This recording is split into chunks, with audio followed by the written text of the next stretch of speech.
fucking nonsense. That's crazy.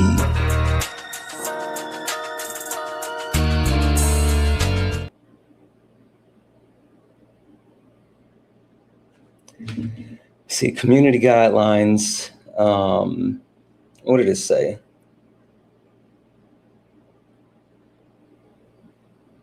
What's the community guidelines violation though?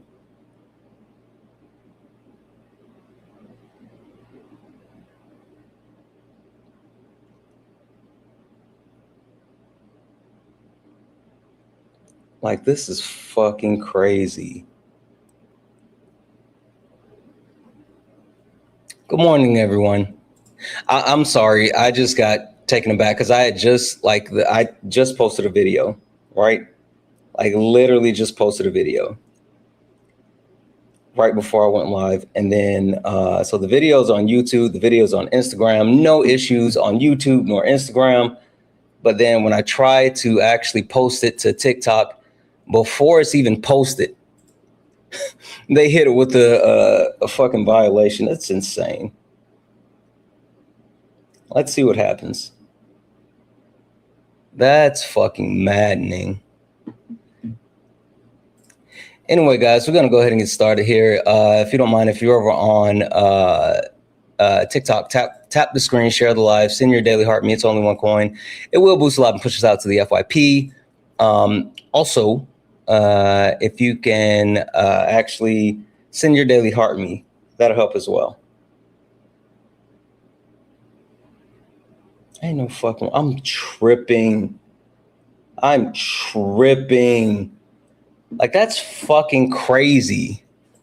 Guys, can we knock out the daily gift for always to love you so much? That's crazy.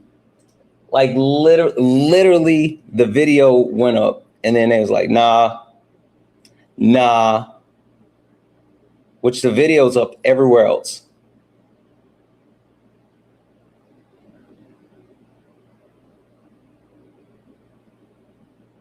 And they don't even say what the community guidelines is. It just says violation community guidelines. Your content is against our community guidelines, and the guidelines include rules and standards for using TikTok that applies to everyone.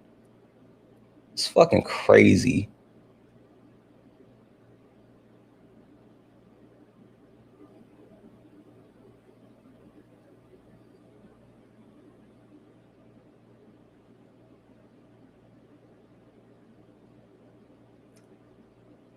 Sorry. I don't know. They're saying that it could take 24 hours to actually review the violation. And like literally, so I made the video so I could actually post it prior to me going live. Whatever. Anyway, guys, we're going to go ahead and get started here in just a moment. If you don't mind, tap the screen, share the live, send your daily heart. Me, it's only coin. One coin, it will boost the live and push us out to the FYP. Share the live maybe once or twice. We don't want to spam share. Spam sharing hurts the live. So please, please, please don't spam share. But just share it like maybe once or twice, but more than just sharing it to, someone. Share it to your stories and also repost it. That'll get us out on the FYP and get more people in here. And then if anyone's looking and they see the live on your stories or anything like that, then we can get them in here for some debates.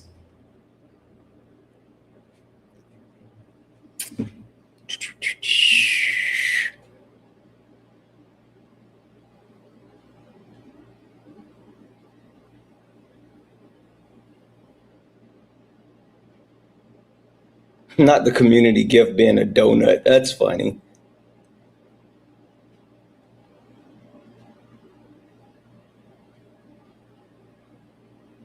Okay. Also, guys, hey, when you send your daily heart me and you comment and all that stuff, make sure you go back in and claim.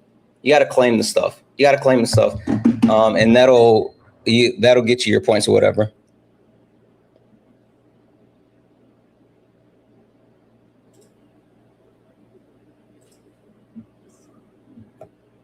All right, guys, we're going to go ahead and get started with some debates. So only request up if you are a Trump supporter or disagree with anything on the background. We're only looking for some debates Only request up if you're a Trump supporter, disagree with anything on the background. We're only looking for some debates. If you are friendly and you like to support the live, you can do so. Cash App, PayPal, Venmo. Pay links in the link tree in the bio. Santana speaks for you. Santana speaks for you. It's the best way to support the live. If you're over on YouTube, you can send a super chat, and I will read that out. Let's go. Yeah, funny how it changed now. Same people that laughed at clips, studying the clips now. Everybody got opinions till the facts land. Everybody loud till they gotta take a stand. Every stream feel like somebody betting they pride. I seen fake scholars fold in real time. Now they screenshot takes, run around and remix it, and pull up thinking somehow they can fix it. Nah, you stepped in the wrong room, donut. This ain't rage bait, this pressure.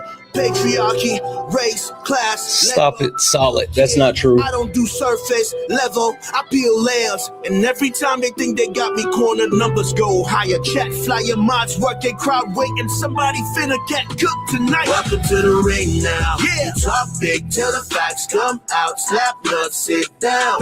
Welcome to the ring now. Got the whole chat screaming when the logic break down. Yeah. Welcome to the ring now. You ain't built for this. Y'all slap nuts. Ain't got milk for these old donuts. So pipe down. Yeah, you might drown. You don't want war with the king right now. I don't debate for applause, I debate for the record. Every false claim get dissected and severed. You rehearsed outrage, I studied the structure. Difference between noise and somebody with substance. You quote tweets, I quote policy. You want moments, I want honesty. You won't eat. Hey guys, can we knock out the love you so much, please? It's the daily gift goal. That's the difference between you and me. See the problem? Different type timing. You came for clips, I came for alignment. Capital this, socialism that. Half these dudes can't define what they yelling in caps. Thank you guys. Free market while wages collapse. I watch your pivot arrive. I make it visible live. But this ain't never gonna be a place where evidence dies. You came all the way to be Santana for internet rap, while the whole chat waiting to see who got checked. Next, welcome to the ring now. Yeah. What's Ace doing right now? Stop it, solid. Holy shit, that's violence. Welcome to the ring now. Yeah. Got the whole chat screaming when the logic break down. Yeah. Welcome to the ring now. You ain't built for this smoke. Y'all slap nuts. Ain't got milk for these old donuts. So pipe down. Pipe down. You might drown. You don't want war with the king right now. Yeah. Welcome to Sparring with Santana. Bring your sources or bring excuses, whatever. Doesn't really matter either way. You're about to get cooked. Yep. You should know who I am by now. You absolutely should know, but if you don't know, don't worry, I got you. You should know. You should absolutely know, but if you don't know, don't worry, I got you. We're good. Guys, welcome in. This is Sparring with Santana, one-on-one debates with Trump supporters or anyone that disagrees with anything on the background. I am Santana, guys. Only request up if you're a Trump supporter or disagree with anything on the background.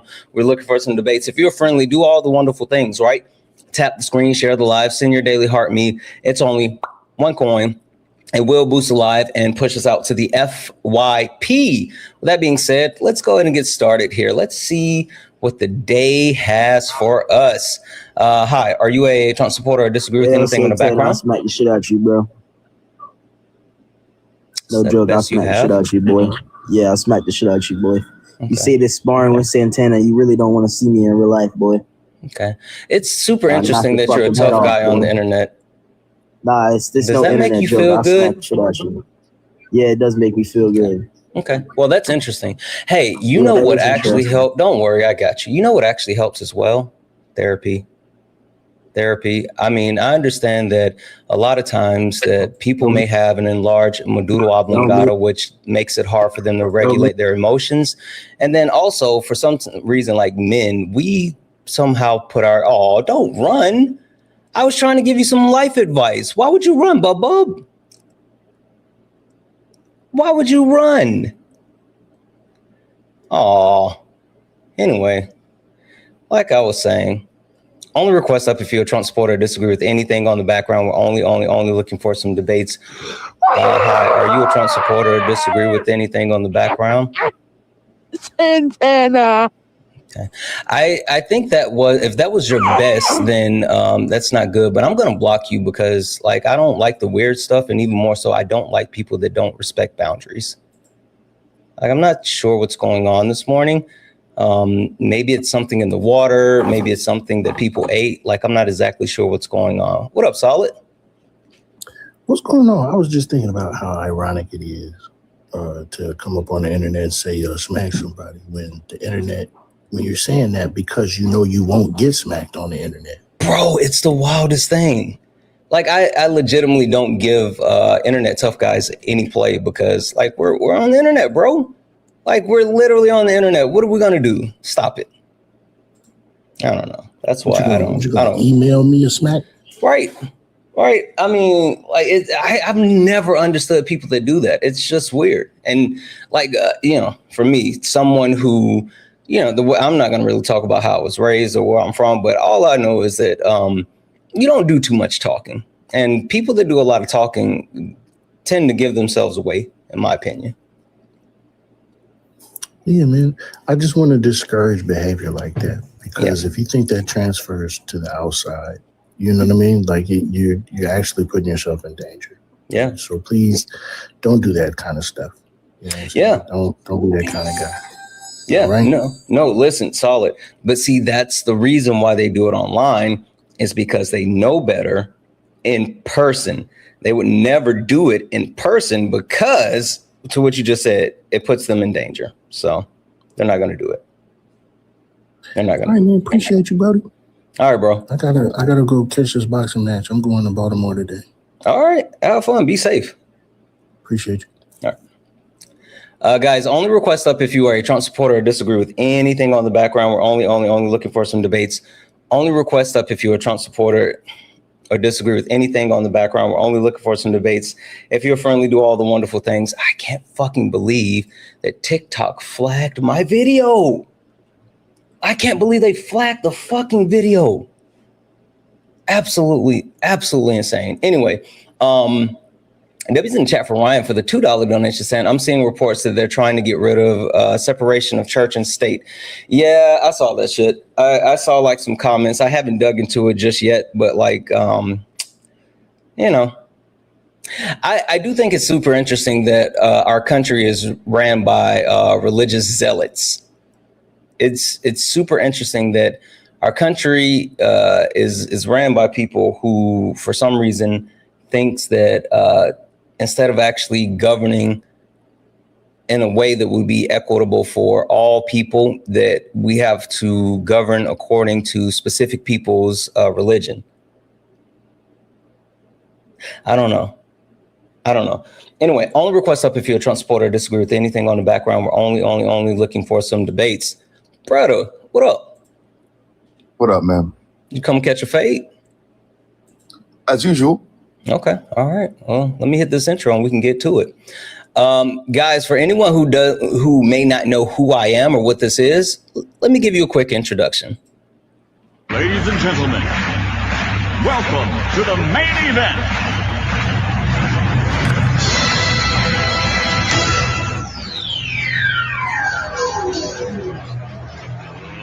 Let's get ready to rumble!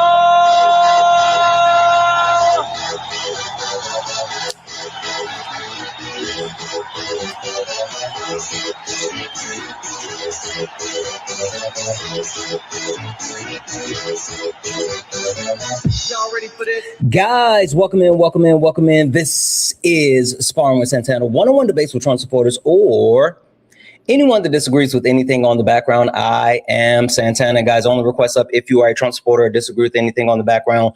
We are only looking for some debates. If you're friendly, tap the screen, share the live, send your daily heart. Me, it's only one coin.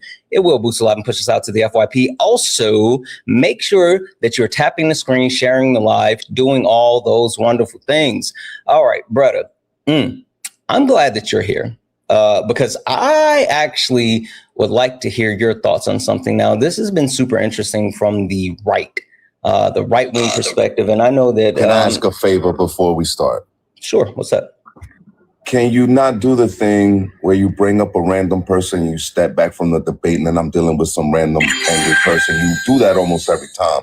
Come on now. You know I got friends. Depends on what it happens. I don't bring people up on purpose, but sometimes my friends want to come up, and if they want to come up, then Of course they want.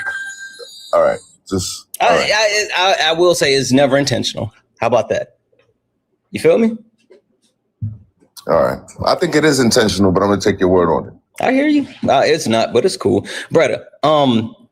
I've been talking to a lot of people, right? A lot of MAGAs, a lot of right-wing people who, for some reason, are happy with the war with Iran. Like they feel like it's been a positive outcome, which I don't see the positive outcome. I'm not sure what the possible positive outcome could have been from this conflict, this war, from getting our teeth kicked in. But maybe you can help me.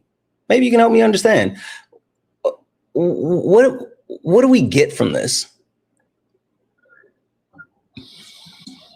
So I don't know if we have a conversation on the Iran conflict, but I wasn't for it. I was very disappointed by it. I wanted it finished fast. To be honest, I don't think this is an ending. I don't think this is going to close now. I think this is the next two administrations are going to be dealing with this. This memorandum, because it's not even a deal. Yep. It's an understanding until we get a deal. It's just one step closer to stepping out of this thing as quickly as possible. Or maybe bring it down to a level where the next administration can just get out of it. Unaliving the supreme leader of Iran was like, it was arresting Maduro, unaliving Mencho, multiplied times like 100 to the 10th power. I'll say this. I think that more than just like the fact that we got the supreme leader, I think it was more so geared around the fact that we ended up hitting his wife and kids as well. Like, I think that was a bigger thing. No. You don't think so? Personally, like, for him, but the believers just put their supreme leader like almost next to Muhammad. Yeah.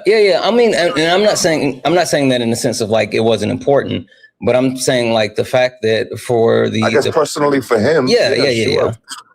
Which adds the extra incentive of like not just his dad, which was, you know, an old man and all this other stuff, but the fact that it got his wife and kids as well.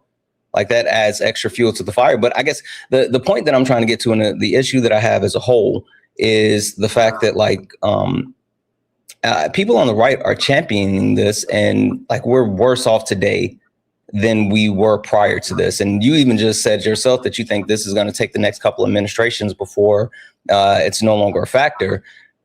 Like this seems like a blunder of epic proportions.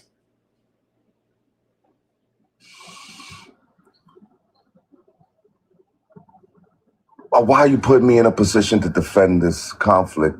I just wanted to hear your side of the story because you and I hadn't spoke on this, and you know, I think you're kind of biased. Yeah, I'll give you a defense of it, because at the end of the day, I'm an op. I don't want to just fully agree. At the end of the day, this was inevitable. Whether Trump did it or the next administration or the administration after that, these people are in the Middle East with oil trying to operate outside of the petrodollar. And they chant unalive to America. Yeah, there's no world where that could have, there's no world where they were going to coexist peacefully, right? Trump wanted to be the most consequential president, so he jumped the gun and did it. I wish he would have kicked the can down the road, but don't make it seem like this was never going to happen. They had a lot of animosity, more than animosity, since they took over in 1979. Well, and again, the issue that I have, though, right, is that we didn't have to be in this spot. Like, while I do understand the back and forth, especially in the Middle East and everything that's occurring with Iran, the issue is that Donald Trump has a direct connection to where we are today, right? I mean, actually pulling us out of the JCPOA, which I'm not saying that's the only cause for the additional conflict, but I will say when pulling us out of the JCPOA, that gave Israel the direct blanket coverage to say, we got to strike them because they are making nukes, right? And let's not be confused. That's why they started Operation Midnight Hammer, because Israel was getting their teeth kicked in and couldn't defend Tel Aviv. And so they forced the U.S. to come and save them. But like Donald Trump pulling us out of the JCPOA and then getting back in office, him being the most pro-Israel president ever, gave them like the courage that they needed. And that's not even true either. What's not? He is not the most pro-Israel president ever. Stop! You start saying weird stuff, man. Oh, I'm just telling you what him and Bibi Netanyahu said. I'm just parroting they also their words. Called him the first Jewish president. They called him the first black president. I'm not giving my opinion on that. I'm just repeating what they said. Okay, but you're loading it up as if it is your opinion. It's not my opinion. I'm just repeating what they said. Listen, what I'm saying is that every president is extremely pro-Israel. He's actually the least pro-Israel president we've had. That's not what he said. History. Listen, okay, he says bro, listen to me. He's from New York. We say shit. We exaggerate. We speak in hyperbole, man. Bibi Netanyahu said it too. Like, I'm not saying that I agree. I'm just telling you what they said. Like I think you and I aren't breaking on that. But I'm just repeating what they said. And like, unless you want to take it up with them, I don't know what you want me to do with that. The Bibi Netanyahu are okay. All right, Bibi. Okay, Bibi said it. Bibi said it also. Yeah, him That's and Bibi said it. manipulative. You know what I mean? They, stroking the ego, whatever. Try to get what you want. I mean, maybe. I'm telling you it. Yeah. What I'm telling you is, can we agree that that's an opinion statement, that he's the most pro-Israeli president ever? I don't think he's the most pro-Israel. No. I said, can we agree that that's an opinion statement? Somebody stated that in the world. Somebody said those words. Yes. Come on. Why you got to fight? Come on. That's an opinion statement. That's the antithesis of an opinion statement. It's an opinion statement. It's a statement that is perfect. An opinion. And it's an opinion statement, but it's an opinion statement levied by the president of the United States, who's referring to himself, and the leader of Israel. Right. So we like past this statement. While you and I may align, I think that, like, regardless of what you and I think, because I think you and I are on the same page, but regardless of what you and I think their opinion should hold a little more weight than our opinions. That's valid. They have more responsibility. So, their words hold more weight than ours. Mm-hmm. But that doesn't mean that it's factual. It doesn't make their words I didn't reality. Say it's factual. You get what I mean? They could say their words have more meaning. They can say buildings should go upside down. That doesn't mean that's reality. You get what I mean? Yeah, I mean, again, I think you're confusing or conflating what I'm saying. I'm not saying that I agree with them. I'm just saying that this was their opinion, and their opinions have some form of credence because both of them in their positions that they actually exist in, right? And so while we can't quantify it, we can say that like this is a strong opinion. Israel. Yeah, listen. In reality, how do you quantify that? Listen, that's okay. He's pro-Israel. Bibi said he's the most pro-Israel, but in reality, right? Past presidents have done more for Israel. Mm-hmm. Has any other past president allowed Bibi Netanyahu to strike Iran like he's been trying to do for 20 plus years? No. Sounds like a W America for has also Trump. wanted to do this to Iran in the past 20 plus years. They have not done it themselves. Mm-hmm. All I know is that Bibi Netanyahu for over 20 years has been talking about Iran is 2 weeks away from getting a nuke and they need to strike. And for those 20 years, they continue to be 2 weeks away and they never struck. And maybe it just struck a chord with Donald Trump because with Donald Trump, everything is 2 weeks away. And so when Bibi Netanyahu said again, hey, they're 2 weeks away, Trump was like, oh, shit, my healthcare plan is 2 weeks away. We got to get this done now. I don't know. Maybe that's what it was. Okay, man. The JCPOA was formed because there was the potential of strikes that could happen. Mm-hmm. So this is not something Trump just invented out of his mind, right? Mm-hmm. This is something that's been a pertinent issue for since Off the Wall dropped. Mm-hmm. Since Michael Jackson's Off the Wall dropped, Mm-hmm. they've been ahead. Yeah, and which, like I said, I mean, I'm not disagreeing with that, but like the point that I was making is Donald Trump had a direct through line by him actually pulling us out of the JCPOA. He gave the coverage for Israel to finally be able to strike, because Israel had been saying over and over and over and over and over, hey, they're a threat. They're building nuclear weapons and we need to strike them. And all the other presidents like, nah, you tripping. And then finally, Trump got in office and he said that, and Trump was like, okay, I guess. But that was the only way that he could truly justify that is because there was no more JCPOA, because the JCPOA ensured unprecedented oversight and the ability to ensure that they were not enriching to the level of being able to create a nuclear missile. Once they were out of the JCPOA, there was no more like, oh, you can't do that. So I understand what the JCPOA was doing, and why it wasn't placed. Yeah. Can we both just agree overall, like this is an L on the part of the Trump administration with this war? Is it an L? We got to see how things go as far as the Strait of Hormuz after this. Like, it's not just something that we can judge by any kind of deal. The Strait is closed. They just announce, the Strait is closed, right? Look at the chat. W. Santana asked if I took the stance that I was for this war 100%. But and the Strait. Come on. The Strait is closed, right? The Strait is closed. Yes, I know. Yeah, and that's because Israel. Yeah. Right now, our American president is standing against Israel, saying that he. No. He's standing with Israel because, like. The issue is that he didn't stop Israel from actually attacking Lebanon. He can't. Why can't he? Because they're a sovereign nation. Why is it that every other president prior to Donald Trump has been able to curtail and rein in Israel when they are like going full tilt, but for some reason Donald Trump can't? Why does he lack the ability? What did you repeat that question? Why is it that all previous presidents have had the ability to rein in and curtail the actions of Israel and Bibi Netanyahu, but for some reason Donald Trump cannot do so?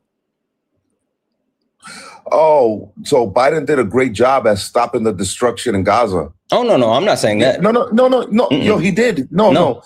He didn't. They didn't unalive millions of children. No. Again, I'm not saying that they have. And Biden was on camera. I didn't. At no point did I say that any president has been able to control them. Every single president. I said they've been able to curtail. What does curtail mean? How did they curtail the Gaza destruction? That's not what we're talking about. I'm talking about emanating outside of their borders I'm talking about outside of their borders to those other Middle Eastern countries. The actual genocide that's been occurring in Gaza has superseded the entire time that even Bibi Netanyahu has been in power. Like that's a bigger problem. And I absolutely hold every single United States president accountable for the genocide that's occurred in Gaza. But I'm talking about the way that I'm talking about Bibi Netanyahu and Israel, the way that they've actively been acting to create the greater Israel. They're literally fighting to create the greater Israel right now. And other presidents have stopped that initiative and slowed that initiative and told them, like, you cannot go and get these other parts of the Middle East to expand your actual land. Did you know that over the last since Trump has gotten back in office, they've ceded more land, meaning they've attained more land from their borders than they have in the last 30 years? Yeah, because they're moving forward on the destruction that they did during Biden's administration. Like now they're taking over the space. No. Because Biden's administration was part of the last 30 years. And since Trump has gotten back in office, they have taken more land than they have in the entire 30 years combined. Right. Because they did most of the destruction during Biden's 4 years, and now they're moving in there during Trump's administration. That's not true. That's not true. That's not true. We literally saw the destruction with our eyes. Where the destruction where? What destruction? In Gaza, we looked at it. No. I'm not talking about Gaza. You're confused. I'm talking about all of the areas around Israel that they need to create the. Yes, that's what I'm talking about. They're occupying Lebanon, but they've created an actual buffer zone that they say that they need for war, and they've increased the actual area for the buffer zone. I'm not just talking about in Gaza. Sure, Gaza for sure, but I'm talking about the surrounding areas. They've increased their actual land for the surrounding areas by creating buffer zones for conflicts, because they keep engaging in conflicts, and then they create these buffer zones, and they keep pushing it back so they can attain more land. So they've done more of that in the last year and a half than they've done in the last 30 years. What up, Solid? Okay, yeah. So I can say that the Iran conflict escalated, then they emboldened them, and for the millionth time, as I opened up at the beginning of our conversation, I don't agree with this conflict. I hate it. I was disappointed by it. I criticized them, and I was very vocal about my disagreement with it. Mm-hmm. So, okay, listen, I'm taking the stance because ultimately I casted the vote that gave him the power to decide this. So I can't say, oh no, I don't like it, and back out like a bitch now. It is what it is. I gotta own up to it. Don't say the B word. Okay, my bad. You and I'm like a weak person, right? Mm-hmm. I gotta own up to it. But that doesn't mean that I'm happy and that you gotta say, well, look, that this is happening as if it's my stance that I'm happy the war is happening. Yeah, okay. Okay, the Iran conflict escalated and emboldened Israel to try to attack other nations, but that's not on America. Sure. Solid. They're a sovereign nation. What you got, Solid? Nothing. I just think it's really similar to way back when I deployed under the premise that Baghdad had WMDs. Right, where we invaded a country that had nothing to do with the 9/11 attack,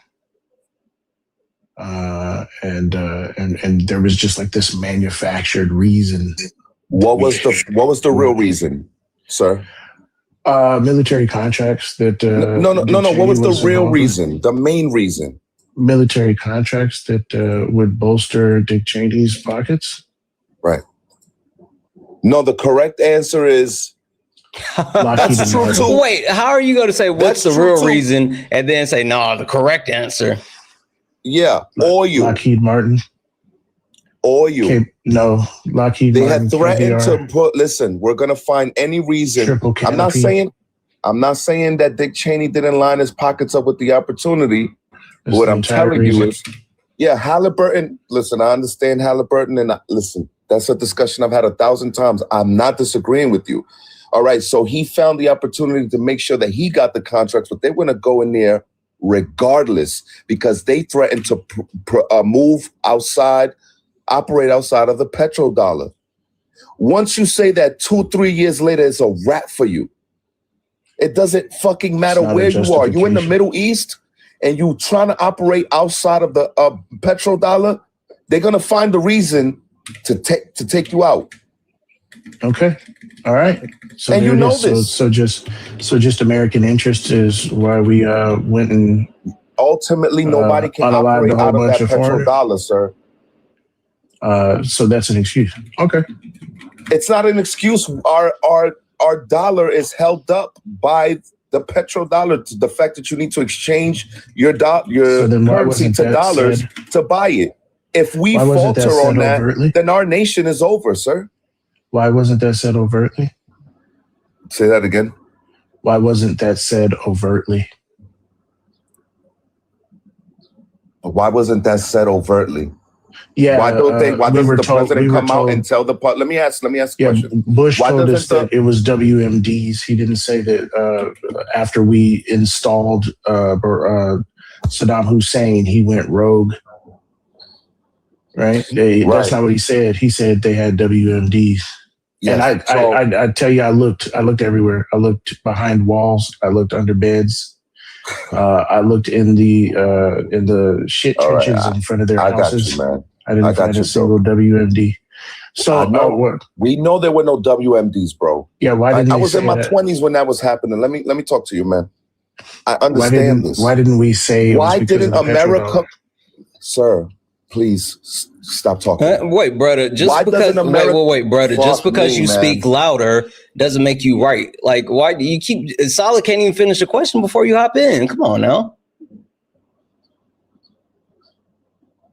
Why doesn't America? Oh, go ahead, Brody.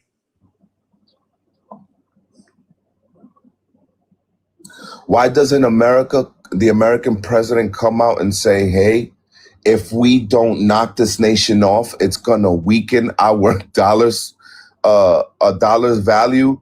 So we must attack." Why do you think they don't do that? Why you don't think they talk about the imaginary ball? Because it's morally unacceptable. The American people wouldn't go for it. We don't like involving ourselves in other wars simply for profiteering. We don't like unaliving innocent people for profiteering. We don't like war profiteering. We're supposed to be a virtuous nation.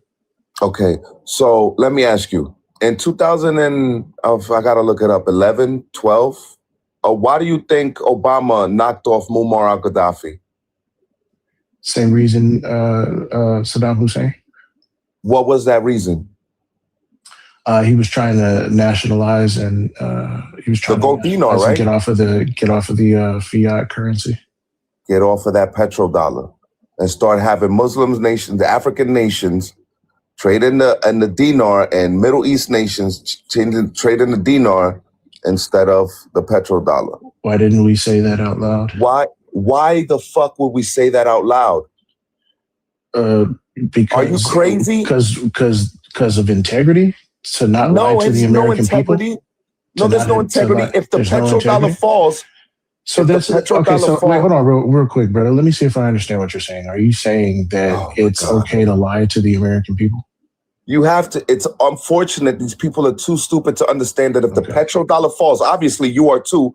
If the petrodollar falls, a gallon of milk is going to go to $55. It's going to go to $55 tomorrow. Oil's going to be $100 a barrel. It would be the destruction of our civilization permanently if the petrodollar falls, bro. So then why not say that? Because the public won't understand economics. They don't understand that.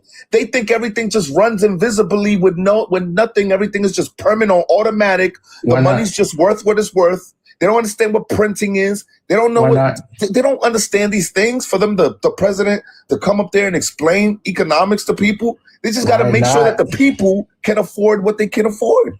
I just can't. I don't understand why you haven't answered. Why not? Why don't the American people understand? Because obviously y'all are ridiculous. You don't know. Look, listen, you know this to be true. You're playing coy right now, knowing because you don't want to, I guess, take an L in front of 1.2 people right now. You know that if the petrodollar falls, it's a wrap for this country. We're going into martial law. It's a wrap. We're done because people are going to start fleeing the nation. Let's do socialism. Hey, here's the deal, right?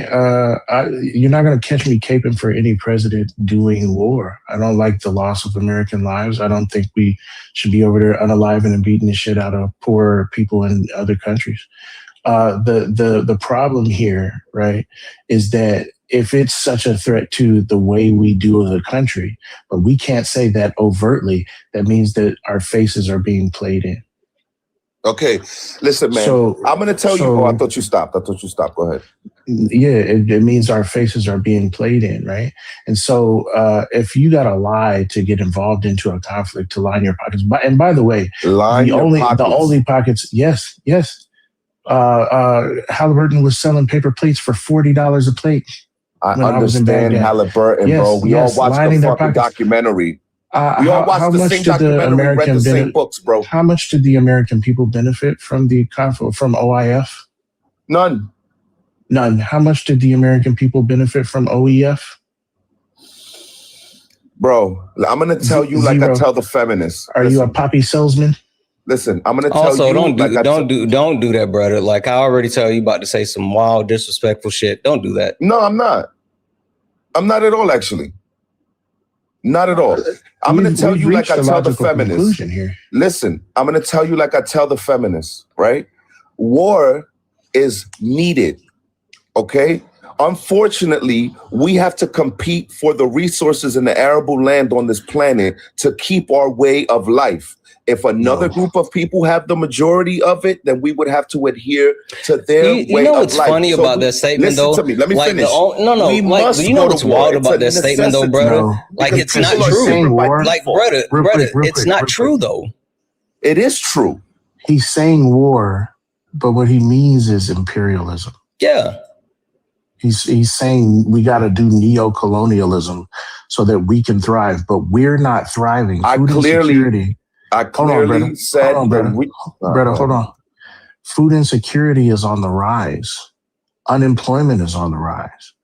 The black unemployment has never been less than twice that of white unemployment. The pockets of the pockets of these government contracts, our defense budget is a third of the budget, right? Like we're literally just making rich people more rich. And when we do this thing like, oh, we're all going to enjoy the fruits of our labor. Brother, I've seen your hair. You didn't even make enough to go to great cuts, my guy. Hold on a second. Why are you trying to hurt my feelings now? You stupid. I'm sorry. That is crossing the line. We know that he makes more than enough at the Waffle House. Thank you. You're right. And I just got promoted to the main Waffle House. How many fights you got to wait? How many squabbles you got to have a day? Classy, actually. It's only disputes between ugly white women. No, stop it. Stop it. You know you still got to squabble. Yeah, you got to be able to fight to be at the main Waffle House. So here's the deal. We're not actually benefiting the American people. It's not improving the American people's way of life. It's lining the pockets of millionaires who are getting these government contracts. Of course. I mean, that's not debatable. Right. So when you say we have to, hell no, we literally don't. Traditionally in the world, we're competing for resources in arable land. And if we're not doing that, we're ultimately losing it to somebody else because somebody else is going to do it. All right, we're competing for it, right? And if you say that we're not doing this since the beginning of time, you're delusional. Yeah, I don't know what history since the country's conception, we've been doing imperialism. Yes, that's not good. Since the world began, tribes have been conquering other tribes. You're just doing hegemony, man. You're saying this is a natural. What a deflection! Good, the right way African tribes did it with each other. I'm addressing. Hold on, African tribes did it with each other. Native tribes did it in the Americas. Literally, Europeans did whatever. Everybody did it. The Arawakan did it in the land. They had the Carib that were a quote unquote flesh eating tribe that a roving tribe. Literally, everybody did it. It's just human nature. Let me see if I understand what you're saying. Are you saying that because it's human nature, we shouldn't stop it? See, now you're loading it up because you're generalizing it. No, I'm not saying we shouldn't stop yes it. Or no? I'm not saying we shouldn't stop it on a lower level, but ultimately it's just the way of the world seeing that resources are limited. I disagree that it's natural.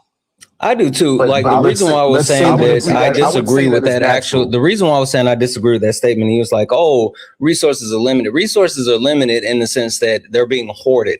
I understand there's a difference between like finite resources and resources being hoarded. Resources, yeah. But see, this is the thing. There's better ways of actually distributing finite resources outside of imperialism. Right. So the premise that we have to, go conquer, kill and all this other shit. And because we need these finite resources, that's not true. Like there's literally better ways to deal with that. No, there's no better ways to deal with it. Okay. There is. You got the socialist mind where everybody is like equal and everybody's just going to share their stuff and be all right. That's not the world, bro. So that's not socialism. And you know better, brother. It's not socialism. Okay, socialism is the government distributing. No, it's not, brother. Come on, now I know you know the difference. Don't be disingenuous. Communism is the means of production in the hands of the people, and no government. So I'm making Yo, what am I hate? Listen, Super. I hate Initially, the I came undertalking. up to do the bit so I could just go, because you were saying he brings up friends to yell at you. But Yeah, he always I think he always doing does that. I expect this is what he does. He always needs help. I think him and Zeus always need help. I literally, when I tell you, like, there's nothing. I'm not even gonna insult you, brother. Like, come on now. Why, first of all, why are you wearing this hat? Let me ask you. Can we wait? Hold on. Before he answers that, before he answers that, can we acknowledge that when you said that you were laying the groundwork for an escape route? Me? Yeah, that if somebody came up and started to cook you, right, you could just say, "See, you need help, Santana," and you could just run, right? But Santana brought me up specifically because of my military service. Yo, thank you for your service, bro, but I don't care. Yeah, so I want to get back to the point, right? Let's say that it is natural to war, right? We defy our nature all the time. We fly in planes, brother. We drive in cars. We defy our nature all the time. We go to counseling. We get mental health counseling. No, sir, we defy our nature all the time. Our nature and natural circumstances are two different things. Okay. All right. So the circumstances are natural. Our nature is not to be evil and unalive. The resources are limited by natural ordinance. We must compete for them to keep our way of life, since the world is different. Did you see the difference? Our own nature inside we can make suppress. We're not keeping our the way circumstances of life. that by natural ordinance exist are different. Follow me, my nigga. I'm not gonna hold you. I'm kind of over this. For sure. Anyway, I'm not ashamed of being dark skinned just because I love my country and who the fuck said anything about that, brother? Fuck? That's one of your topics. You said you tired of it. I could talk to you about any one of the things that you got up there. They all. I said you're ashamed of being black. I didn't say shit about you being dark skinned. Well, I'm not black. You know black. Dominican. You know black. That's what I was about to say. You know black poppy. You Dominican. I know black poppy. Taking that. I know black. All right, for sure. Tell that to the police, brother. I don't know. Oh my man, like the police define me. The police don't define me as a human, dog. And black is not a race. If you it's literally a race, you donut. Bretta, you might want to let me down, Santana, because if you get into a racial conversation, okay, bye. Okay, ugly. Just go. Okay, bye. Yeah, yeah. Only request up if you're a Trump supporter or disagree with anything on the background. We're only looking for some debates. I'm not gonna do that with him. Yeah, the reason why solid is because brother's smart enough to know the things, but he's disingenuous. So like I don't see the point in doing this with someone that's gonna be disingenuous. He has an expiration date where he'll be genuine to a certain point and then it's just over. You gonna play the sound? Stop. What sound? No, guys, that's not true. Oh, no. I retired those. Those are yours now.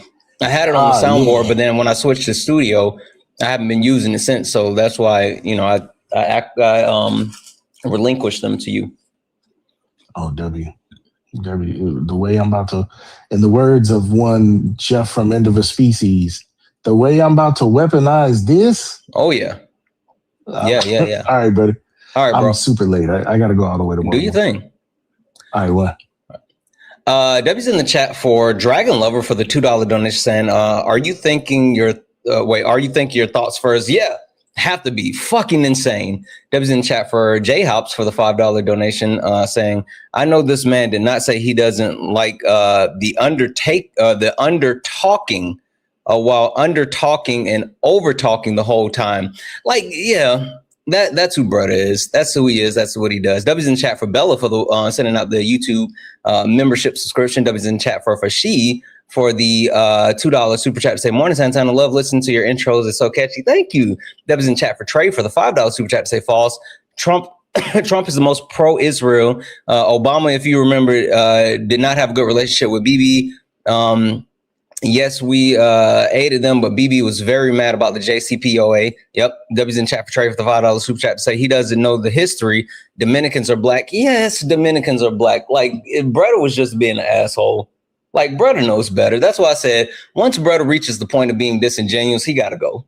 W's in chat for Lady Ball for the $2 super chat to say, looking fly today, Santana D. Luffy. I appreciate you. W's in the chat for Sean for the $5 super chat to say, I'm sick of big talkers about war. If you think it's so great, then enlist infantry today. Walk the walk. Thank you, Solomon, my brother veteran. I know that's right. W's in chat for Lord Tamaroshi for the $10 super chat to say, American imperialism needs to stop. Something needs to change within the next 10 years inside of the United States of America, or America will have its own French Revolution. Yeah, I think less than 10 years, if I'm going to be honest. W's in the chat for JP for the $5 super chat to say, in short, the caller saying, grab your ankles and like it, facts. And then W's in the chat for Lord Tamayoshi for the $10 super chat to say, rather than focusing on a more abundant, clean alternative, they would rather go for war for putting for things polluting our planet. What other planet can we live on? That's right, none. Take care of your true mother. Like, facts. That's what the fuck. Like, what are we doing? What are we doing over on Twitch? Over on Twitch, W's in the chat for Cool Cat, who sent say it with your chest. W's in the chat for Manders, who sent one cheer a bit to say solid. I'm so glad you made it home. Say thank you for educating. I know that's right. W's in the chat for Steve for the one cheer a bit to say, I need your P.O. box so I can send you some special chapstick. Yeah. I don't know. I only use a special, specific type of chapstick. I don't know if I could use just, other chapsticks that people send. I appreciate you though. W's in chat for all the donuts, guys. If anyone else likes to support the live, you can do so. Cash App, PayPal, Venmo, pay links and links are in the bio. Santana speaks for you. If you're over on YouTube, you can send a super chat and I will read that out. Only request up if you're a Trump supporter or disagree with anything on the background. We're only looking for some debates. Guys, if you don't mind, keep tapping the screen, share the live, send your daily heart me, knock out the daily gift goal, which right now is the Rosas. Knock out the Rosas, and only request up if you are a Trump supporter or disagree with anything on the background. I don't know if this guy, Uncle whatever, is going to load.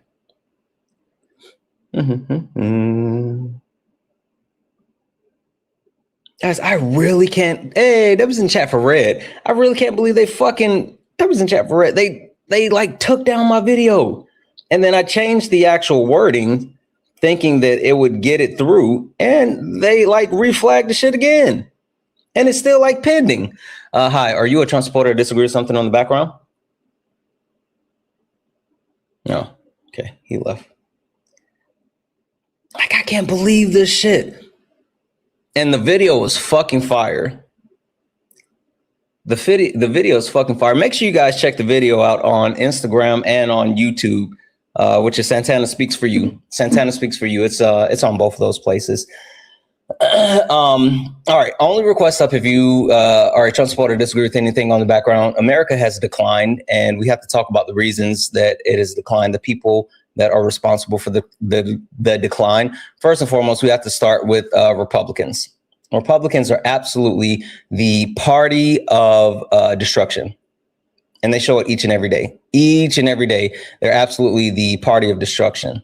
But we also cannot forget the tools. Hey, that was in chat. That's fucking cool. The tools of destructions that are used, which of course is capitalism.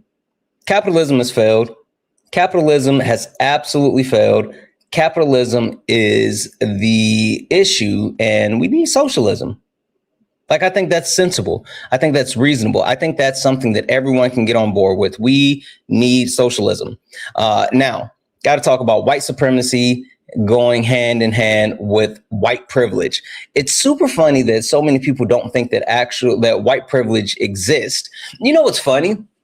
With that actual point, so many people come up, and instead of actually debating the premise that white privilege and white supremacy go hand in hand, they say, oh, there's no such thing as white privilege.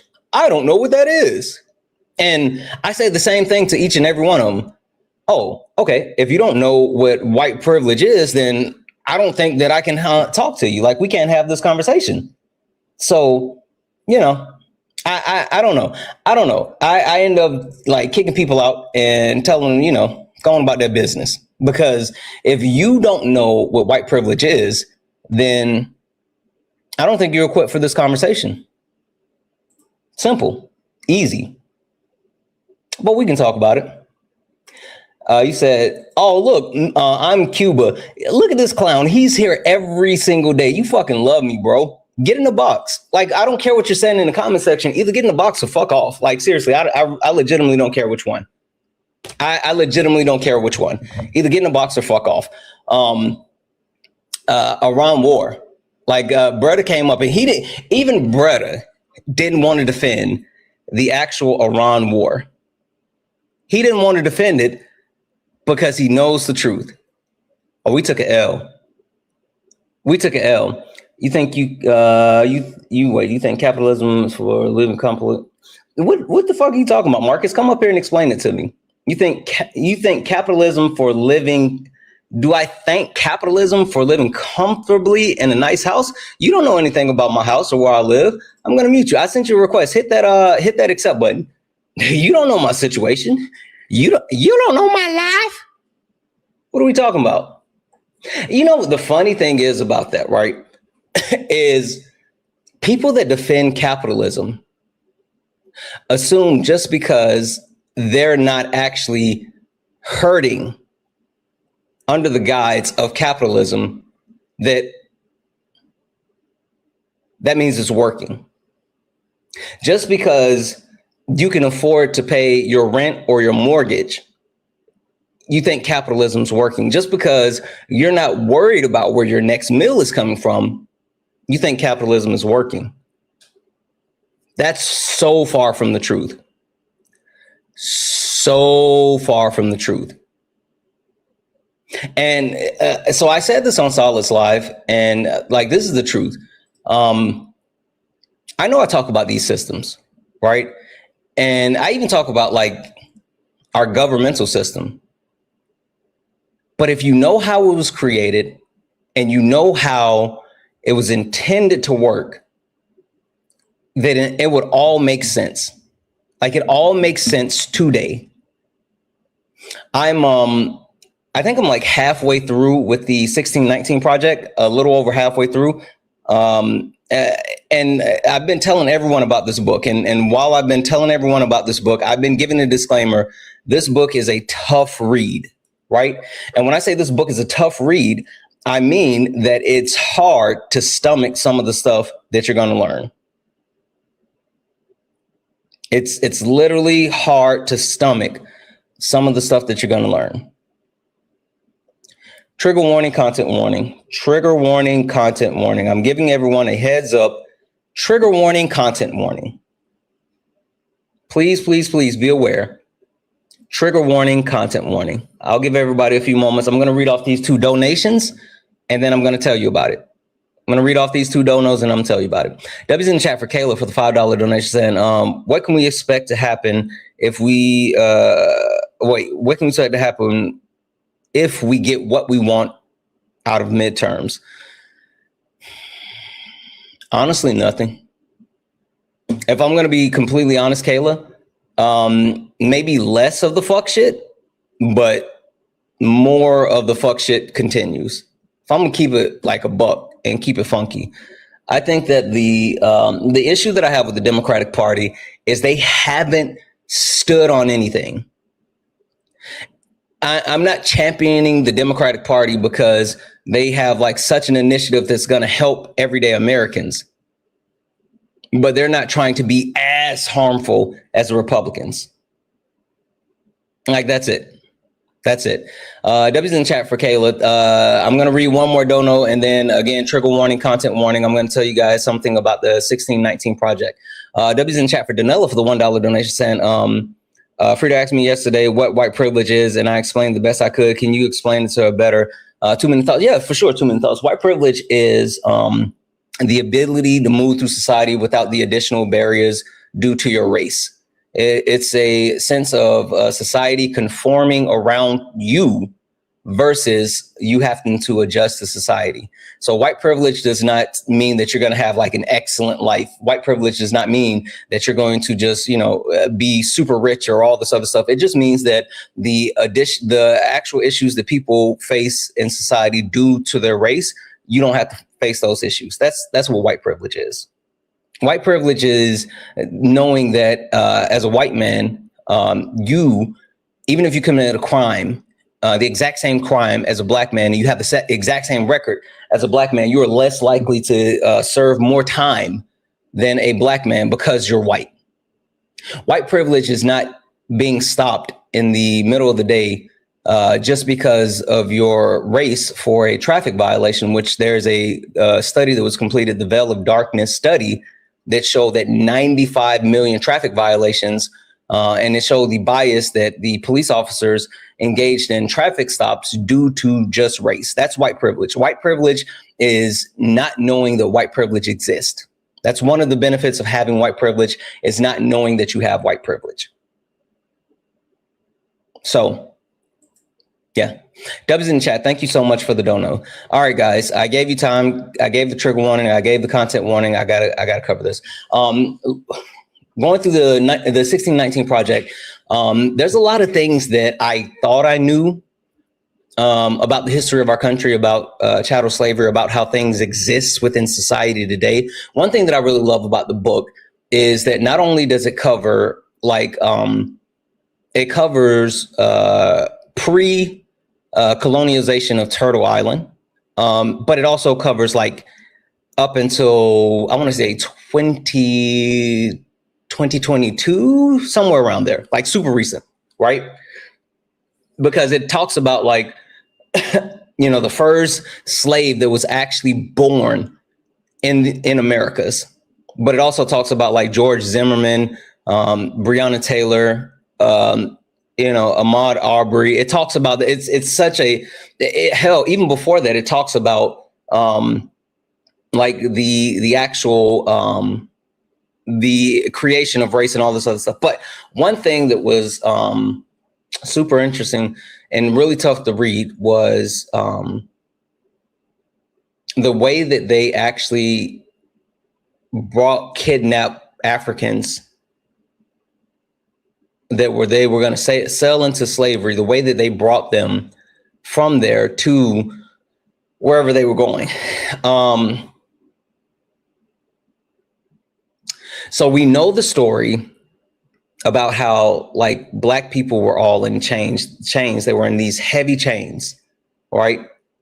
And we also know the story about how they were packed into the ship to the point of like quote unquote planking, right? We know how they were all like piled together. Again, trigger warning, content warning, trigger warning, content warning. They talked about how basically it was like being in a coffin. They were packed so tight in together that they had just about as much space as they would have inside of a coffin, while not being able to move, not being able to breathe. They talked about how the heavy metal chains sunk into their flesh and ripped at their flesh. And they talked about the men who were often dismembered due to the chains, right? Because people being packed in so tightly together, there was a lot of them that died due to being dismembered. And a lot of that I knew, but I didn't know that they separated the men and women.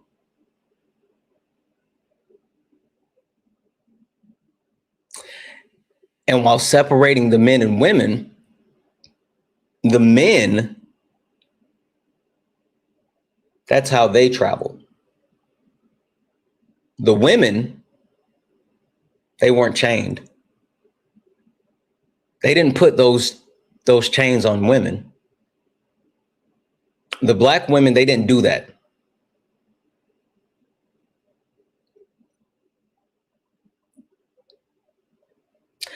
And the reason being,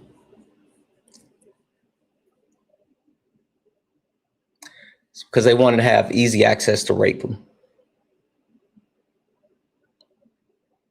They didn't want to have to go through the chains and the hassles of dealing with that when they wanted to get to the women. And they actually even called where they kept the women the whore hole.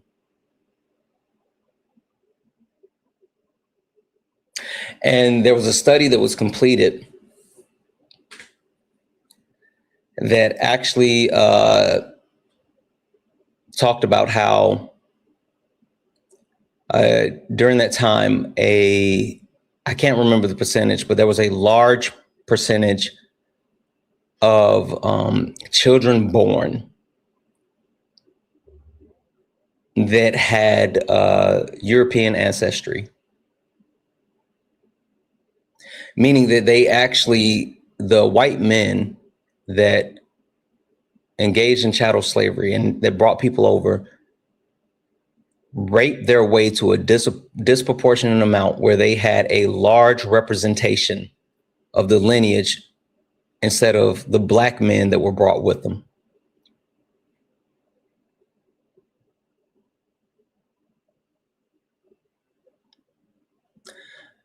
The book's a really tough read, but it's super important. It's a really, really tough read, but it's super important.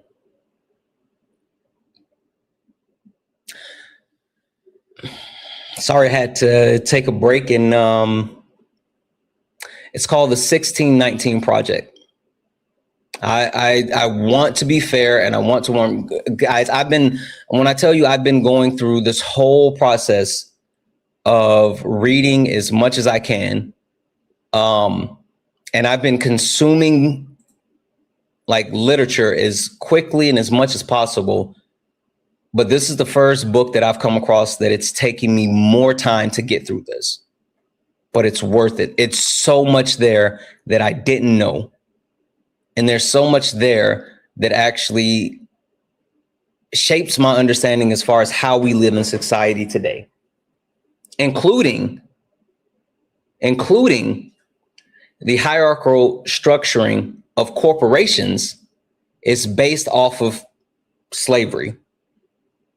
Like the way that capitalism and the hierarchy structure of corporations, like, you know, managers and like middle managers and like frontline or whatever the case may be, that's literally based off of slavery. Or the fact that slave owners use analytics to assess their slaves, including given a depreciation value on their slaves, which was in accordance with their age, with physical limitations, with the current cost of slaves. There's a lot.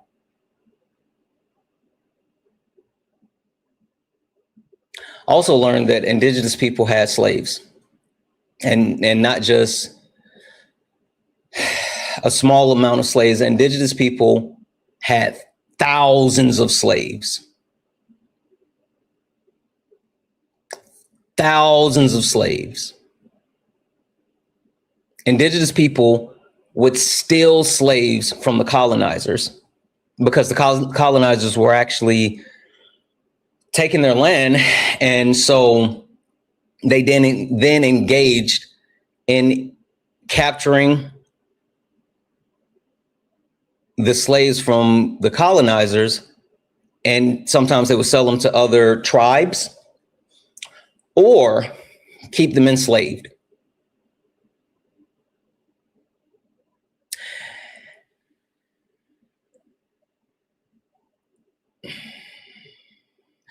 And the quote unquote founding fathers of America were so worried about the actual issues with indigenous people that they created multiple treaties with indigenous people where they recognize indigenous people and their nation as a separate nation that's under the protection of America, kind of like the colonies were under the protection of Britain. They gave indigenous people protection under the United States of America and made them a somewhat second-class citizen as long as indigenous people did not recognize the freedom and rights of Black people. As long as indigenous people were willing to treat Black people as property and less than, they were allowed to have sovereignty over their nation. And they had to agree to stop stealing the slaves from the colonizers of the Americas.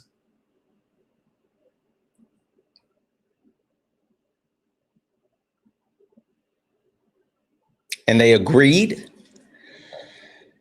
and they had their slaves. And the colonizers broke the treaties. One after the other, they broke the treaties.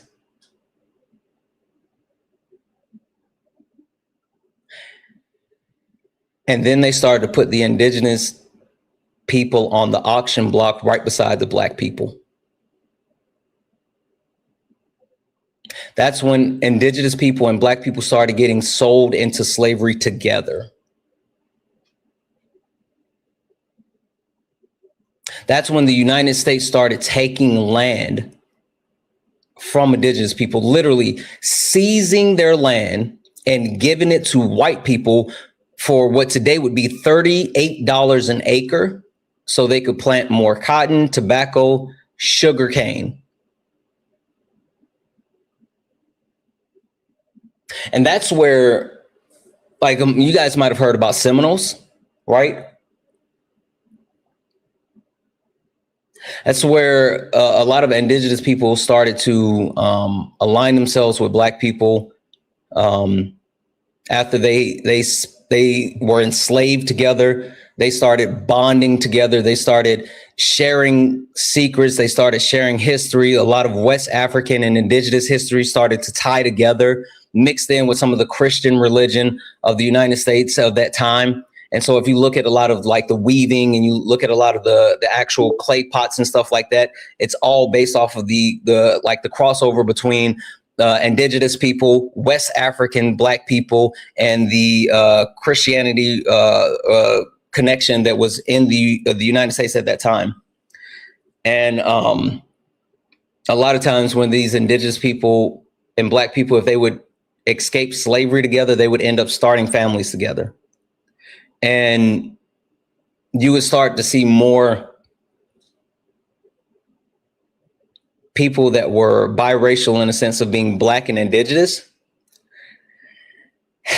And then apparently specific indigenous nations denied their existence. I know they talked about like the Cherokee Nation specifically, who disavowed multiracial or biracial people. And apparently this was even like, this was recent too, right? Apparently the Cherokee Nation has had, since I've been alive, I can't remember the date right off the top of my head, but since I've been alive, they've denied the actual tribal connection of biracial people.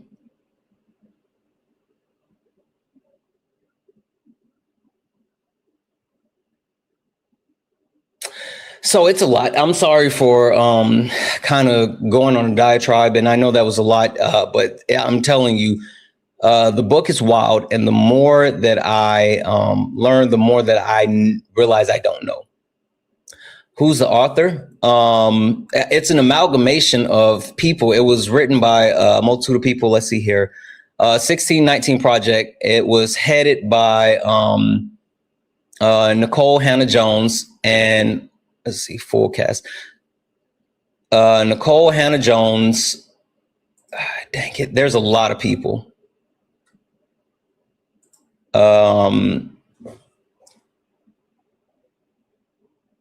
Cartland Roper, Eileen Silverman, and Jake Silverstein.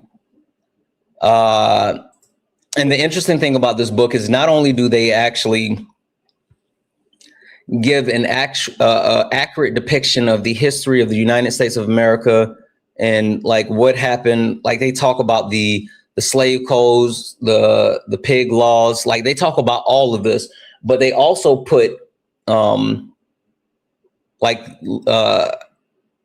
works depicting certain stuff in there. So there's like spoken word poems and all this other stuff. And like they had a poem about Black women and how they were raped.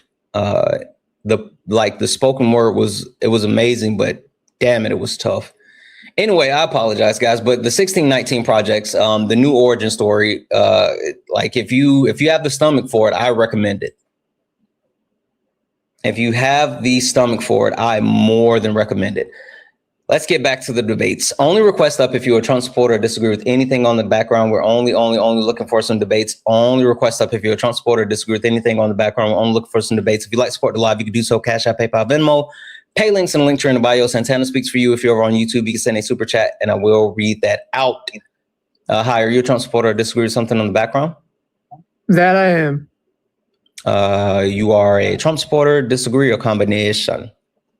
Basically, it's kind of general because it's like I'm a Trump supporter, but it seems like every time, at least in your Yahoo comment section, every time I make or YouTube. Oh, I was about to say, I got a Yahoo.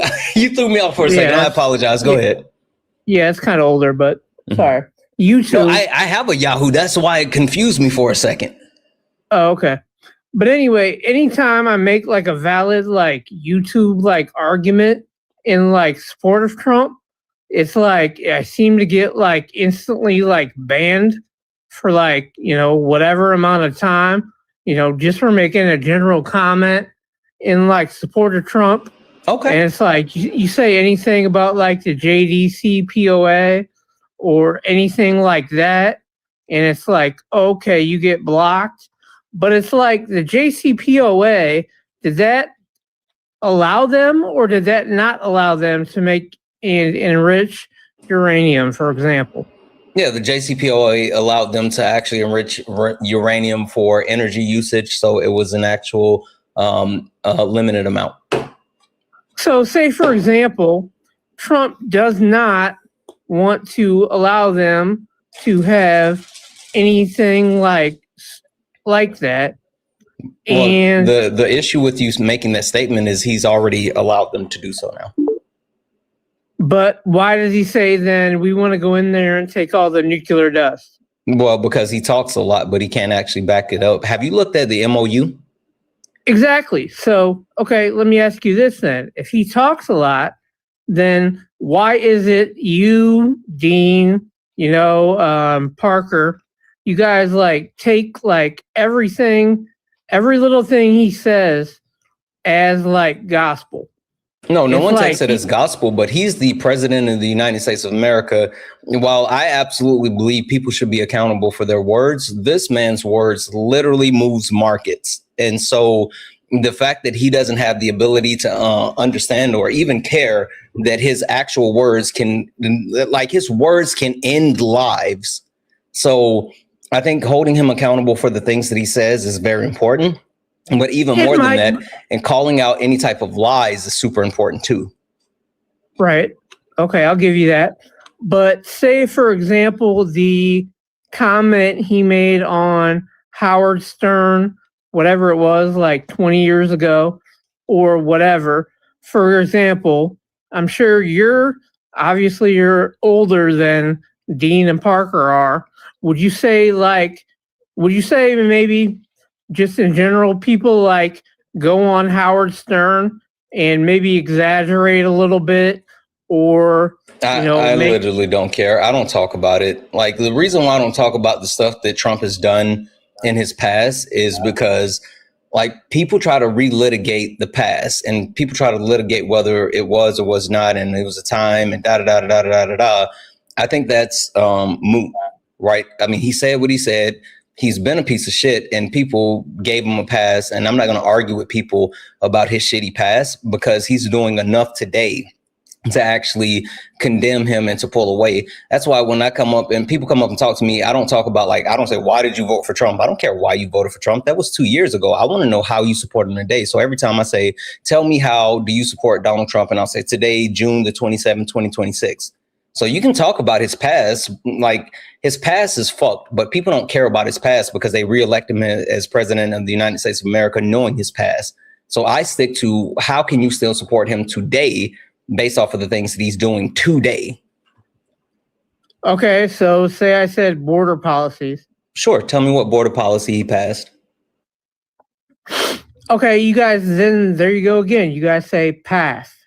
Okay, so Kamala Harris, for example. Why are you talking about Kamala Harris? This is Donald Trump. And the reason why I say, tell me what border policy he passed, is because you said border policies. In order to have a border policy, that means you have to pass legislation, and that's what policy is.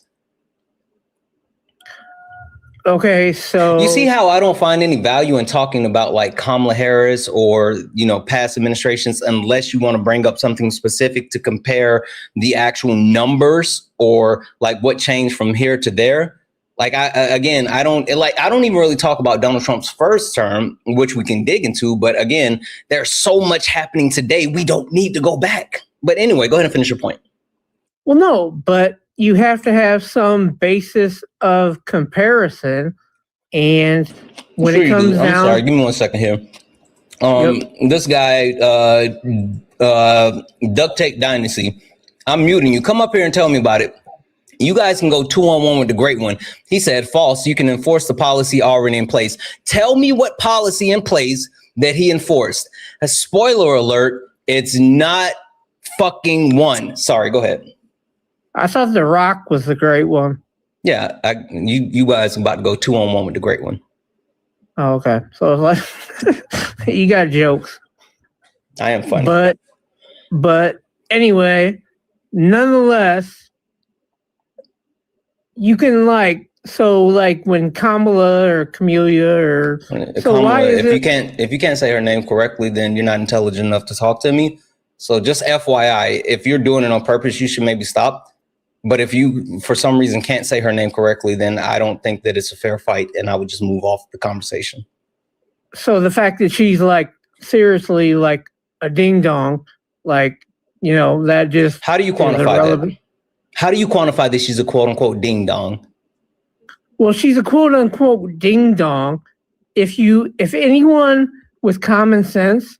What does common sense have to do? What does common sense have to do with the intelligence of this woman? Obviously, she's super intelligent, because not only is she someone who has excelled in scholastics, right? But she was able to pass the bar in the state of California, which is an amazing, massive feat. Hey, question for you, random TikTok user that came in on a spam account. Have you ever been vice president of the United States of America? Well, first of all, it's not a spam account. Answer the question. Have you ever been vice president of the United States of America? No, I haven't. Have you ever been a United States senator? Have you? Have you ever been a United States senator? Have you? No, but I didn't call the former vice president of the United States of America a ding dong. I answered the question. Have you ever been a United States senator? Have you listened to her put together? Answer the question and stop running. Have you ever been a United States senator? What's the point? No. Okay. Have you ever been district attorney, attorney general? Have you ever done any of those things? What's the greatest accomplishment that you, random TikTok user number 4454, what's the greatest accomplishment that you've ever achieved in your life?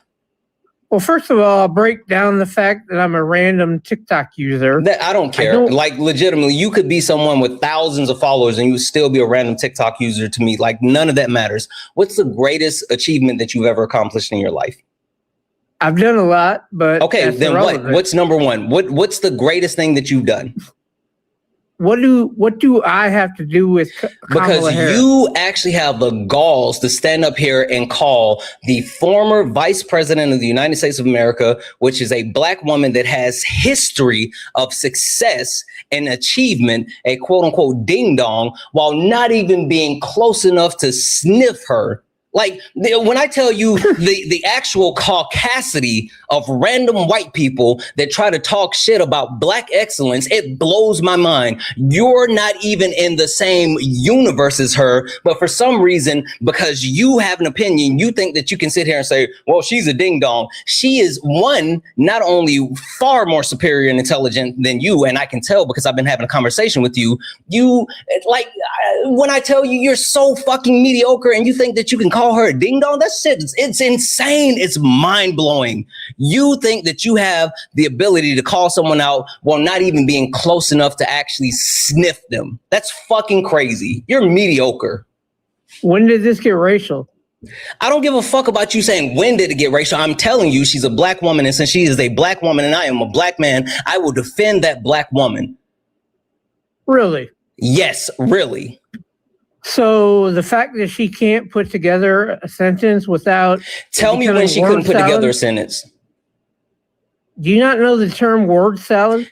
Yes, it's a stupid ass term that was weaponized by racist ass white people. Now answer the fucking question. When did she not put together a sentence?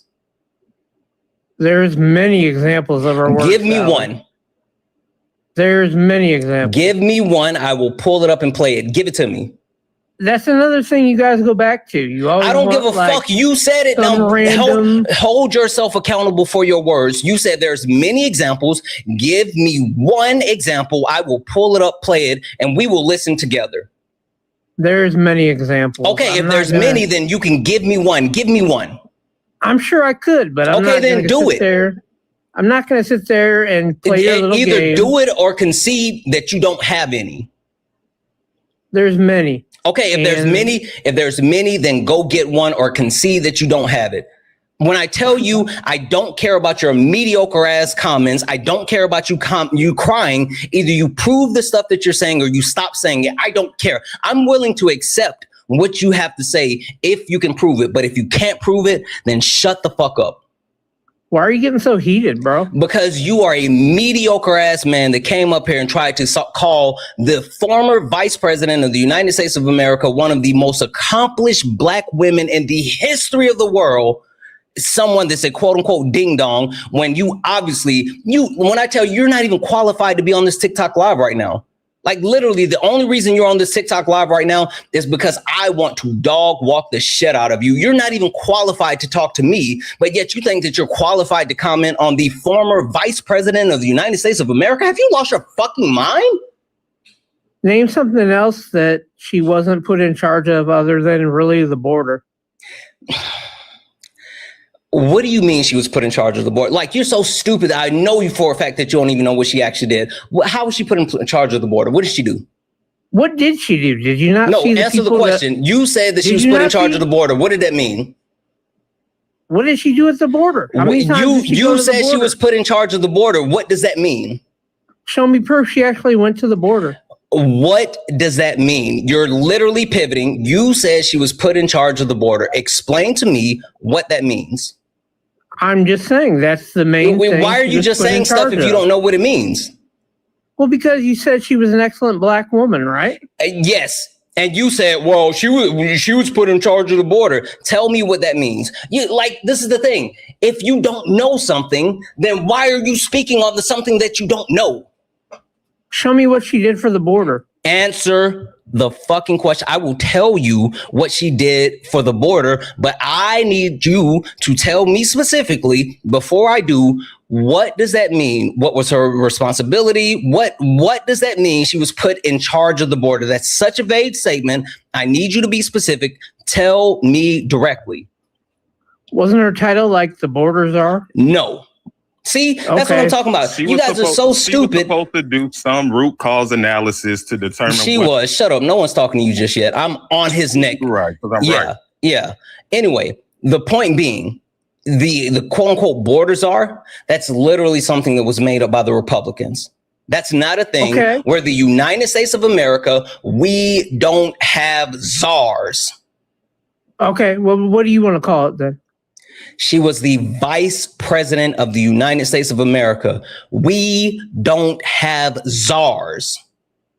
Okay. So even how did she do? you accepting that, it shows like the lack of intelligence that you have.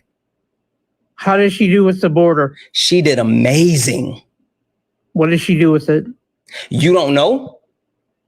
Obviously, you don't. Tell me. Oh, no. I know. I need you to tell me that you don't know. I need you to concede that you don't actually know anything, and I will educate you. But if you're telling me you know, then you need to tell me. What's the point? The point is, you are ill-equipped for this conversation, but yet for some reason you think that you have the ability to make a comment about one of the most successful, intelligent Black women to ever grace this world. Not this country, this literal world. Even this donut right here knows what she did, but you don't know shit. And for you to come up here in front of thousands of people saying what you said, let's not forget that you originally came in here saying, well, every time I'm over in your YouTube chat, actually you said Yahoo, your YouTube chat, I get muted because I make great points, and you haven't made a fucking point yet. The only thing that you did was take a swipe at a Black woman, not knowing that I was going to fucking roast you because I know that you don't know anything. You guys never know anything. All you have is your fucking feelings. Now state some facts. Either tell me what she did or admit that you don't know anything. Am I the one yelling here? And I don't give a fuck about who is yelling or who's not. The reason I'm yelling is because you are so mediocre and you came in here with so much confidence and you insulted one of the most prestigious Black women to ever grace this earth. I will hold you accountable for your words. I'm so sick and tired of mediocre people pretending that they belong. You don't belong here. You're not equipped, and I'm exposing you. You're exposing me. So are you telling me the question? Are you telling me I didn't see people? The question. Are you telling me I answer didn't see people? The question or concede? I don't care which one. Either tell me what she did or concede that you don't know. I'm about to tell you. Okay, go. Are you telling me my eyes lied to me? I don't care about your lying ass eyes. I want you to tell me what she did or concede that you don't know. She didn't do anything. Okay, so you don't know. So you don't know. Is that your final answer, that she didn't do anything?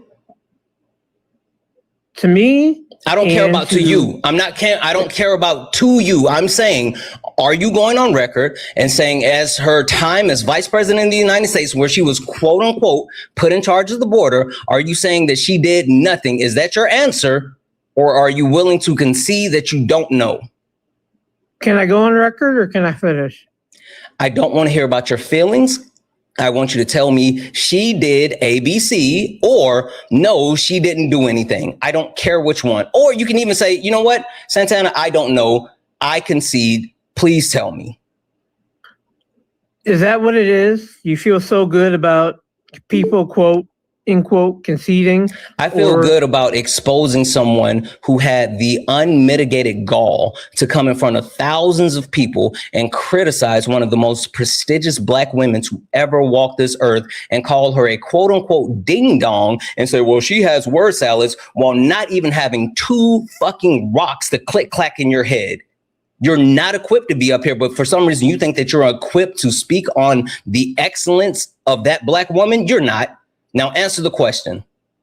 You won't let me speak. Go.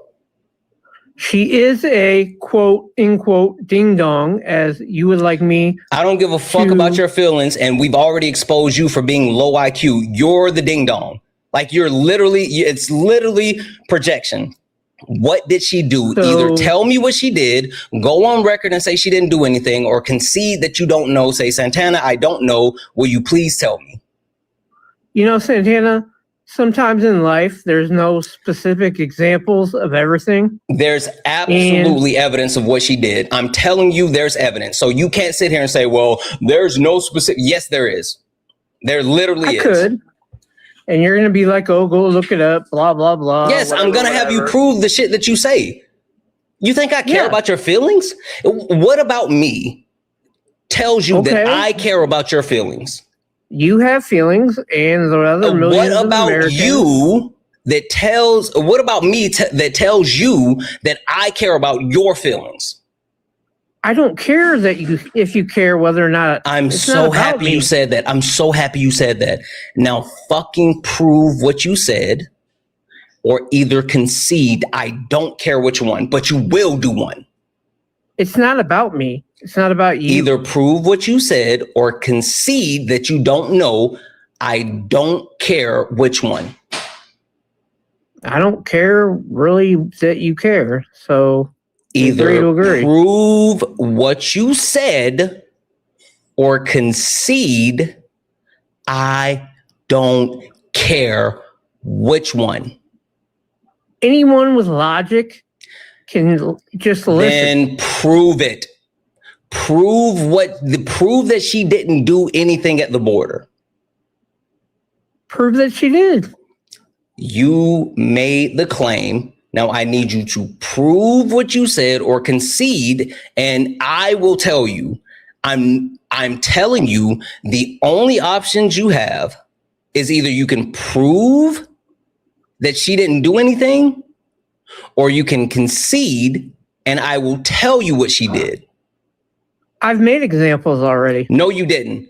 All you did was talk about, you can just look what you said in my eyes or any logic. That's not actual proof. No one gives a fuck about your eyes.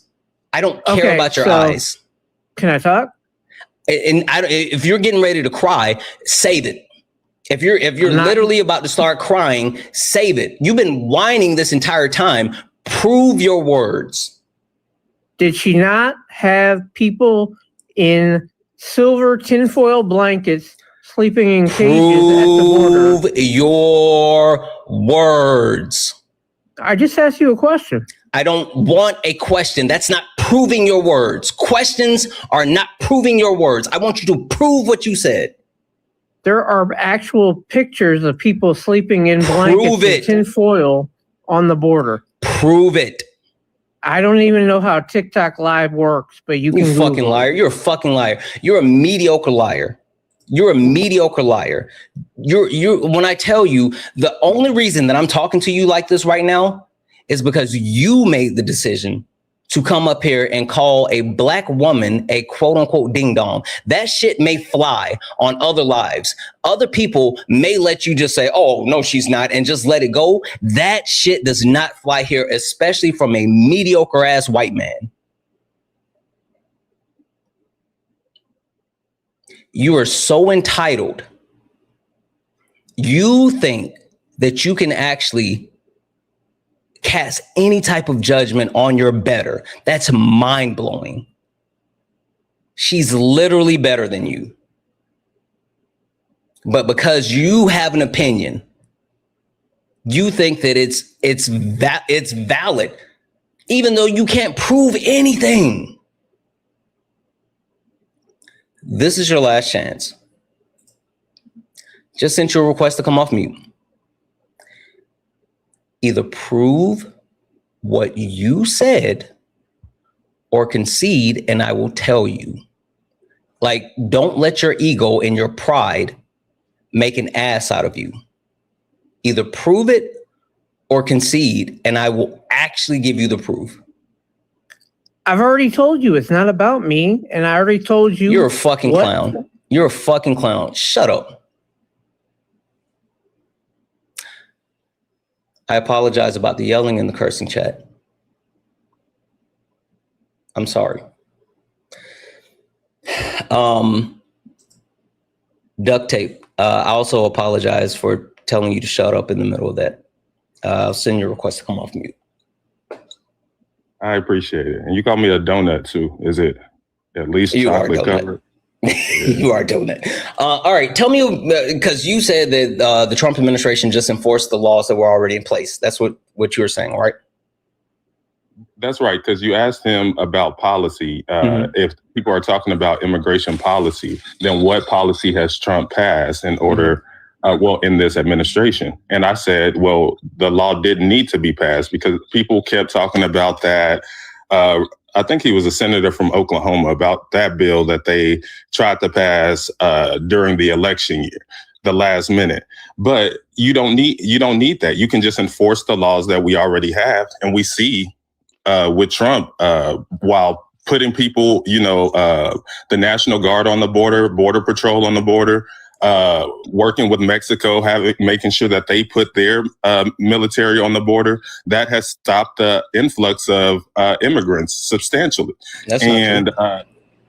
But it has. What you're saying is not true. There's nothing that the Trump administration has done as far as working with Mexico or putting troops on the border that's more substantial than what the Biden administration did. Actually, the Biden administration had more troops at the border. Trump had, I think, 7,000 or something, and the Biden administration had 10,000. Whatever the number is, the Biden administration had 3,000 more. I know that number is accurate, 3,000 more.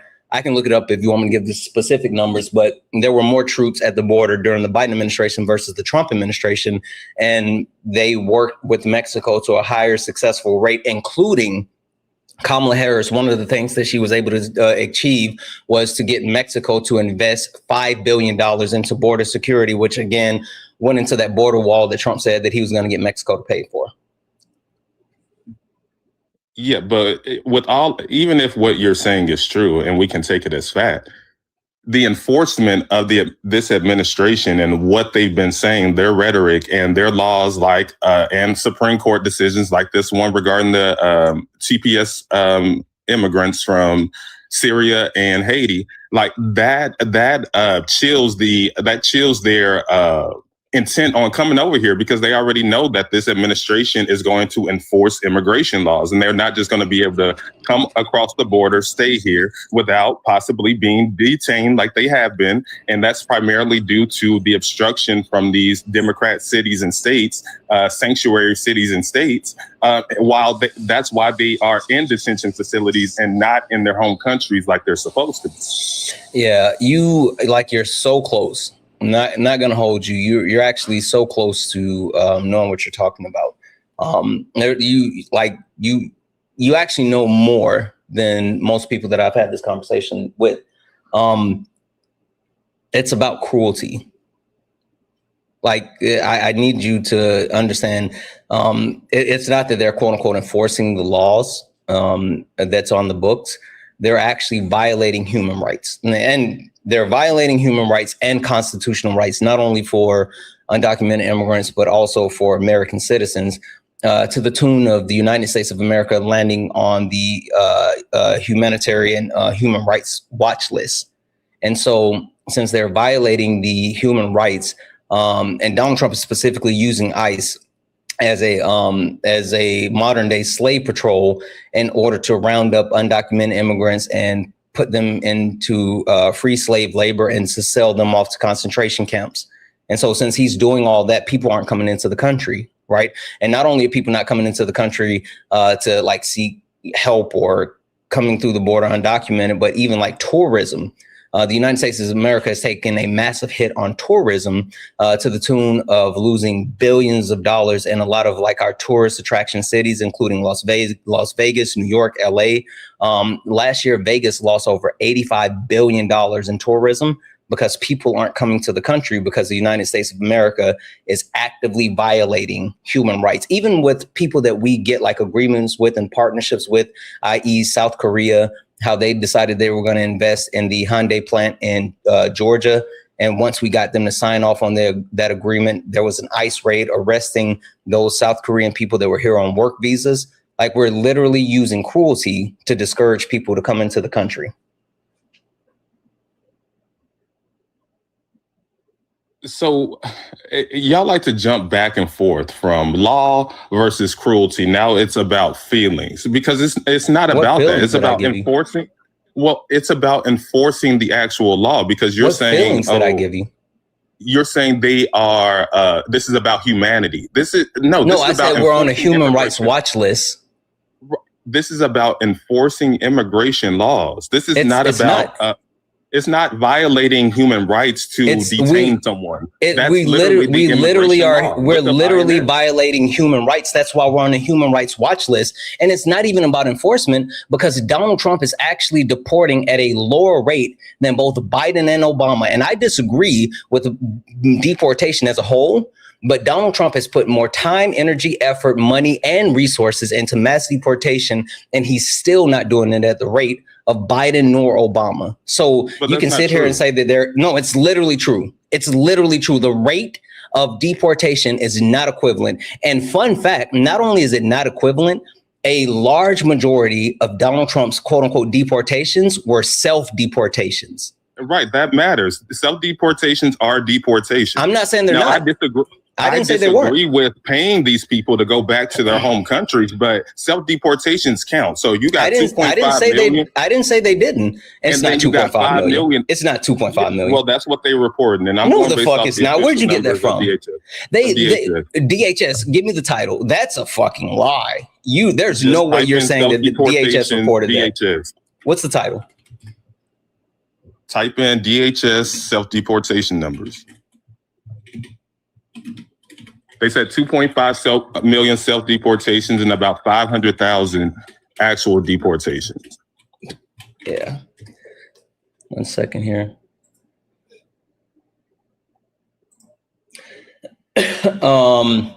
DHS removes more than 500,000 quote illegal aliens from the U.S. Let's see here. More than 2 million quote unquote illegal aliens have left the United States, including 1.6 million voluntary self-deportation and more than 725,000 deportations. Okay, so they're saying that there's been 1.6 million people that have self-deported. I'm not gonna say like that's bullshit, but okay, I guess what date whatever. Is it? I'm sorry. What date is it? What's the date on that? They released this in October 27, 2025. Yeah, so they've been updated since then. And because this is the press release and this is the updated information that's listed on the site. Yeah, but I don't have it up. Look at what's I'm scrolling through everything that's been released in 2026. Give me a second. Let's just break it down to 2026 and then the topics. Maybe border security. Give me a second. But while you're looking that up, even with those numbers that you presented, immigration and custom enforcement, or it will probably be immigration and custom enforcements, right? What do you think? It can be all of that. So it's all under the same department. No, I'm trying to look to find and see if they posted any updated numbers. Because the numbers that I'm on their site and that was the most recent, because they stopped reporting. So yeah, I don't see any updated numbers. I'll keep looking. Anyway, I let's say I take them at their word. Right, 1.6 million self-deportations. They're still actually deporting at a lower rate than both the Biden and Obama administration, and they're paying them $1,000 a pop and sending them off their merry way. So that's interesting. Well, that was October 2025. So that was less than a year of him being in office. He was in office January 2025. So so they're still deporting. Now we're in June, almost July. So even though I think that he is not doing everything the right way, because he should be in the border states too. So it needs to actually improve. Oh, wait, hold on. They increased their actual payments to $2,600. Did you see that? I saw that. They increased their payments to $2,600. What's the math on that? 1.6 million. All right, hold on. Let's see. 1.6 million at $2,600 each. Holy shit, that's $4.16 billion. Correct. We paid them $4.16 billion. to leave. That's why, and y'all say this is not humanitarian. Look, who else gets paid $4 billion just to go back home? Well, first and foremost, the individuals didn't get paid $4 billion. It was they spent 26,000 per individual. But the crazy shit to me is while this is happening, like they're still not actually performing the functions of what they were trying to do because they put money into ICE. They actually gave illegal coverage and protection for them to like violate the United States Constitution. Like they've done all this shit and they still are deporting at a quote unquote lower rate at the same time deporting less than 5% of the people that they're deporting are violent criminals. Meaning that the actual people that they've been deporting don't have a history of criminal or a criminal record. And they've been specifically doing stuff like they did with TPS, going after people where they're like removing legal status. They've been going after like green card holders. The actual judges just ruled last week that ICE can no longer detain people and pick people up from the court because like they were literally going into courthouses and grabbing people and deporting them from the court. So like all this shit is crazy. But yeah, those judges don't have purview over the president. We as the American people, they literally do. No, we as the American people, they literally do. Wait. Does the president of the United States have to follow the Constitution? His primary job is to protect the U.S. I hear you. Does the president of the United States have to follow the Constitution? Yes, he does. Okay, perfect. Whose job is it to interpret the Constitution? It's our job to write it. It is the judges. Go ahead. You got it. Supreme Court ultimately who has the purview to interpret the Constitution and change. So if the actual judges pass a law stating that there is something that the executive branch is doing to infringe on the Constitution, of course, there's recourse. They can escalate it all the way up to the Supreme Court, which is the highest court in the land. But all the courts have the ability to stop the actions of the executive branch if they deem it to be unconstitutional. That's false. How is that false? Because the Constitution doesn't create all those judges, all those courts. Some of those courts are created by Congress. So Congress gives them specific authority. I'm not saying who did or did not create that. They still fall under the judicial branch. No, they're called Article 1 judges. I'm not saying that the actual there hasn't been additional levels of courts that have been created, judges that have been created, but the judges that fall under the preview of the judicial branch, which the escalation goes up to the Supreme Court, that's the branch that has the authority to make rulings. And that's why you see lower courts actually passing blockages of what the Trump administration was looking to do. And they escalated to the Supreme Court. Sometimes the Supreme Court rules in their favor. Sometimes they don't. But that's why the Trump administration has to escalate. You know that. You're too smart. Like, I've talked to you long enough to know how you're intelligent. So don't be disingenuous with me. But I'm not being disingenuous. What I'm saying is that the president's his primary responsibility to do is to protect American citizens and our interests. So a court who is elected locally within a certain district in California, Oregon, Massachusetts, Louisiana, wherever you want to say the court is, they don't have authority over the president who we all elected with over 70 million votes to usurp his power. That's not what the Constitution says. And that's why Black people, looking at the information that comes directly from federaljudicialcenter.gov, federal district courts can block executive order, but their power to halt them nationwide is strictly limited. Judges may only block enforcements of an order for a specific plaintiff who filed a lawsuit following the Supreme Court ruling that struck down the use of universal or nationwide injunction. So prior to, I think it was like the middle of last year, they could strike down anything that was done for the entire country. But since the Supreme Court made that ruling, they still have the ability to actually stop it, but it's more limited as far as who it applies to. So You're wrong. Hey, thank you for the DJ. That's literally my argument. That's not your argument. Yes, it was. I said they go to districts in California and Massachusetts. That's where their jurisdiction lies, not over the president. So that's the whole thing with these immigration. The president's sole responsibility is to protect us. He's the commander in chief. He protects the borders. That's why when Texas tried to install thank you for manifesting, right? Barbed wire along the border, then what happened? They couldn't do. The Supreme Court ruled that they couldn't do it because the president, the executive branch, the Congress, they determine who comes into this country. That wasn't they determine ruling. Immigration That policy. was no. That's because the Biden administration ordered them to take it down, and they end up having to take it to court to get them to take it down because of it, because it was literally unhumane and it was killing people.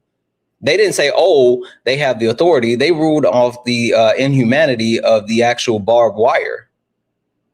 That's why they let them. That's why they let them keep other things in place, but they made them take down the barbed wire. How is it inhumane when there's barbed wire around prisons? Because they were putting barbed wire. They was putting barbed wire in the water in areas that they were putting barbed wire in the water in certain areas that people weren't aware, and so people were actually dying because they didn't have visibility and they couldn't see it. Don't go in the water. See, now you're trying to look for justification. I don't really care about your justification. I'm just telling you what the reasoning was and what was declared. Like you can agree or disagree with it. Like none of that has to do with authority. I'm sorry? It wasn't about humanitarian reasons. It's because it literally Texas was. That's what the courts ruled. Individual state doesn't have authority over federal immigration. Like literally the courts ruled it was inhumane. That again, that's why they let them keep other forms of enforcement. But specifically, they had to take the barbed wire down. I just provided a perfect example about barbed wire. It's around prisons. So I don't care about your example. I'm telling you what the actual ruling said. Why do you think I need an example to go against the ruling from the court? That's not what the ruling. Who ruled it? Got it. Give me a second. What did they say specifically? Give me a second. I got it.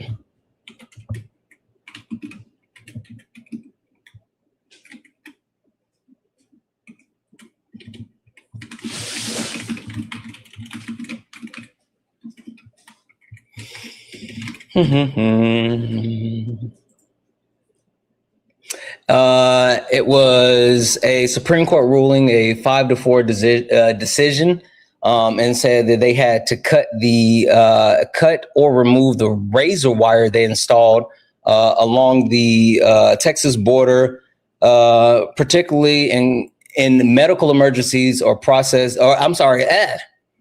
they were causing medical emergencies and processes to immigrants.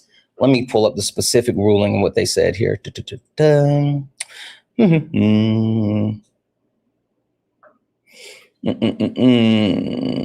Greg Abbott, signed law enforcement border, razor wire, fifth court, increased emergency, Where's the actual written dissent? I know they wrote one, right?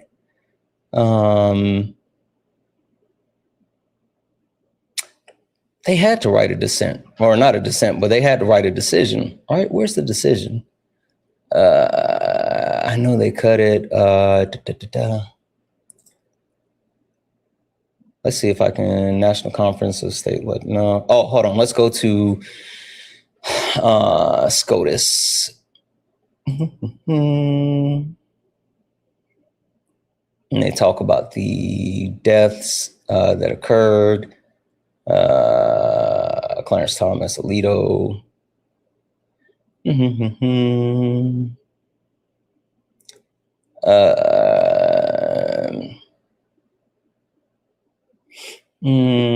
I got a Google. Excuse me. I got a Google AI overview that says in January 2024. Oh, I don't care about a Google AI overview. Like, I'm not looking at that. I'm looking for the actual ruling. I'm on SCOTUS blog right now. Perfect. Tell me where, because that's literally what I'm looking at. Tell me what they say in SCOTUS blog, because I'm looking for it here as far as their direct decision. And the only thing that I see them talking about is the actual deaths, and then other things that I can't say on TikTok Live as far as the drugs that were coming in. Yeah. What are you seeing? So that's what I'm saying. The AI overview is from SCOTUS blog. I'm literally on SCOTUS Court. blog. Like, right, hold on. I got you. Look at this. I'm literally here. I'm looking for the specific wording. I don't care about your AI overview. I'm saying here they're talking about it, but they talk about the actual deaths that were caused, and they talked about the actual necessity to cut it. But it doesn't say. I'm looking for the specific ruling. Go ahead and read what you got.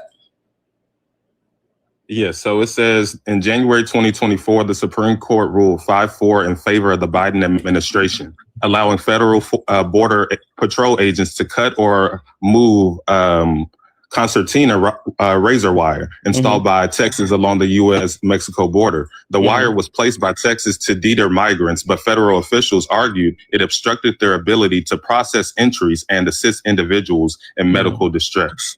Yes, so it obstructed their ability to process entries, meaning that it interfered with their federal authority to enforce immigration law. So that's what they argued about. Yeah, I'm telling you I didn't say what they argued. I'm telling you that the decision was that it was cruelty, because the reason why they had to remove the razor wire is because it was literally killing people. I'm not saying that they didn't base the argument off of it, but I'm saying the ruling, the reason why other things were able to stay in place and the razor wire was not, because it was cruel and it was killing people. That's the whole point that I'm making. It doesn't say that anywhere. It literally, you're looking at the AI overview. Go to the actual SCOTUS blog. It says that in SCOTUS blog. I'm on here. Don't play in my face. That's why you're sitting there reading the AI overview. Fuck the overview. Go into the actual article. It's right there. It's literally in your face. Stop it.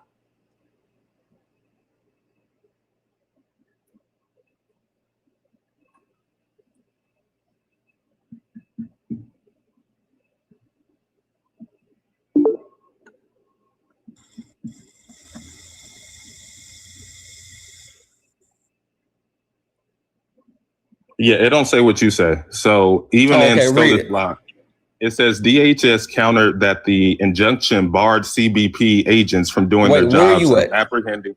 Where are you at? I'm on justices allow removal of Texas's razor wire on U.S.-Mexico border, and this is from the National Conference of State Legislatures. Why wouldn't you go to you were just at SCOTUS blog. Why would you leave SCOTUS blog and go to something else? It's all the same information. It's not. Wait. So you're going to read a portion of SCOTUS blog from the AI overview and then shift from SCOTUS blog to something else because you don't want to read what was actually listed there. No, they give, AI overview. They give 3. I don't use AI overview. No, I don't know AI overview because I don't use AI overview. That's not my thing. That's literally your thing. Okay, so with AI overview, since you I don't care about AI overview, go to SCOTUS blog.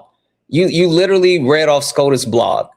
I really want to see the actual case because that's what I was looking for as well. But you're the one that wanted to lock in on SCOTUS blog. I was looking for the actual written decision. But you're making a claim that it was for humanitarian reasons, and nowhere does it say that. Not even what you're reading. Yeah, it does. In SCOTUS blog, it said that people were dying and they had to cut the actual razor wire. That's why I said go to SCOTUS blog. You playing in my face. Stop it. Take a minute and go look at that. I'm going to thank a couple of people so I don't get too far behind. Like, you're playing in my face. Don't do that. W's in chat for Trey for the $5 super chat to say, that's how they keep us asleep at the wheel. We feel comfortable enough not to crash out, but not actually in control. Facts. W's in chat for Mr. Flinch for the $2 super chat to say, Dan, you're uneducated as hell. JFC bigot ass. Who is Dan? Oh yeah, the other fucking guy that was over here on. Yeah, fuck him. W's in chat for Dragon for the $1.99 super chat to say, caller is a discount Brian Donaldson. He is, but whatever. Let's move back over here. W's in the chat for Tiffany for sending 5 YouTube membership subscriptions. Thank you so much for sending that out, Tiffany. W's in the chat for Kayla for the $10 donation, saying, in my mind, white privilege is a more extreme version of quote unquote pretty girl privilege. I'm gender fluid. When I look at a young girl, I'm straight up giving free stuff. But when I look at a guy, more often I've been stopped on. Oh, wait, hold on. You're saying you're gender fluid, and when you look like a girl, you've been given free stuff. But when you look like a guy, you've been stopped on suspicion of theft. Am I getting that right? I don't want to say yes or no. I think that I would rather more so stick to like breaking down white privilege than trying to equate it to something like that. I think that's a little bit out of my wheelhouse. That's why I wouldn't want to give that analogy. I can give a further breakdown, but yeah. W's in the chat for Rodrigo for the $5 donation, saying, as a Peruvian with white presenting phenotypical characteristics, I may benefit from white privilege, like being less likely to be profiled or pulled over. But once someone sees the name or learns I'm Latino, bias can shift quickly. That's facts, right? That's absolute facts until they actually gain more knowledge, and then they start to cast those additional biases based off of new information presented. That was in chat for Darius for the $5 donation, saying, laws aren't right or wrong. Without emotion, laws don't make sense. Emotions are valid. Would he defend slavery if it were legal? I hate it when people learn through the wrong lens of oppression. Yeah, I mean, he's just literally trying to actually vilify people. Like, that's what we're doing. That was in chat for Anthony for the $1 donation. And this dude loves the taste of leather. He is bootlicking. That's facts. That was in the chat for Jay Hops for the $5 donation, saying, getting paid to quote unquote go back home is not a flex. They did not want to leave. The only other opinion was being deported and cruelty. Yeah, you know what's funny? Like, we got so far away from the cruelty point and started going down a rabbit hole that I forgot that was like the original thing that we were talking about. He fucking got me. W's in the chat for Manders for the one cheer bit to say, damn, mister, I love free shit. Just turned down free shit. Yeah, that's because it's something I got to put on my lips, and I'm, really cautious. I'm a germaphobe before anything. W's in the chat for Manders for the one cheer bit to say, outstanding BTA lesson. Kudos, Santana. Dude is an absolute ding dong. That's right. Using that insult, patty mayonnaise. Absolutely. Absolutely. And last but not least, W's in the chat for Ron Spice King, who sent a $5 super chat to say, thank you for what you do. Send us some bourbon/rice samples today. Yes. Fucking W's in the chat for Ron. Guys, if anyone else like to support the live, you can do so. Sorry. Fashi, W's in the chat for Fashi for the $2 super chat to say, random question. Are you looking to get GTA 6? Yeah, I actually was thinking about that yesterday, that I might get it in streaming and with some gaming. I know I owe Twitch like some gaming streams, so I might get GTA 6 and actually do that. W's in the chat for all the donos, guys. If anyone else likes to support the live, you can do so. Cash App, PayPal, Venmo. Pay links and the link tree in the bio. Santana Speaks for You. Santana Speaks for You is the best way to support the live. If you're over on YouTube, you can send a super chat, and I will read that out, guys. 1.5 thousand people hanging out on TikTok. Keep tapping the screen. Look up at the top. If you see the word follow, you're not following me. We only got 27 new followers on the stream. I know for a fact we got more than 27 people. So guys, please, more than 27 people that have not followed me, hit that follow button, turn on notifications so you know when we go live all the time. Duct tape. We can keep going down this rabbit hole, or we can get back to the actual point of the conversation. I mean, I literally forgot that we were talking about something else and got like super stuck on the minute conversation when it came to Texas. Your call. Yeah, that's because you said it was because of a humanitarian effort. And yeah. I'm saying my argument is these people who come from these foreign nations, they already know the United States of America. They already know Trump. He's not new to them. So just like he isn't new to us. So why come over to the country when you know that the American people want a president who's going to deport you, and then complain that, it's against, but that's the issue. That's not what he's doing. Did you miss the part where I said that he's using ICE to round people up put them into free slave labor and then send them to concentration camps? You said who said that? Did you miss the part where I said that? Yeah, but that's not true. How is going home a slave camp? That's just disrespectful. No. That's not what I'm talking about. I'm not talking about them like going home. Oh, you don't know. You don't know. Oh, okay.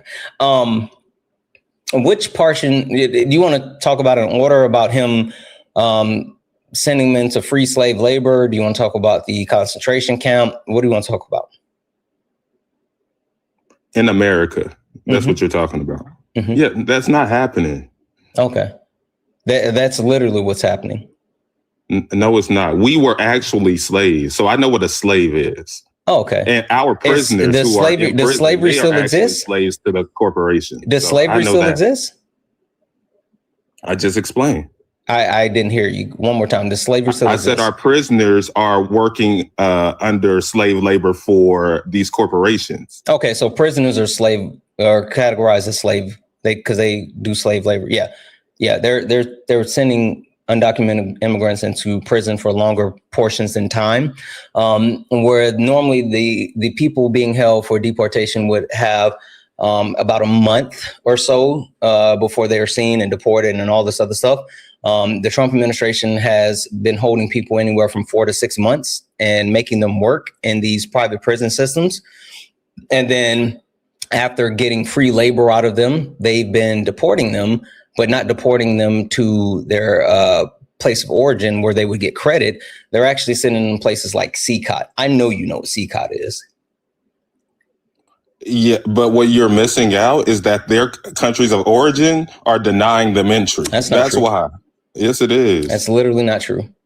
But it is true. That's literally not true. Immigration laws say they can be sent to a safe third country, and that's no. I know the immigration laws, but that's not true. They're not negotiating with these countries, and even there's countries who are demanding that their actual people be sent back to their country.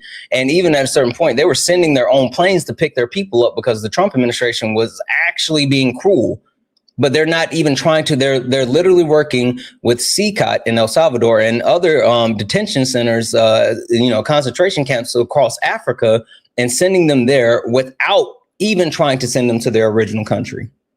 Yeah, my only disagreement with that is if these people haven't been duly convicted of a crime, they shouldn't be sent to a prison in another country. But other than that, if they have been convicted here, there's nothing in U.S. law that says they have to do their time here. They can go to another country.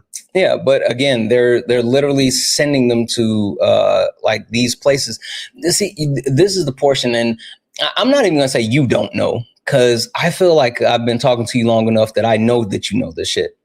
What's the deal with Core Civic? Core Civic? Mm-hmm. You talking about the technology company? They do more than technology, but yeah, Core Civic.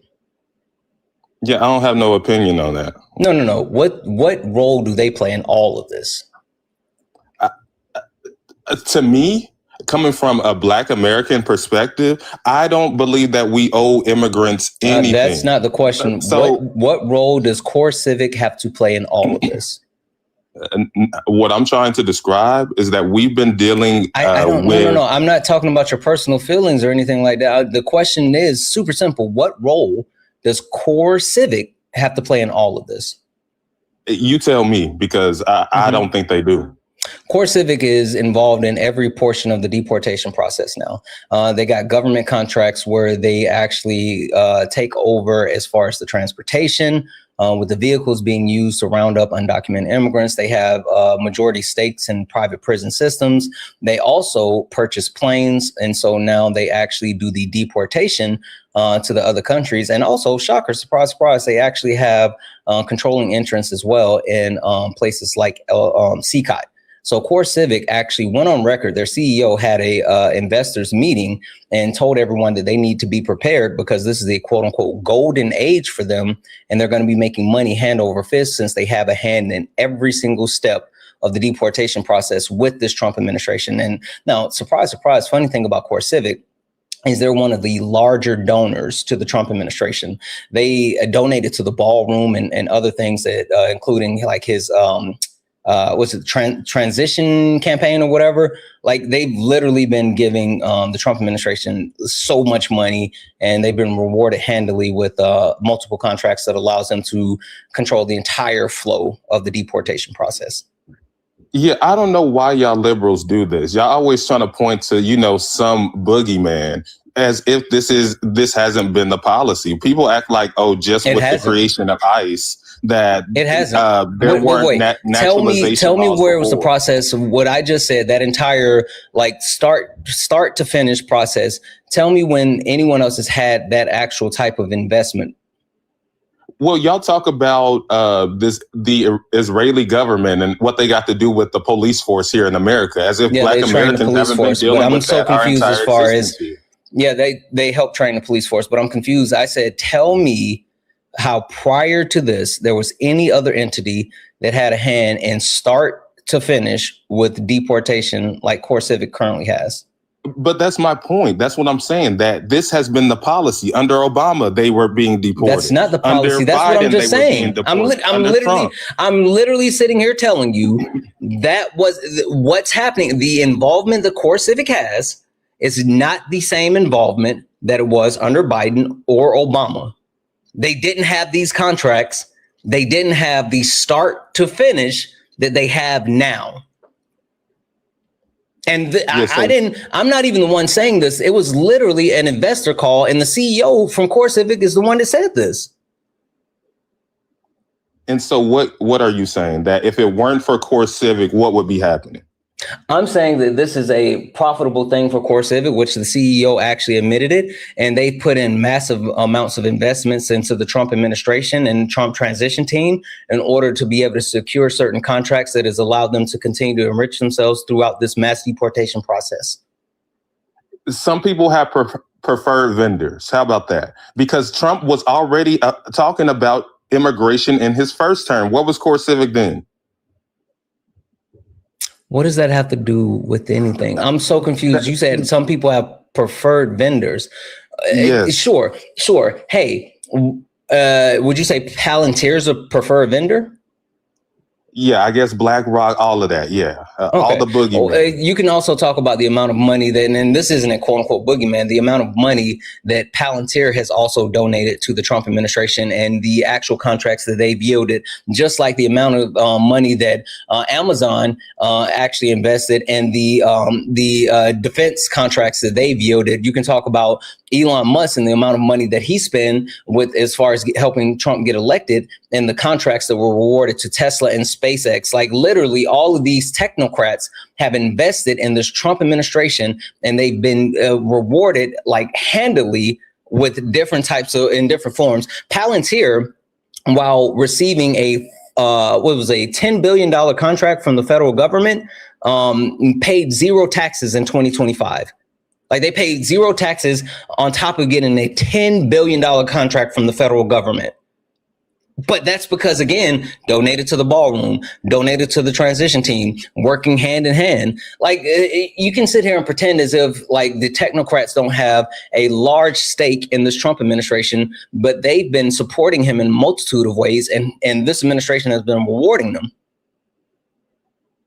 Yeah, but I guess what I'm not understanding, because I'm not doubting that. I mean, that's with every administration. You can say that about your, preferred Biden-Harris administration. They were hand in hand with BlackRock. They were supporting her campaign, all of that. So, that's an insane claim. I didn't say anything about BlackRock. And you brought up BlackRock. I didn't talk about technocrats and all of that. But I was specific when I talked about technocrats. I talked about Palantir. I talked about Amazon. I talked about SpaceX and Tesla. I never brought a quote unquote boogeyman of BlackRock. I'm not saying that. Yeah, you're saying people with a lot of money. Yeah, so prove that BlackRock actually supported Kamala Harris. What do you mean? They donated to her campaign. Okay, give me a second. W's in the chat for Stephanie for the $5 donation saying there was no full decision. I didn't think there was. Because there was an emergency docket. Yeah, okay, that makes perfect sense. I didn't think that there was a full decision. I was wondering why I couldn't find that full decision. It says here DHS counter that the injunction barriers CBP agent from doing their job or apprehending, inspecting and processing immigrants who have illegally crossed the border To the Federal Immigration and Nationality Act, they argue the CBP agents cut or remove wire to apprehend illegal immigrants who are then sent to another location for processing. If the Supreme Court upheld the appeal court injunction, federal CBP agents would be unable to enforce U.S. immigration law and, quote, guard against risk of injury and death matters which the federal government, not Texas, is held publicly accountable. Yeah, they literally said that the actual injury and death would be accountable to the federal government. And that was what the Supreme Court in the 5-4 ruling, they stated that. Got it. Dub's in the chat. Thank you so much for that. I think we're all caught up, guys. If anyone else would like to support the live, you can do so. Cash App, PayPal, Venmo. Pay links in the link tree in the bio. Santana Speaks for You. Santana Speaks for You is the best way to support the live. If you're over on YouTube, you can send a super chat and I will read that out, guys. Only request up if you are a Trump supporter or disagree with anything on the background. We're only looking for some debates. Only request up if you're a Trump supporter or disagree with anything on the background. We're only looking for some debates. Also, guys, can we knock out the donuts? Please, please, please. Please, please, please. Can we knock out the donuts, please? And again, if you are a Trump supporter or disagree with anything on the background, get in the box. He said Palantir donated more to the Dems than the Republicans in 2024. Russian troll? I'm not even gonna take you serious. You the one that said Momo Withers. You're the fucking weirdo that's obsessed with me. Fuck off. I was about to send you an invite, but you can leave. And duct tape, were you able to find that? Yeah, I mean, just exactly repeating what I said, that they get, just like the Republicans get money, they get money too. What's your source? It's blackrock.com. I mean, Blackstone or whatever it is. BlackRock.com. BlackRock.com. What's the title? Yeah, BlackRock Political Action Committee disbursements. BlackRock Political Action disbursements.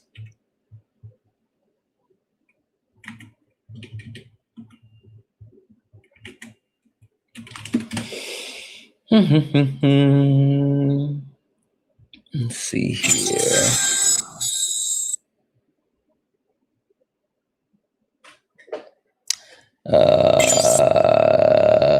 Where do you see that? Because I'm on the page. It says about BlackRock. It gives the breakdown. Wait, this says individual site for, maybe this isn't correct because this took me to a high level site. Oh, okay. Wait, hold on. Here, this is what I think you were saying.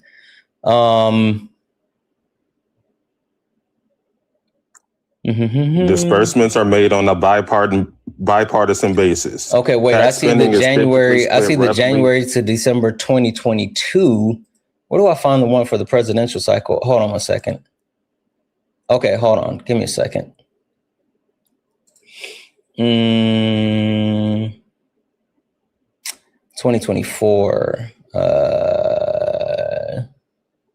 These are like representatives,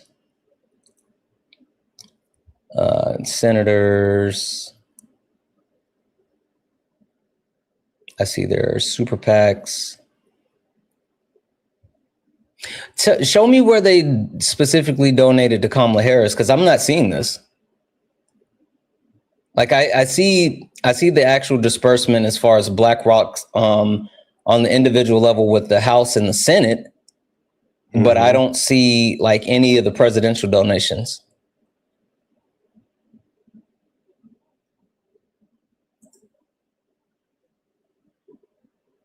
And even it says 1.1 million was contributed to in the 2024 cycle, but they only list the actual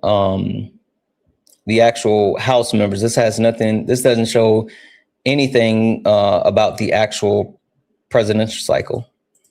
So, like, literally, this doesn't say what you say it says. That they donate to Democrats and Republicans? No, you said they donated to Kamala Harris. And they do. Okay, where does it say that on it? Like, I'm on the actual thing that you gave me. I'm not saying that what you gave me isn't accurate. I'm saying that it doesn't say. It specifically names out all the actual members of Congress and stuff like that, but it doesn't name the Kamala Harris or even Donald Trump. Like, it doesn't say anything about presidents. This is just the House and the Senate. Yeah. So I don't know. I don't have time to look for it right now, but that was it. I'm on open source. I'm on open source. And while there are individuals that work within BlackRock that donated to Kamala Harris to a tune of a total 87,182, as far as their super PAC, $0. $0. They say, according to Open Secrets, the PAC distributed roughly 51% of its funds to Republican aligned and 49% to Democratic aligned. Yeah, I'm not talking about that. I'm talking about the specific breakdown. I'm on Open Secret. I said open source, Open Secret. And yeah, I can see the actual disbursements. I can see the totals. But if you go down to Kamala Harris, from individuals that are connected with or work with BlackRock gave her a total of $87,182, but the super PACs, $0. So the super PACs didn't actually, BlackRock as a whole, no. And it says here, note, organization itself did not donate. Rather, money came from organization PACs, their individual members or employees or owners, and individual immediate family members. So you're just wrong. Not only, what were we talking about? You said that Kamala Harris. I was telling you about like the actual technocrats that have like their tentacles in line with the Trump administration. Specifically, we was talking about Core Civic, and then I gave you more examples around like Amazon and all this other stuff in Palantir, and you was like, "Oh, BlackRock gave Kamala Harris money." Topic. We were talking about immigration, so you said BlackRock gave Kamala Harris money, and then I said, "Prove it," and you was like, "Oh, it's provable." I was like, "Prove it," and so then you said, "Go to BlackRock.com," and then I looked at the breakdown, and it doesn't say anything there. And then I came to Open Secrets, and when I came to Open Secrets, I found that not only are you lying, they specifically name out that their super PACs, which she got $0 from the super PACs, but then the actual one that say from individuals said their individual members or employees or owners or individuals' immediate family. Yeah. So you're just like all wrong. No, we were talking about these technocrats and multi-billionaires giving money to campaigns because you were talking about immigration. So you just want to distract from the topic to talk about. I wasn't trying to distract from anything. I made the point that Core Civic had end-to-end connection with Donald Trump and his mass deportation. And then you said that, oh, this is something that's always happened. I talked about the specific connection with the Trump administration where the technocrats have been putting so much into Donald Trump and his administration, and it's yielded massive results, including contracts. And that's when you tried to actually tried to deflect and get to the point that, oh, Kamala Harris took money as well and all this other bullshit. Like, concede, Donald Trump has a one-to-one direct connection with these technocrats that Kamala Harris didn't have, and they're making money off of it.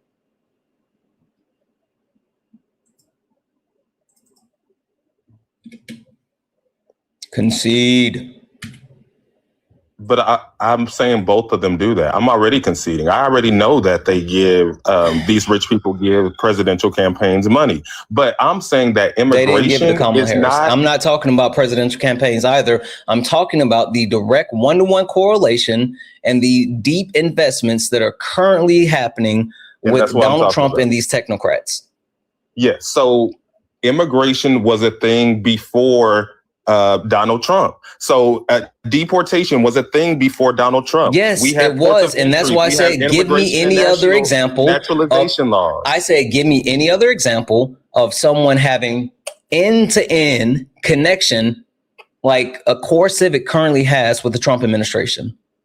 Yeah, but you have no point in saying that. Like, what's your actual point in saying that? Like, people are still going to be deported, whether it's the people that are donating to Donald Trump and giving him money, he's literally giving them government contracts. This is pay to play. And this is literally another one of the businesses. And so they're manufacturing this to milk money out of every portion. That's why they're not sending them to their home countries, yet they're sending them to torture camps where they still have investments and they can continue to make money off of the people.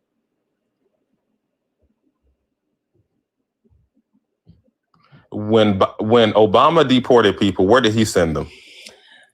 Depends on where they came from. There was never an actual Supreme Court ruling saying that Obama had illegally deported someone to a torture camp and they had to bring them back. There was a 9-0 decision that Donald Trump did. Republicans didn't care. They didn't care that where they were being deported. It's only this because liberals are doing this. So you didn't care when Obama was doing Is Clarence Thomas a liberal?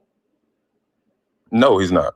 Okay, because Clarence Thomas was one of the 9 Supreme Court justices that cared enough to rule against Donald Trump.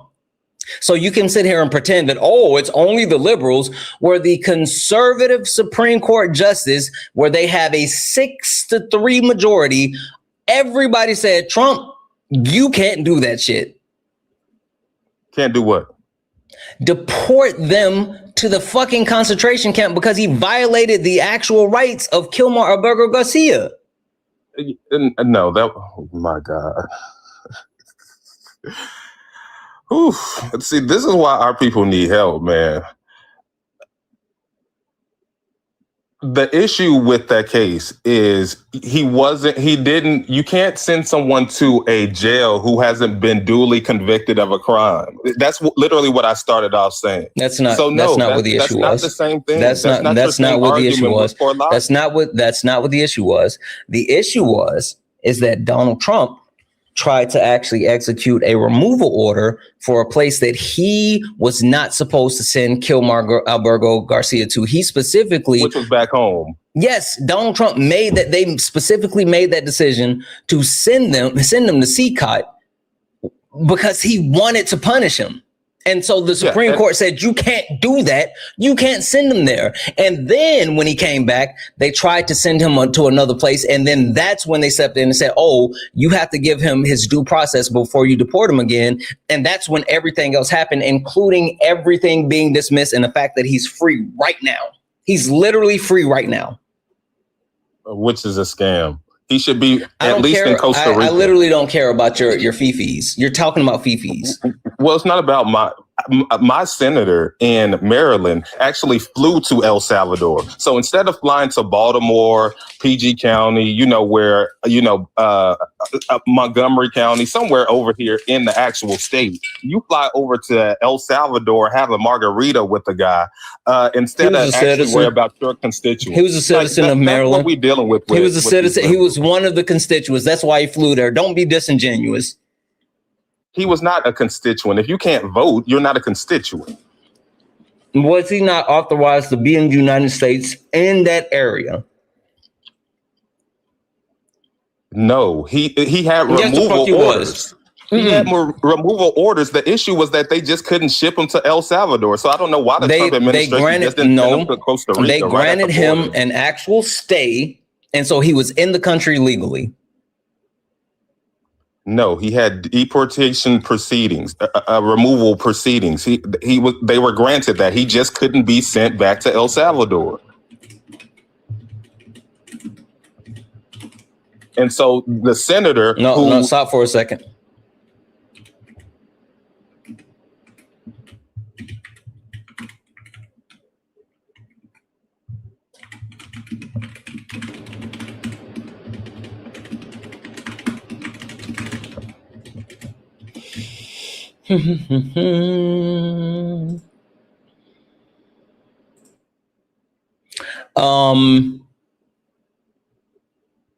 No, in 2019, there was a actual hearing that he received an actual hold on his removal status. It shielded him from being deported to El Salvador due to additional gain. So in 2019, correct, he actually got the protection, so he did not have to be removed. No, it said he did not have to be removed to El Salvador. That matters. But he could have been removed to anywhere else. No, I'm telling you, prior to the actual ruling, he could have. Read it again. And then even there was a case where they brought in 2022 where they tried to say that he was trafficking and smuggling. Like literally, yeah, it says totally that. Different. I'm looking at the CASA of Maryland, and they're talking about the history and all of his actual. Listen. Despite a 2019 court order, I'm sorry, hold on. This is the last chapter of a 9-month saga that began with ICE unlawfully deporting Kilmar to El Salvador's notorious CCOT mega prison in March, despite a 2019 court order barring his deportation. Like it's like literally they have the actual history. No, it's not barring his deportation. It's barring his deportation. That's what the CASA of Maryland said that. I'm reading. I just read off the. Okay, you know what? That's fine. Hold on. Let's go to the actual court hearing. Let me find the court hearing. Yeah. Because like literally the information from Maryland, where you said you're a citizen, they're the ones saying that. You just read it, and you going against all logic just to. I literally read it off of the CASA. The Costa decision. No, that's just a liberal organization. That's not actual law. It was Trump v. Costa. You remember that court case? No. So it says the 2019 order for Kilmar Abrego Garcia was an immigration judge's decision granting him statutory withholding of removal, issued on October 10, 2019. Wait. Where are you reading from? I'm reading from AI Overview for the Center for Immigration. No. Stop going to AI Overview. Give me a specific source. Why? What's the issue with AI Overview? It provides the Center for Immigration What's the Services. issue with AI Overview? How does AI Overview create their overview? Based on what people input into it, like, and what they search for. Kind of as well, but no, the issue with AI Overview, and this is why I keep saying, why not go directly to the source that it's listing? AI Overview is a synopsis based off of the most popular postings. They don't do critical fact checking. They actually go to the ones where people have visited the most, that have some sense of credibility, and then they create something based off of all the things. If you take a look at like AI Overview, one of the first things listed is fucking Wikipedia. Do you know what the issue is with Wikipedia? Yes. Okay, so stop reading AI Overview and go to the actual proceeding. That's why I said, let me see if I can find the entire case. Then you want to read me AI Overview? Come on, that's disingenuous as fuck. We short on time. I don't got time to be going up and down entire. Okay, document. then concede, because like that's disingenuous as all get out. It's not. I don't need to concede when I know you're wrong, because I've already read it prove before. it. I'm telling you, I literally read it as well. If I'm wrong, then prove it. You read what I said, that the immigration removal order was specifically for El Salvador. It didn't say that said that the stay in 2019 said that he could not be deported. To where? It just said it couldn't be deported. That's why I said, let's look at the actual. It literally said that. I read it. You're fucking lying. Stop it. You know you just read El Salvador in that statement. I'm telling you the overview, and then we went into the action. That's why I said I went to CSAS of Maryland. And you said, "Oh, that's a liberal site." It is. Exactly.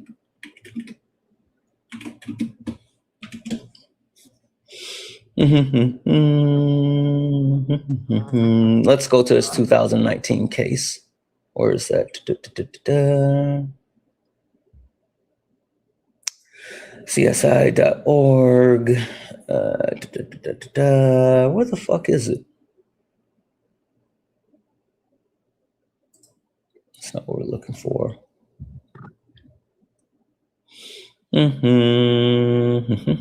I don't understand how y'all work against American citizens' interests by just Donald Trump is working against American. Donald Trump is working against American citizens' interests. Donald Trump has made literally everything worse since he's taken power. The economy is worse. The job market is worse. The living conditions are worse. Like literally, Donald Trump just passed not passed legislation, but remove regulation that stops different forms of pollution. Like you're sitting here and pretending as if we're the ones that's working against American interests when Donald Trump, listen, guys, you guys might not have seen this. Donald Trump, the Trump administration has removed a federal protection for the habitat of the endangered whooping crane. There's only 500 whooping cranes left. Donald Trump is going to allow their habitat to be destroyed. Do you know what forever plastics are, or forever, God damn it, what is it called? Chemicals. Forever chemicals. Do you know what those are? You asking me? Mm-hmm. Forever chemicals, no. Mm-hmm. It's certain chemicals that are directly linked to a multitude of medical issues, including kidney failure, cancer, testicular cancer, like a multitude of things. And there were actual regulations put on as far as companies and their usage of it and their disposal of it. The Trump administration rolled back all of those regulations, allowing those companies to use those and improperly dump those, which is going to cause more people to die. Like literally, you say that we're working against the American people when Donald Trump is actively killing American people. Hey, Donald Trump's trying to kill his voter base. That's just not true. You're just saying anything. I can prove it.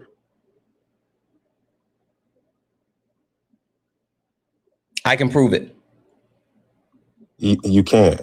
Specifically, Donald Trump's trying to kill white people. I can prove it. This is just hyperbole, but I'm not here to defend. Would you like for me to prove it? This is hyperbole. Would you like for me to prove I'm not here to defend. Would you like me to prove Trump. it? I'm here to defend. Would you like me to prove that Donald Trump is trying to kill white people? Go ahead. Perfect. You know what the One Big Beautiful Bill is, right? Yep. Okay. Donald Trump passed the One Big Beautiful Bill. Now, the interesting thing about the passing of the One Big Beautiful Bill is that it directly kicked 17 million Americans off of healthcare coverage while raising the premium of other Americans as well, right? You know about that, right? Yeah, but okay, I don't agree. But go ahead. Perfect. Now, it also had another factor by eliminating Medicaid and Medicare subsidies to rural hospitals. Now, we can agree that Donald Trump won red states, and red states have a majority of rural area where Donald Trump tends to win rural areas. We can agree on that, right? Yep. Okay, perfect. Now, we can also agree that white people are the majority race within the country, correct? Yes. So the majority of voters that voted for Donald Trump, because white men specifically showed up and voted for Donald Trump at the highest clip, higher than any other president in United States history. But the majority of Donald Trump's voter base is made up of white people. We can agree on that, right? White women too. You always like to. I'm not saying. I said people. I'm not saying men or women. I'm just saying people. We can agree on that, right? Correct. And white people actually make up the majority of not only Donald Trump's voter base, but also make up the majority of the rural voters in those red areas, right? The majority, in some cases, because you still got the black belt. So, I'm not saying there aren't the black people that live in those areas. I'm saying white people make up the majority. Mm-hmm.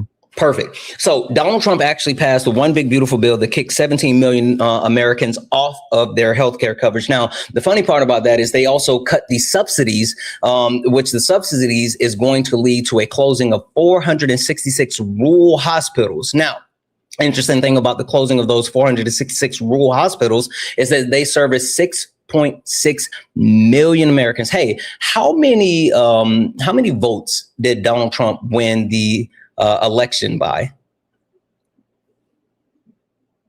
I think a couple million. About 2 million. We can agree it's approximately 2 million, right? Mm-hmm. Okay, so 6.6 million people are going to be affected by the actual canceling of those Medicaid and Medicare subsidies from the One Big Beautiful Bill that's going to close down at 466 healthcare the hospitals. Now, the interesting thing about that as well is it's going to eliminate 275,000 jobs. So the actual One Big Beautiful Bill restricting access 17 million Americans, closing down 466 rural hospitals. That's going to impact 6.6 million rural patients and 275,000 employees. Now, the funny thing about that is, do you know what's the only race in the United States of America that has a declining birth rate over the last 30 years? You're going to say white. Go ahead. Yes, white people. White people are the only population that has a declining birth rate. That's why the country has a declining birth rate, because white people are the majority and their birth rate is declining, while other races' birth rates are increasing. Now, the funny thing about their immigration is increasing too, but go ahead. Well, biracial people is the fastest growing demographic within our country. I digress. The fact that the birth rate is declining for white people means that the average age for white people is getting older. Now, question for you. When people get older, they tend to have more medical needs. Agree? Yep. Now, what happens if you remove the actual hospitals in rural areas from those older white people? They go to a different hospital. Yes, they do. They absolutely do. So when you remove those hospitals in those rural areas where people can access within a 30-minute time frame, and it adds it now from being within a 30-minute time frame to like an hour and a half time frame, well, that actually delays the access for people to be able to seek a treatment, be able to actually go and in emergency needs. And so once you have older people who have gotten less treatments and less access to healthcare because of the one, being kicked off of medical access, two, having to travel further, and now three, if they have an emergency, they're more likely to die than to actually be saved. Donald Trump passing of the One Big Beautiful Bill that kicked 17 million Americans off their health care, which cut access to 6.6 million rural voters that actually service with 466 hospitals, and is canceling out now 275,000 jobs. And now it is directly impacting an aging white population and will force them to travel longer. It is a direct connection to killing them. Donald Trump is trying to kill white people, his voter base. Donald Trump is trying to kill the white people that voted for him. That's a long ending around. That's not ending around. That's actually breaking it down step by step and then letting you know why it's happening. Refute anything that I said. Well, this whole idea that the insurance subsidies is somehow like preventing them from getting insurance subsidies is somehow good for the American people. What does that have to do with the things that I said? Well, you mentioned subsidies. You mentioned I mentioned subsidies in the sense that I didn't mention the subsidies. I said it kicked them 17 million Americans off of healthcare. Like, I'm not debating whether it's good or not. I'm just telling you that's a fact. So I didn't say whether it was good or bad. I'm just telling you it happened. Well, you're saying so address all what I said. Are bad, and that's why they're getting. That's why they are unaliving or whatever. What did I say? Say it again. You're saying that all three of those things are bad. I didn't say anything about good or bad. You're literally trying to say, you're not even trying to straw man my argument. You're trying to kill. You're not trying to. Oh, for who? I think bad is conceptual. I mean, I think that if you're eliminating the amount of people that are willing to vote for fascists, is that a bad thing? A fascist is important. I don't care. I don't care about that. Answer directly. Attack the thing that I said. You said that I took a in around and all this other shit. Directly attack what I said. That's what I'm doing. But you're not. You're talking about subsidies. I didn't say shit about the subsidies. You're saying that, I said it was bad. I didn't say anything about good or bad. I gave you the facts. I made the connection, and I told you this is how Donald Trump is trying to kill white people. And you're saying that trying to kill white people isn't bad. I'm trying to say that Donald Trump is trying to kill white people. I didn't say good nor bad. Now you attack what I said. Why would you try to kill your base? I mean, I that's don't just know. a simple question. I have no idea why he tried to do it, but that's what's happening. No, that's because you just okay. went So if in you and say around no, to then make tell him me the cause for it. where I'm wrong. Tell me where So the actual flaw in the logic, and talk about the logic, not your fifis. Don't talk about things. Talk about things that you can prove. Well, one, I'm not here to defend Trump, but when you everything has to deal with this one guy, then you make me have to defend him. I don't care about you're crying now. Attack the statements that I made and tell me what I said that was false. You don't hold your own representatives accountable. Attack the statement that I made and tell me what I said was false. Tell me which portion of what I said was false. You said that 17 million people were kicked off in rural areas. No. I said no. I said 17 million Americans were kicked off of their healthcare coverage due to the passing of the One Big Beautiful Bill. That's a fact. That can be quantified. I'm not guessing. That wasn't an estimate. That's the actual number. And now I said that there's 466 rural hospitals that are going to lose funding and close by the end of 2026, which those 466 hospitals service 6.6 million Americans. And why are they going to close because of the Big Beautiful Bill? I just told you, because they're cutting funding for the Medicaid and Medicare. They can't afford it to stay open since the actual funding was cut in the One Big Beautiful Bill. Okay. And your last point? Donald Trump is killing white people. Yeah. So, no. One, what about the states themselves? What does that have to do with the point that I made? Do they not bear any responsibility? I'm so confused. I'm so confused because wait, no. Because I said, tell me what was wrong with the statement that I made. And you are literally talking about because it's not the federal government's responsibility. I didn't say anything about. I'm literally not talking about responsibility. I'm just telling you what happened. I'm telling you what happened. Correct. Tell me what's wrong with the statements that I made. I'm telling you, it's not the federal government's responsibility to take care of everybody. When did I say that it was or was not? When it comes to Medicare and Medicaid. When did I say that it was or was not? Can you please answer that question? You've been going on a diatribe. When did I say that it was or was not their responsibility?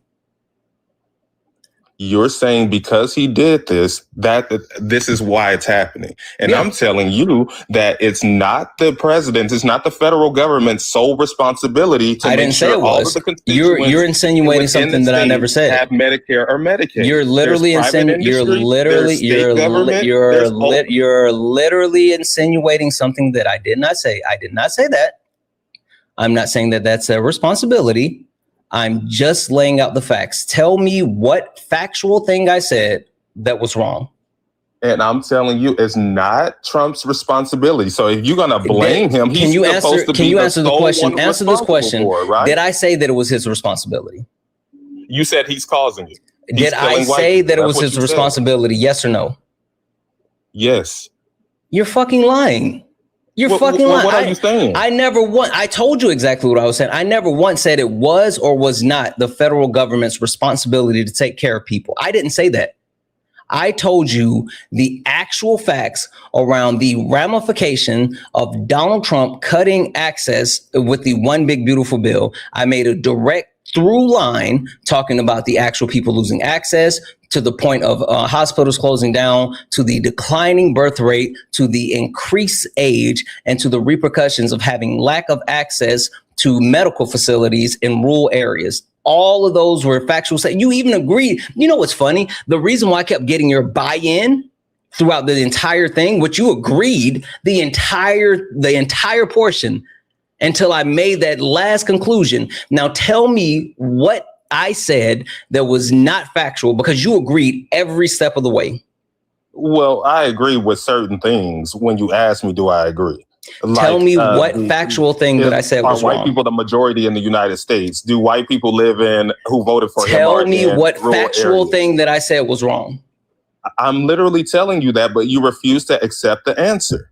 Okay, what factual things that I say was wrong?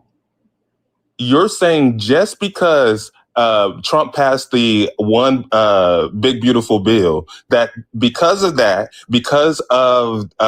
funding that has been cut to Medicare and Medicaid, that's defunding the hospitals, causing them to close, and you're saying that because of that, white people are going to die. Yeah, because somehow he calls them to be older in population. He calls them to not. I didn't say that he calls them. I didn't say that. Now you're wait. Now you're actually trying to skew what I said. That's what I'm trying to prove to you. Wait. I didn't say anything about him causing their lowering birth rate or their aging rate. I just stated those are facts. The only direct thing that Donald Trump did was the passing of the One Big Beautiful Bill. These are all direct ramifications of passing the One Big Beautiful Bill. The birth rates in decline, that's a ramification because that's something that you mentioned. No, that's just a fact. I told you that was just a fact. Exactly. So because it's just a fact, the One Big Beautiful Bill don't have it. That's disingenuous as fuck. W's in the chat for Daniela, who sent a $2 super chat. Say huge W for destroying that ding dong who tried to come for Vice President Harris in the U.S. history. Kamala Devi Harris, keep up the great work, friend. Absolutely. W's in the chat for Daniela. Thank you so much. Hey guys, we got another. I've been yelling at people a little bit too much. We got a bully in. I'm gonna hit a quick restart here on TikTok. Yeah, can you guys come right back, please? Can you guys come right back? We're just gonna hit a quick restart on TikTok because we got a bully in, and I don't want to jeopardize the actual account. Yeah, I'm not gonna restart really quickly, and then we'll be right back. Okay. I love you guys. I love you. Bye.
Clips, studying the clips now.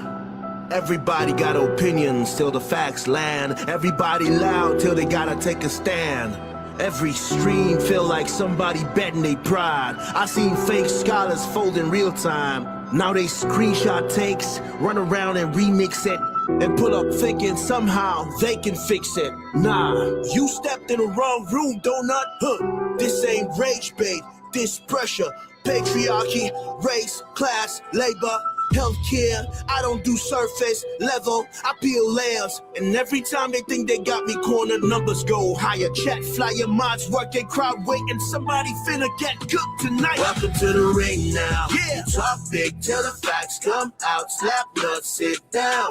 Welcome to the ring now. Yeah. Got the whole chat. Hey guys, tap the screen, share the live, send your daily heart. Man, I'm gonna go use the bathroom really quickly so we can get back to it. I'm gonna reset the gift goal. Enjoy the song. I'll be right back. So pipe down. Yeah, you might drown. You don't want war with the king right now. I don't debate for applause, I debate for the record. Every false claim get dissected and severed. You rehearsed outrage, I studied the structure. Difference between noise and somebody with substance. You quote tweets, I quote policy. You want moments, I want honesty. You want ego boosts and virality. I want mutual aid and stronger communities. That's the difference between you and me.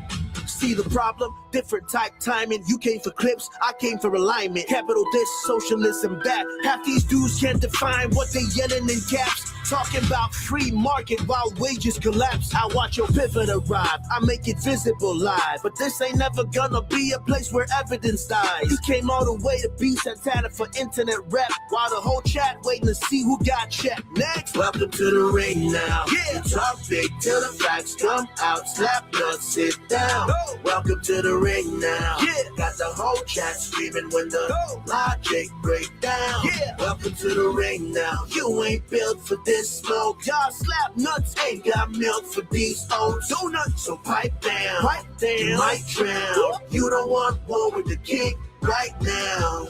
Yeah, welcome to Sparring with Santana. Bring your sources or bring excuses, whatever. Doesn't really matter either way. You're about to get cooked. You should know who I am by now. What? Your boy got great timing. Your boy got great timing. Great timing.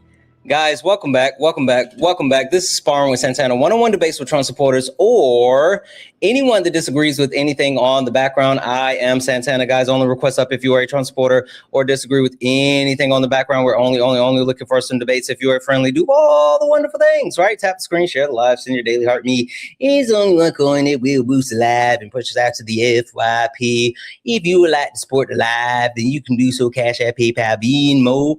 Pay links in the link tree in the bio. Santana speaks for you. J Hops, I didn't see this earlier. W's in the chat for J Hops for the 5. Said Texas v DHS. Texas ways right. I didn't see that. Thank you, J Hops. But J Hops also sent another 5 and said, didn't he say the president's main job was to make sure that American citizens were safe? Wouldn't that include not kicking them off? Facts off of healthcare. W's in the chat for Rainey for the Corgi. Also W's in the chat as well for Jamie for the $15 donation. I got older family in rural areas. Fortunately, they're not Trumpers, and I disown. Fortunately, they're not Trumpers, or I disown them.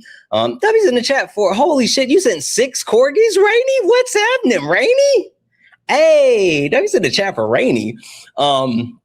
And now I'm worried about their health, and I just don't understand Trump doing this.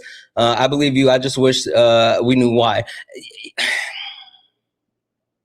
Okay, if I'm going to be honest, guys, if I'm going to be honest, when we think about why the Trump administration is doing certain things, a lot of people look at it through a couple of different lenses, right? A lot of people say, well, they're just like racist, xenophobic, da-da-da-da-da-da-da-da. Well, like they're doing things to hurt white people as well. So it can't just be, that they want, something that's based off of just white people, because they're actively hurting white people. And you can't say, oh, well, it's about capitalism. They just want to make money. Well, they're actually doing things that harm the ability to make money and improve the stock market. You can't just say, oh, well, they're just all idiots, because there are some highly intelligent people that are part of the Trump administration.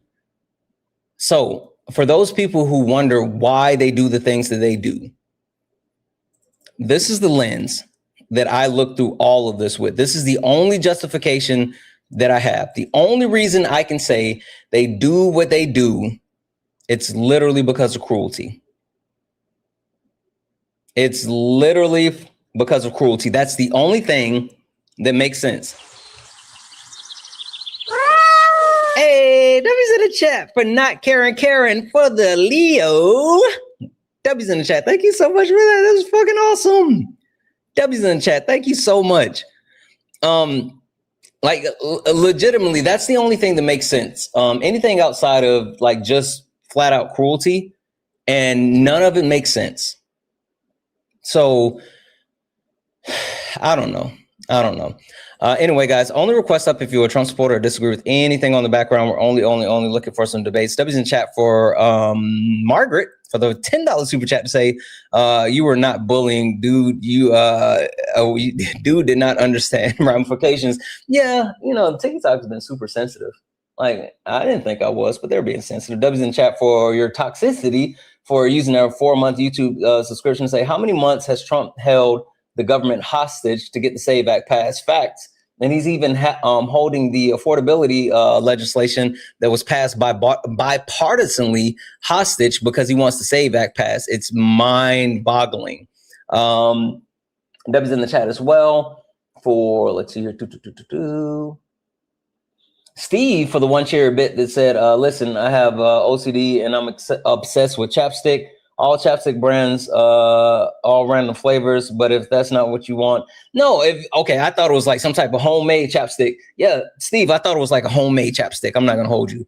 Yeah, if you got like some type of brand or whatever, send it to me. Hit the PO box. It's in the link tree in the bio. The PO box is in the link tree in the bio. Send me an email and I'll send it to you. W's in chat, guys. If anyone else likes to support the live, you can do so. Cash App, PayPal, Venmo. Pay links and link tree in the bio. Santana Speaks for You. Santana Speaks for You is the best way to support the live. If you're over on YouTube, you can send a super chat and I will read that out. Guys, keep tapping the screen. Let's go ahead and get the likes up to 100,000 likes immediately. We were doing so well. We were rocking and rolling, but you know, it's on me. It's on me. Like the guy that came in was like, oh, Kamala Harris is a ding dong. And then I crashed out. Like, fuck that guy. All right. Hey, chat. Fuck that guy. Right? Yeah. If you're over on YouTube, Twitch, Kick, Instagram, and you want to debate me, guess what? You can. All you have to do is click that link that's pinned in the message. You don't have to leave your safe space. You can literally debate me from where you are. Guys, America has declined. America has declined, and the reason why it's declined is for a multitude of reasons. First and foremost, Republicans, they are literally the party of destruction. The Republican Party has absolutely damaged any of the structures of what we quote unquote supposed to be as a country, right? Like that's just factual. Now, there's no one that actually disagrees that that's the one thing that people have not debated me on. Like they just accept that the Republican Party is the party of destruction. Now they have issues when I say capitalism is a failure. They literally have a problem when I tell them capitalism is a failure. But now, see, capitalism is a failure, and we absolutely need to shift towards socialism. But the reason why they don't want to abandon capitalism is because they all think they're one lotto scratch away from being a billionaire. They all think they're one lotto scratcher away from being a billionaire. When Kamala Harris was AG, she closed down Apple Valley Hospital Rehab because of lobbyists not caring about people. Thanks, I don't care because Kamala Harris is not in power. I'm confused as far as what point they had. Like that made no points. If you want to defend Trump, then come up here and talk about it. But I don't give a shit about you talking about Kamala Harris because Kamala Harris is not in power. Like that's the funniest shit, right? People love yip yapping about Kamala Harris, but they don't have power. Thanks. Hello? You were trying to defend Donald Trump by Kamala Harris shutting down. No. Sorry. Mm-hmm. I was not trying to defend Donald Trump. It was a question I was asking because my family supports him. Oh, and it's regarding their support of. You got to put a question mark at the end of that, friend. I tried. There's the cap limit on my words. That's why I had to go back through and start changing and shortening my words. And it was all janked because I couldn't write it out. Yeah. So I don't support Trump. My family said they refused to vote for Kamala because of this Apple Valley Hospital closure. Mm-hmm. Been trying to find a way to talk them out of that because I don't want any more Trump. So that was I mean, you know, what's funny though. Like the simple fact of the matter is that. It's not really like that's not a problem for them, honestly. Like that's not an actual deal breaker. That's just an excuse. Yeah. And if I'm gonna keep it funky, like I can look into it or we can try to figure it out. But I'm pretty sure it's a nothing burger. But it's literally just an excuse. That's why I hate whataboutisms because you can sit here. It's just a question. Yeah, I thought it was a comment. I thought you were standing on big business. No, God no. I support you. I think you're fantastic, dude. I appreciate Honestly, you. J-Hop said and they closed everybody on because this they're app partnered changed with everything for me. Pfizer. Oh, okay, Pfizer. Yeah, that's what J-Hop said. I trust J-Hops. So anyway, I'm gonna drop you down. I appreciate it. I apologize. I unmuted you. Thank you. Yep. Have a good one. Thank you so much. Yep. Guys, only request up if you are a Trump supporter or disagree with anything on the background. We're only looking for some debates. Only request up if you are a Trump supporter or disagree with anything on the background. We're only looking for some debates. If you are a friendly and you would like to support the live, you can do so. Cash App, PayPal, Venmo. Pay links and links are in the bio. Santana speaks for you. Santana speaks for you. It's the best way to support the live. If you're over on YouTube, you can send a super chat and I will read that out. Yeah, like the biggest thing is the reason why they don't want to actually upend capitalism. And if we're going to be honest, right, I understand why people are so advert to these types of systems, right? A lot of people get really mad when they're like, oh, this doesn't work and we need to do something. And if you don't get on board, you're like an idiot. Like, two things can be true. The thing that I know, while I do make fun of people and say, oh, the reason why they don't want to upend capitalism is because they think they're one lotto ticket away from becoming a billionaire, it's because a lot of people don't understand like what capitalism, communism, socialism, they don't understand those things. And the Red Scare was so effective that it's pushed people away. And so they have no idea what socialism is. And that's the problem. Like, that's literally the problem.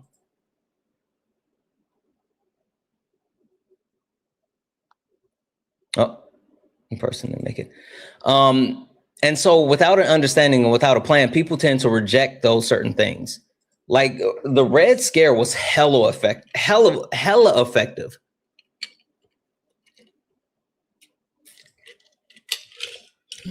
My ice melted. Whew.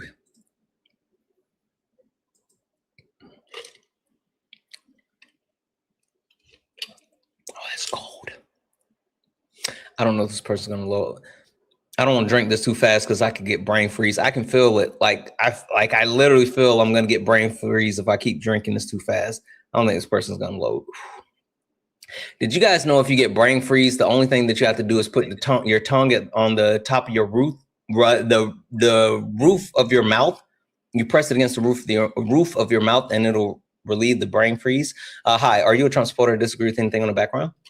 Why are you LARPing as a Democrat, gang? Are you a Trump supporter or disagree with anything on the background? Well, let's see the background first before or after this. Also, please don't use AAVE. What you talking about? Please do not use AAVE. What is that? What you're trying to portray at this moment. Well, LARP? No, bro. LARP is a word. The actual dialect that you're trying to colonize. What are you talking about? Okay, whatever. Capitalism failure.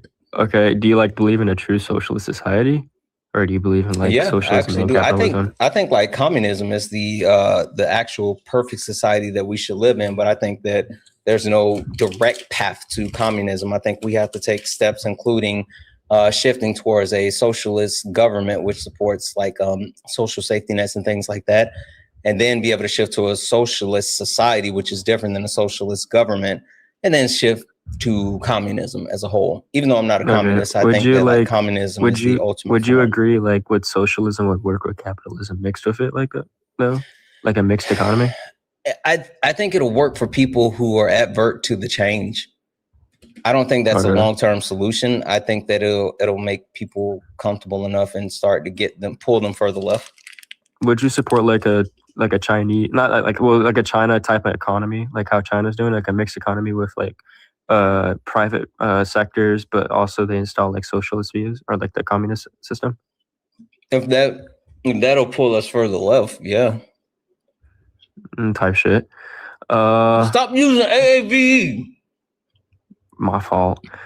White privilege. Wait, what does that say in the song? I can't read right there. White privilege / white supremacy. They're two sides of the same coin, two birds of the same, or two wings of the same bird.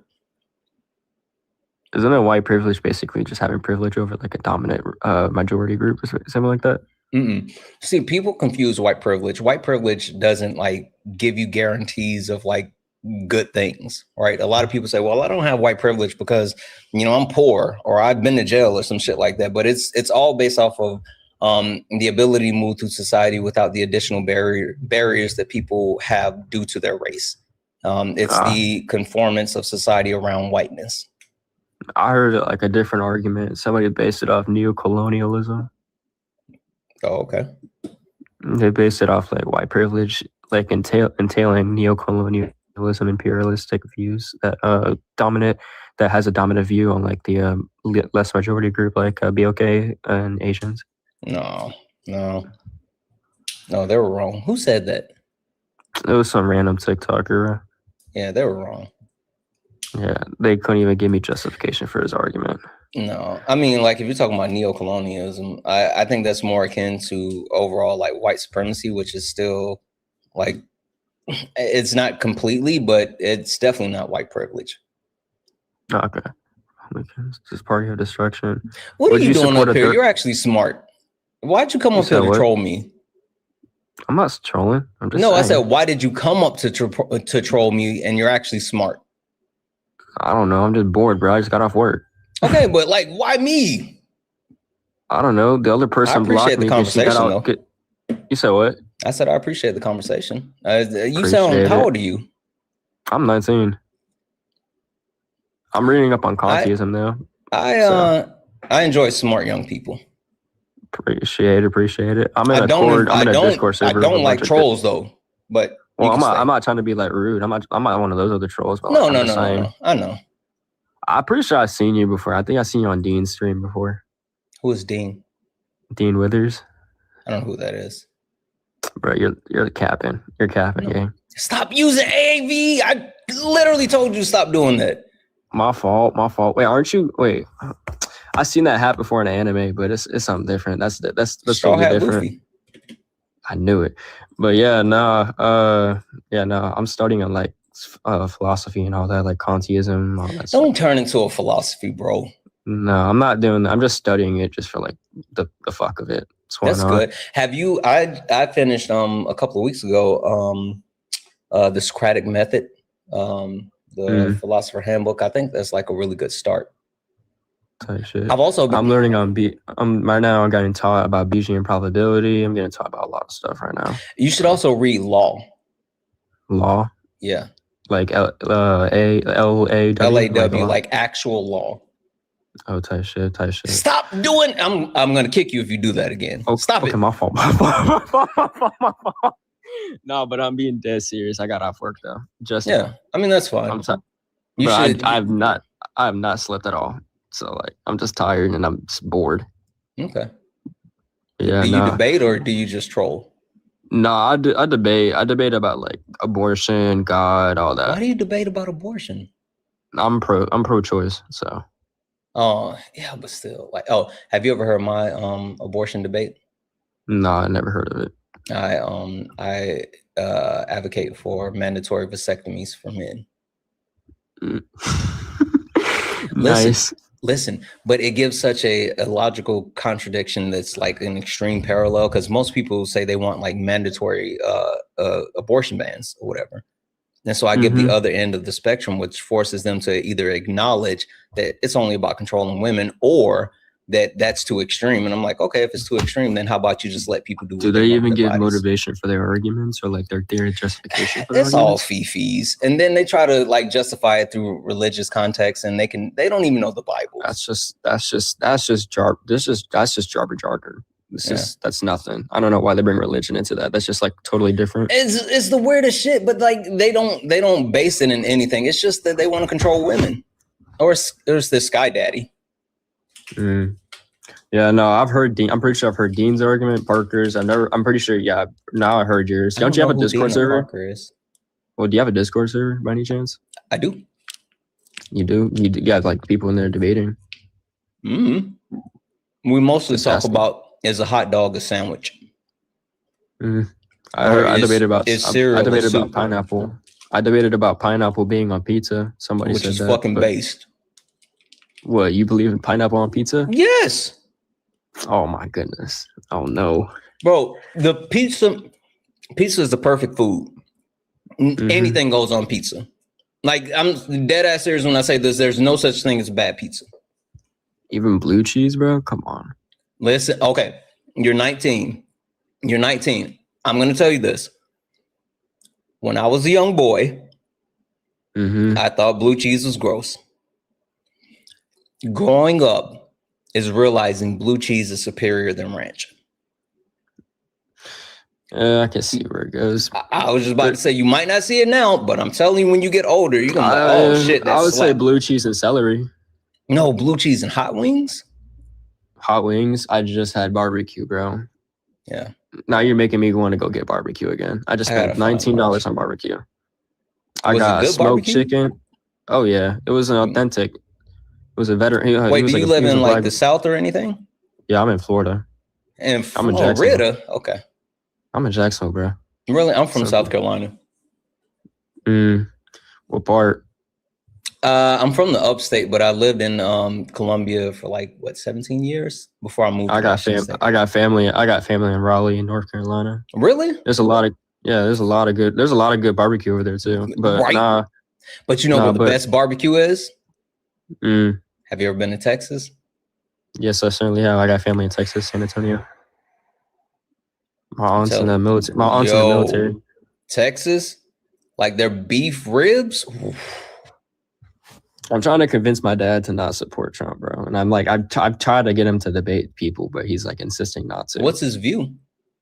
He believes Trump's better. Like he believes Trump would secure the border. I told him multiple times, it's not true. He hasn't even built the wall. I've insisted to him, look into more arguments for why Trump's terrible entirely. I just told him it's not good. I don't know why you support him. You know what you should position? My debate is mass amnesty instead of mass deportation. Yeah, I'm pretty sure I've heard people's arguments about mass amnesty. I'm starting to get into more political debates, though. I'm starting to read up on it. Listen, you cover this with them. Mass amnesty is more effective, efficient. It's less costly. We're spending $88 billion a year for mass deportation. Mass amnesty will give us the ability to identify everyone in the country. They come forward and they actually, oh God. Do you know Isaiah? Sounds familiar. Nah. Hold on one second, because I need to get his. I've seen a video. I know who you are because I've seen a video. You were on Destiny's YouTube channel. I guess you're debating about what's his name? I don't know who Destiny is.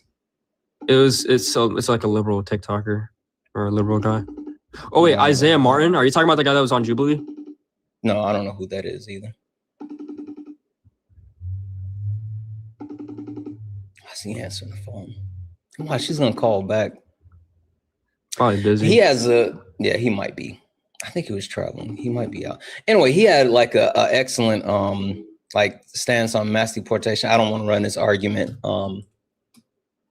without talking to him about it, but he had an actual great follow through with the 7-year and Anyway, mass deportation, that's the way that you should go about it. I'm sorry, mass amnesty instead of mass deportation is way more effective. Yeah, I told him about the economy. I told him about the stuff that Trump lied about, the war in Iran. My dad was supportive of it. He's like, oh, they're the global number one of support of terrorism and all that. I'm like, yeah, well, that's just a fabricated lie. That's a lie. It's the United States. Yeah, but I just told him. Have you read up on the CIA? Yeah, I did. I've read up on the camps in Iraq as well. Camps in Iraq. Yeah. I've heard about that. And then I've heard about the fact, what was that one thing? It was about Cuba. But it was a lot. I'm still reading up on it. But yeah, I've read up a lot about the camps and all that they were doing, the torture camps in Iraq. Yeah. But yeah, I've read up on that. Yeah. All right, listen. I'm gonna kick you because I'm going for some debates. But if you want to come back and debate with me sometimes, not me, but actually, if you want to run some debates with me after you actually slept, you can come up. Yeah, I'll follow you, but yeah, I got you, man. I appreciate it. All right, don't come up here trolling me again. Nah, my fault, bro. That's my fault. Stop using AV. Okay. Have a good one. Yeah. All right. I'll I like young people. I like young people and I like old people. Anyway, only request up if you're a Trump supporter, disagree with anything on the background. We're only looking for some debates. Only request up if you're a Trump supporter, disagree with anything on the background. We're only looking for some debates. If you would like to support the live, you can do so. Cash App, PayPal, Venmo. Pay links and link tree in the bio. Santana speaks for you. Santana speaks for you is the best way to support the live. If you're over on YouTube, you got muted for the GG is good game. That's not AAB. Hi, are you a Trump supporter, disagree with anything on the background? I got connected by mistake. Please disconnect me. Don't worry, I got you. How old am I? I'm 39. Only request up if you're a Trump supporter, disagree with anything. What about middle-aged people? I hate us. We suck. Damn, nothing, Noah. I don't know if this person's gonna load.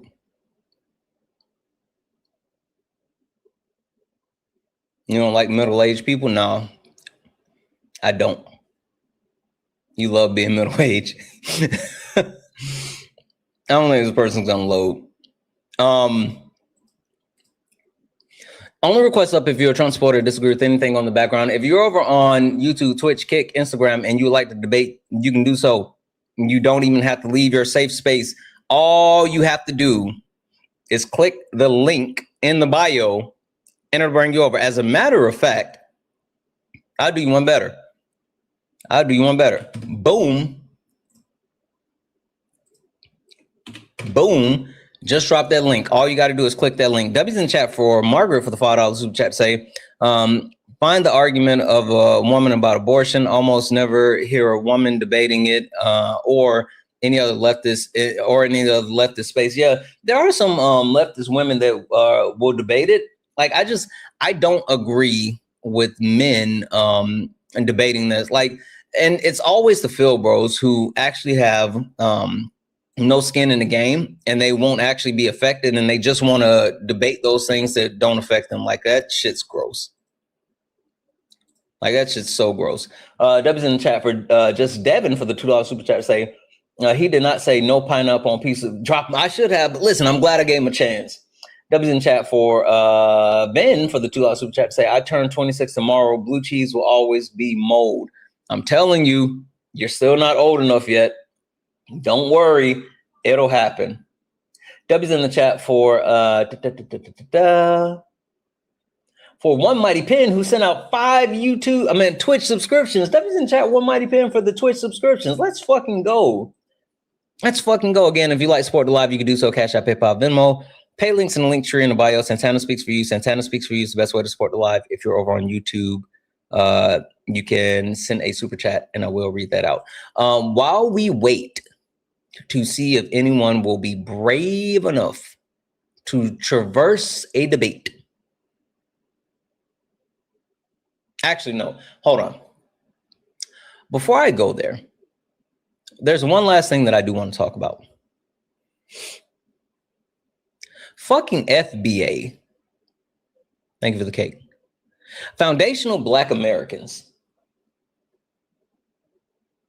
Blaga.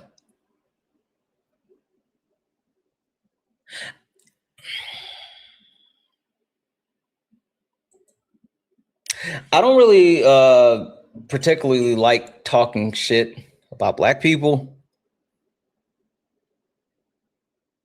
But you guys are so fucking weak. It's weird. It's weird. Not only are you guys weak in the sense of like the way that you will sell people out, but like the way that you guys disrespect Black women is fucking weird.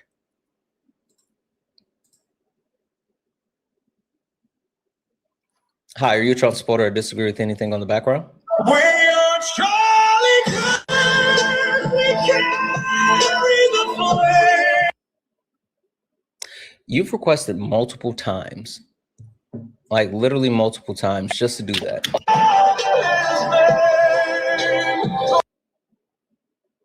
Multiple times. He's literally requested multiple times to do that. The interesting thing about that is it's not funny.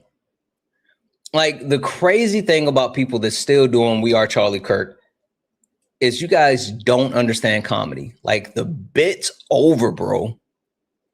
Like, the bit is dead as he is. Like the shit's done. It's literally old.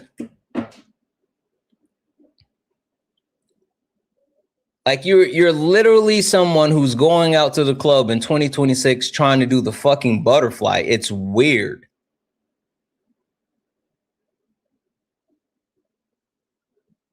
Like, what are we doing? Anyway, Blagga, FBA. Not only are you guys like ashamed of being black because you're anti-black as fuck, you guys like the way the misogynoir that resonates from Blagga. It's fucking weird. And when I say the misogynoir, right?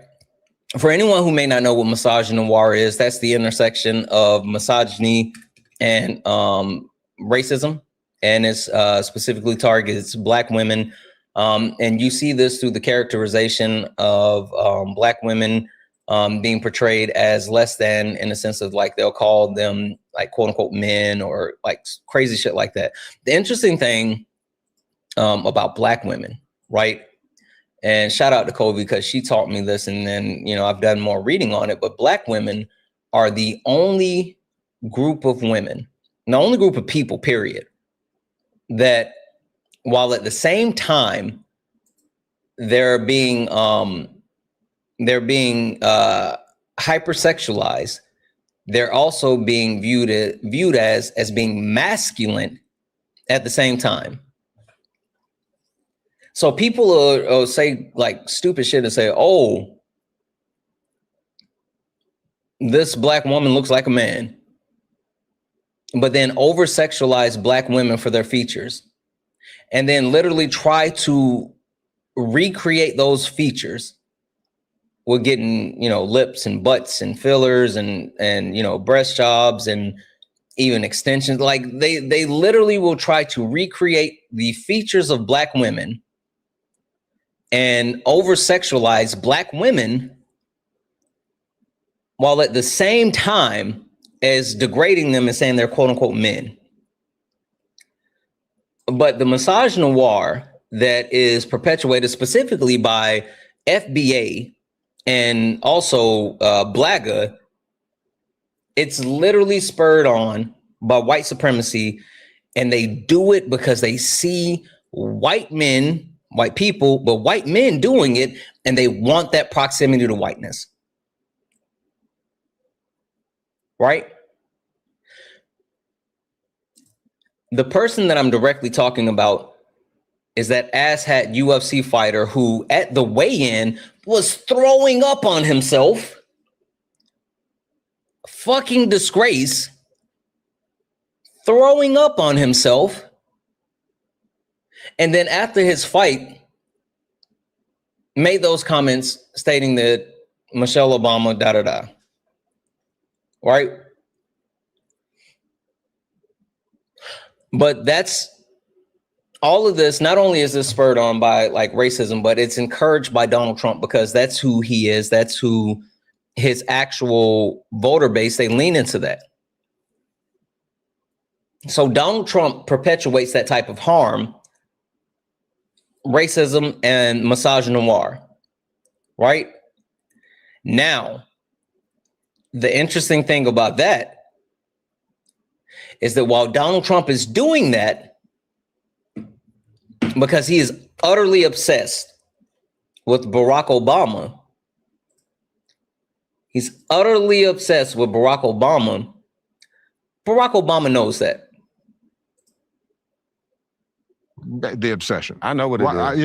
I obviously, have a room in his head. Rent free. You do everything with grace. A suite in his head. But first of all, when I was president, the last thing I had time to do was worry about what somebody said, or what my predecessor did. If you're doing the job right, every day you've got 5, 10 things that are real hard. And you have to be constantly focused. It is a strange thing to me. It shows me somebody who's not focused on the American people and the job they're supposed to do. Nailed it. Donald Trump at times completely shows that he has a inability to focus on anything that's not Barack Obama. He's obsessed with Barack Obama. Where's that interview? It's the Up and Smoke interview. That's the Up and Smoke interview with Steven Jackson and Matt Barnes. So Barack Obama called it out. Like, as the president of the United States, that's what I was telling someone earlier. Like, the president of the United States, absolutely, their words move markets and can literally kill people. And Donald Trump doesn't grasp the gravity of the role and shows that he's unfit and unqualified every single day. Every single day. Now,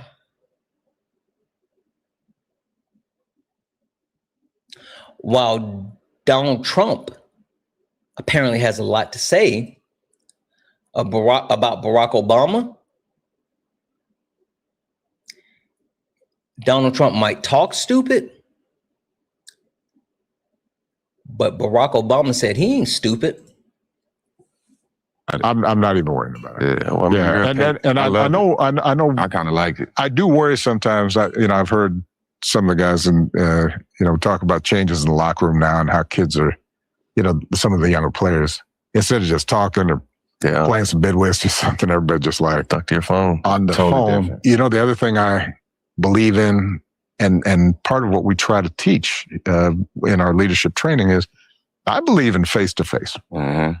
I believe in conversation. Mm-hmm. So if this, whoever you were talking about was in front of me, which has happened a couple of times, he don't talk like that because he knows better. It ain't never that. And I think there is that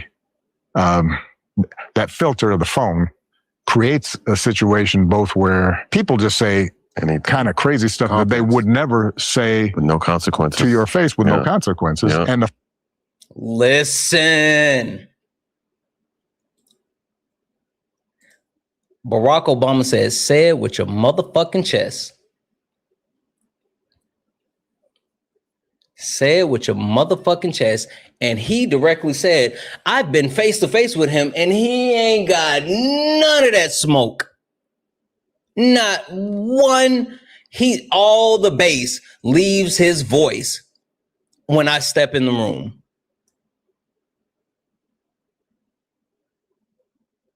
All that good shit that he was just popping 5 minutes ago. But that's indicative of Donald Trump and his supporters, right? I talk about this all the time. The reason why Trump supporters get online and they like crash out. They overtalk, they're super rude, they like slur, they lean into being the absolute most horrible version of whatever they are. And the reason being is because they can hide behind a screen. They can hide behind a fake profile picture. They can hide behind a fake name. That's why I don't do thumb thugs or keyboard warriors. I don't allow thumb thugs and keyboard warriors for that very reason. Either say it with your chest or don't say it at all. And Barack Obama directly called Trump out for just that. He flat out called him out for that.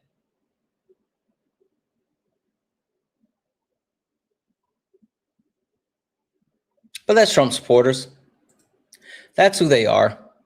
That's what they're about. Only request up if you're a Trump supporter or disagree with anything on the background. We're only looking for some debates. Only request up if you are a Trump supporter or disagree with anything on the background. We're only looking for some debates. If you're friendly and you like to support the live, you can do so. Cash App, PayPal, Venmo. Pay links in the link tree in the bio. Santana Speaks For You. Santana Speaks For You is the best way to support the live, just like Megan. Megan sent a $1 donation saying, have you read Ain't I a Woman by Bell Hooks? Love so much. No, the only thing by Bell Hooks that I've read so far is Teaching Community. That's on my list. I just got to make it through the 1619 project. And then I'll go from there. I still have so many books that I have to read, but I'm legitimately, I'm falling in love with the ability to learn. This is something I told, like I text Jeff and Solid this, and I told them, I said, like at times when I learn certain stuff, I feel ashamed that I didn't know the stuff. Like there's certain things that I'm learning and I'm like, I should have known this. I literally think to myself, I should have known this. And I started to get a little despondent and thinking like, damn, like how can I speak on things if I don't know more? And, you know, Solid being Solid kept it in perspective and said something super simple that just like hit me right in the shoulder plex. Solid was like, how are you supposed to know? Damn. Fucking crazy. Because the stuff that I'm learning now, it's not like this is stuff that was taught. Like literally, the wildest shit about this is not stuff that they teach in schools. This is not stuff that they like just give you everyday access to. And you don't know what you don't know. Yeah. But that's a huge thing. W's in the chat for Megan. W's in the chat for Hector, who said a $5 donation, said El Santana, but has some of the best hats. Listen, I still got to cop that chopper, and I also need to get my Sabo hat. W's in the chat for Hector. W's in the chat for Just Devin for the $2 super chat. Say, I'm older than you and still don't like blue cheese. Just because you're older than me in age doesn't mean you're older in taste buds and eloquence. You got to get your taste buds up. W's in the chat. If anyone else likes to support the live, you can do so. Cash App, PayPal, Venmo. Pay links and link tree in the bio. Santana speaks for you. If you're over on YouTube, you can send a super chat and I will read that out. Hi, are you a Trump supporter or disagree with anything on the background?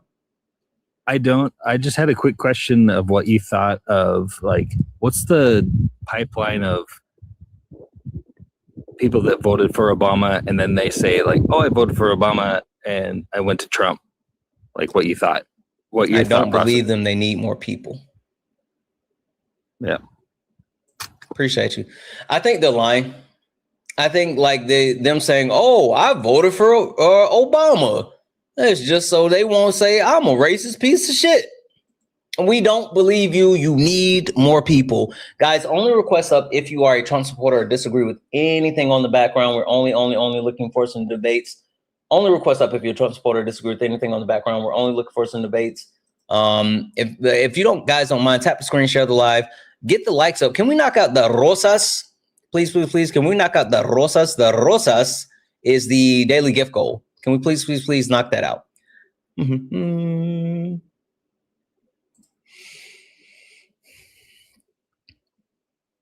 Holy shit. Hi, user number 089937278411. Are you a Trump supporter or disagree with anything on the background? Sorry, I didn't mean to join. Okay, Can you kick me? I appreciate you. I appreciate you. Again, only request up if you're a Trump supporter or disagree with anything on the background. We're only looking for some debates. Guys, if you look up at the top and you see the word follow, that means you're not following me. Hit that follow button. Hit that follow button, turn on notifications so you know when we go live. We go live all the time. This is something I've been wanting to talk about, and I had not gotten a chance to actually talk about this. So, as you guys know, Bean Withers. Bean went on to Jubilee and did a 1 versus 20, right? And while Bean did a 1 versus 20, the funniest shit, right? I knew that he was doing that before Parker and I did the Surrounded with Dave Rubin, right? That's the reason why he didn't come to the Surrounded, because he had to travel the next week to do his 1v20. And so after his 1v20, he called me and he was like, this is the craziest shit I've ever filmed. He said it was fucking nuts. And I was like, why? And he said the women were insane. And I was like, what are you talking about? And then I watched the 1v20. And I was like, oh, this is what he was talking about. The most interesting thing about this, that 1v20, is how it was literally him debating women that are all anti-woman. He literally was debating 20 women that were anti-woman. I want to talk about something. Let's play this, and we're going to talk about this shit because it was fucking mind-blowing. We're good in our certain roles. We have our strengths and our values. We're good at raising children. We're very smart and adaptable. But men are the people that need to be out there fighting crime for us, protecting us, so that we feel safe and we can keep our children safe. Why do you think that just historically, more men are CEOs, more men are presidents, senators, whatever kind of leadership role you want to talk about? That is not because of white supremacy, colonization, or some kind of legal limit. It's because men are drawn to those roles.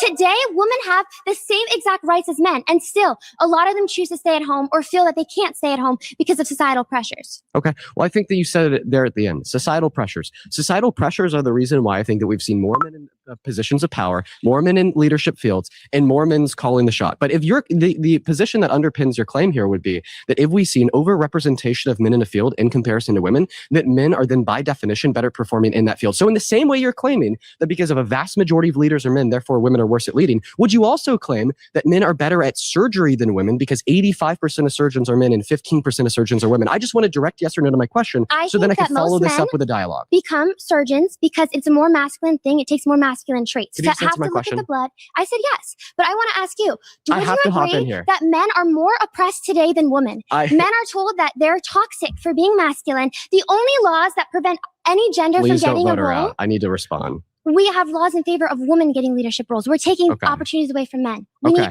You are oppressed more than me.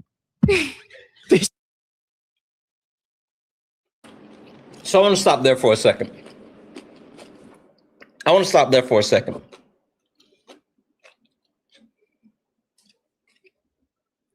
I've never heard anything like that in my life. I've literally never heard anything like that in my life. When I tell you that this woman was sitting across from Bean and debating that women are less than, and ceding that men should be doing A, B, or C, it's mind-blowing. Fucking mind-blowing.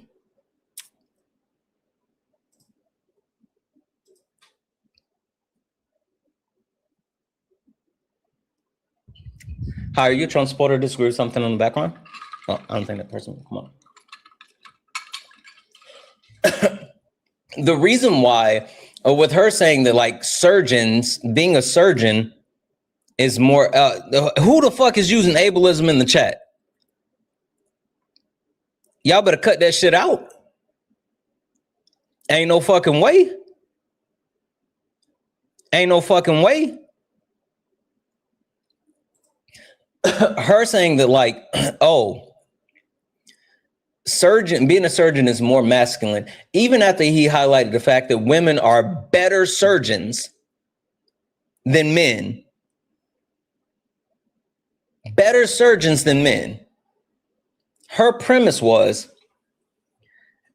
men should lead and they're more adept and more prone to being leaders. We're going to listen to the rest of this before I give my full opinion. I just had to stop there for a second. While also claiming that I'm a better leader than you after making the argument that disproportionately men have been in positions of leadership throughout history when leadership is what grants power. But anyways, insanity. Listen, I asked you a question. I said, do you think that men are better at surgery than women? Because 85% of surgeons are men and 15% of surgeons are women. The reason why I asked this question is because you made the claim that men are better at leading than women because a vast majority of leaders have been men. You said, yes, Dean, because a vast majority of surgeons are men, therefore men are better. The science says, no, men are actually worse at surgery. So the American Medical Association did a this study in conjunction with the Journal of the American Medical Association. They did this study on 1.4 million patients over 6 continents in 14 years. And what they determined consistently is that when we account for every single confounding variable that could possibly exist, every single time, men are significantly more likely to kill a patient on the operating table or to give them negative postoperative outcomes in comparison to women. It is one of the most well-accredited studies ever conducted in human history that has reasonably concluded that women are better at surgery than men, even though they account for a minority of surgeons. And this is exactly what debunks your claim that if a field is overrepresented by men, that therefore men are better at performing in it. Of our natural desires and what men and women are naturally drawn to. But women are better at surgery, even though they account for a minority of surgeons. That completely debunks your argument. Sure, that could be a thing, but I'm saying So that you naturally concede. men are drawn towards roles of risk and provision. That's because of innate biological characteristics. But women are better at and surgery. I said that you're oppressed because of society telling you that you need to be a beta woke man. You are not like oppressed as a leader. Like instinctually, you want to lead. You want.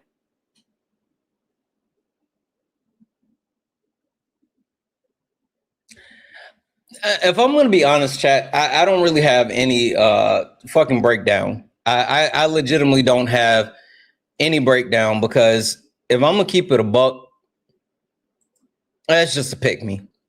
It's just someone who, for some reason, is looking for the approval and attention of men, and it's super weird. Because being willing to somehow down women and their abilities and their accomplishment just so you can somehow praise men, it's fucking weird. It's fucking weird. I legitimately don't even have like a breakdown. I don't even really have anything to say about it outside of the fact that every single one of those women that Bain was debating, they were all saying the same shit.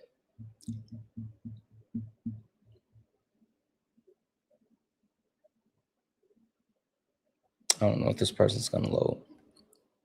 Gosh, Hi, are you a Trump supporter or disagree with something on the background?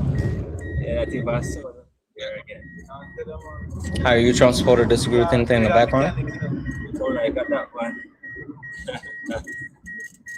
gonna drop this person. Only request up if you're a Trump supporter or disagree with it. I was about to say, I just kicked him. How is he still here? Only request up if you're a Trump supporter or disagree with anything on the background. We're only looking for some debates. Only request up if you are a Trump supporter or disagree with anything on the background. We're only looking for some debates. W's in the chat for Norma, who sent a $5 donation. The package I sent was delivered. Oh, speaking of women's rights. Yeah. I'm going to go get that. I'm going to go pick up. I know I got a couple of different packages that came in. And so I'm going to go grab those from the P.O. box today. W's in chat. Thank you so much for that. W's in chat for just that, for the two to say, oh, listen, listen to all the taste bud gaslighting. Listen, I'm just telling you, once you realize blue cheese is superior, then you got it. W's in chat for all the donuts, guys. If anyone else likes to support the live, you can do so. Cash App, PayPal, Venmo. Pay links in the link here in the bio. Santana Speaks For You. Santana Speaks For You is the best way to support the live. If you're over on YouTube, you can send a super chat, and I will read that out. Only request up if you are a Trump supporter or disagree with anything on the background. We are only looking for some debates. Hi, are you a Trump supporter or disagree with anything on the background? For any legit reason. I guess not. And W's in chat for Sean, who sent a $20 super chat to say, anyone who thinks men are better leaders have never been in the military. There's a black woman who is an Army Ranger and a command sergeant major. Exactly. Like the insane thing, and well, like the thing about all of this is like, it's not about being a man. It's not about being a woman. I'm someone that believes that like leadership characteristics can be taught. I do think that there are certain characteristics within leadership that are valued more, and certain things that like you can't necessarily teach empathy, right? And that's a deciding factor or a characteristic within leadership. Being able to show empathy and make an actual genuine connection with the people that you look to lead is very, very important. Not everyone has the ability to do that, right? But you can learn a lot of those leadership qualities, like literally you can be taught them. So like the premise that, oh, someone is just naturally a better leader, that's stupid. Don't be stupid. Anywho, I had to cover that. I didn't have any direct feedback about that one. I don't care to actually give any direct feedback back about that. Now, one thing that I do want to actually talk about and give direct feedback about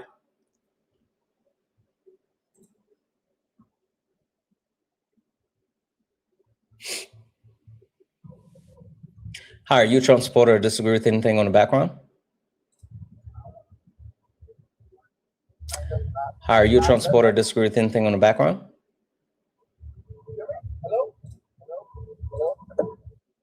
Okay. In case you guys haven't in case you guys haven't seen what's been happening, there has been an absolute backlash against politicians who have taken a pro-Israel stance. There are certain politicians that overwhelmingly have hitched their wagon to Israel, and while hitching their wagon to Israel, they have overwhelmingly, and I mean overwhelmingly, ensured that they support them because of AIPAC, or not even because of, people use AIPAC as a boogeyman. I will call that out, right? A lot of people say AIPAC and not understanding that there are more Jewish lobbyists outside of AIPAC, and even more so than like being a Jewish lobbyist or lobbying group outside of AIPAC. There's a lot of people that don't understand that lobbying is a whole thing. And I talk about this often. The reason why we don't have like healthcare, or not healthcare, but we don't have like universal healthcare for a large majority stems to the fact that 7 of the top 10 largest lobbyists are in healthcare related fields, right? So if you guys wonder why like the Affordable Care Act never really got off the ground, it never actually continued to move forward. You said, is confidence a bad thing? What are you talking about, Inked Up? What do you mean, is confidence a bad thing? Unearned confidence is absolutely a bad thing. Like, you shouldn't be confident and stupid. I mean, is that what you're talking about? I'm so confused as far as what you mean when you say, is confidence a bad thing? Would you like to elaborate?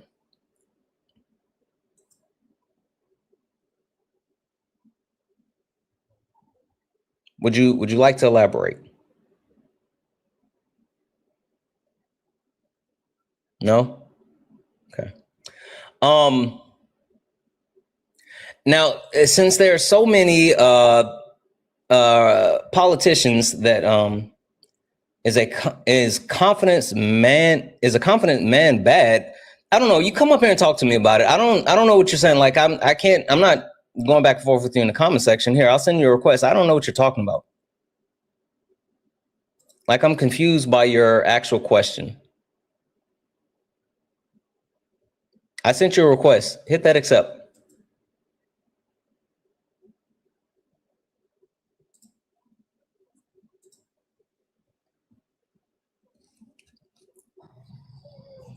Hi, Mystique, are you a Trump supporter or disagree with anything in the background?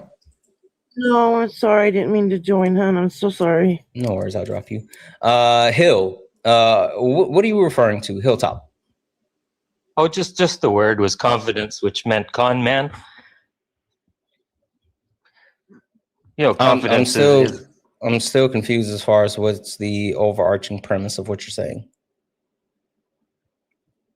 Yeah, so am I. So, you know, it doesn't really matter. No, wait, what were you trying to say? Oh, that the guy in the White House is a con man. Oh, okay. Is confidence a good thing? You know, it's relative to your ethics, your joie de vivre, so to speak. Oh, okay.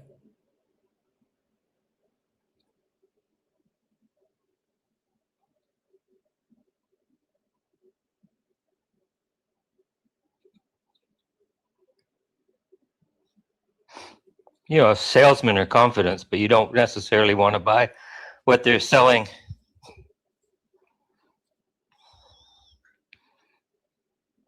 So it's such a relative term. It really has no no meaning outside of context. So, you know, you can throw context at it, but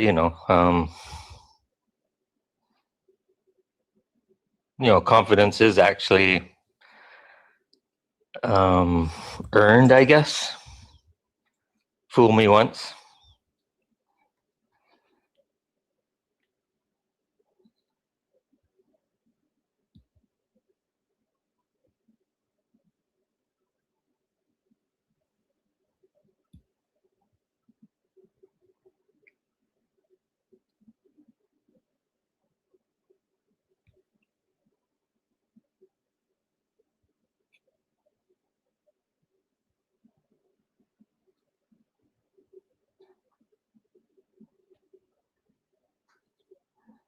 All right, I'm gonna let you go. Yep, fine. Take care. Yep. Only request up if you're a Trump supporter or disagree with anything on the background. We're only looking for some debate. So I actually heard a story about Steve Jobs, which Steve Jobs was a bit of a dick, but whatever. But I heard a story about Steve Jobs where Steve Jobs actually used to like when he met someone and he was trying to quote unquote test the mettle of people. He would give him a question like, hey, what is your relationship like with your dad? And then after the question, he would just sit quietly and wait to see not only would the person answer the question, but see if the person would try to continue to fill that dead air because he was so uncomfortable, or if he could sit in that discomfort. And a lot of people can't sit in that discomfort. And while I disagree with like the overall premise of like, oh, you should do shit like that, I do think that's interesting. I think that's interesting. Just me though. Anywho, as I was saying, there's been a rise in people pushing back on the premise of supporting candidates that are pro-Israel, right?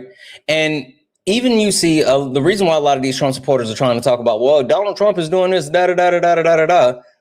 This is because Donald Trump's recent comments on Bibi Netanyahu and what's happening in Israel, more so specifically when it has to do with the war in Iran. Hey, here's another beauty. What's this one? Well, here's a real beauty. earlier Go today, ahead. the Israeli Prime Minister Benjamin Netanyahu said his forces are not leaving Lebanon. That is a sticking point. Who did he tell that to you?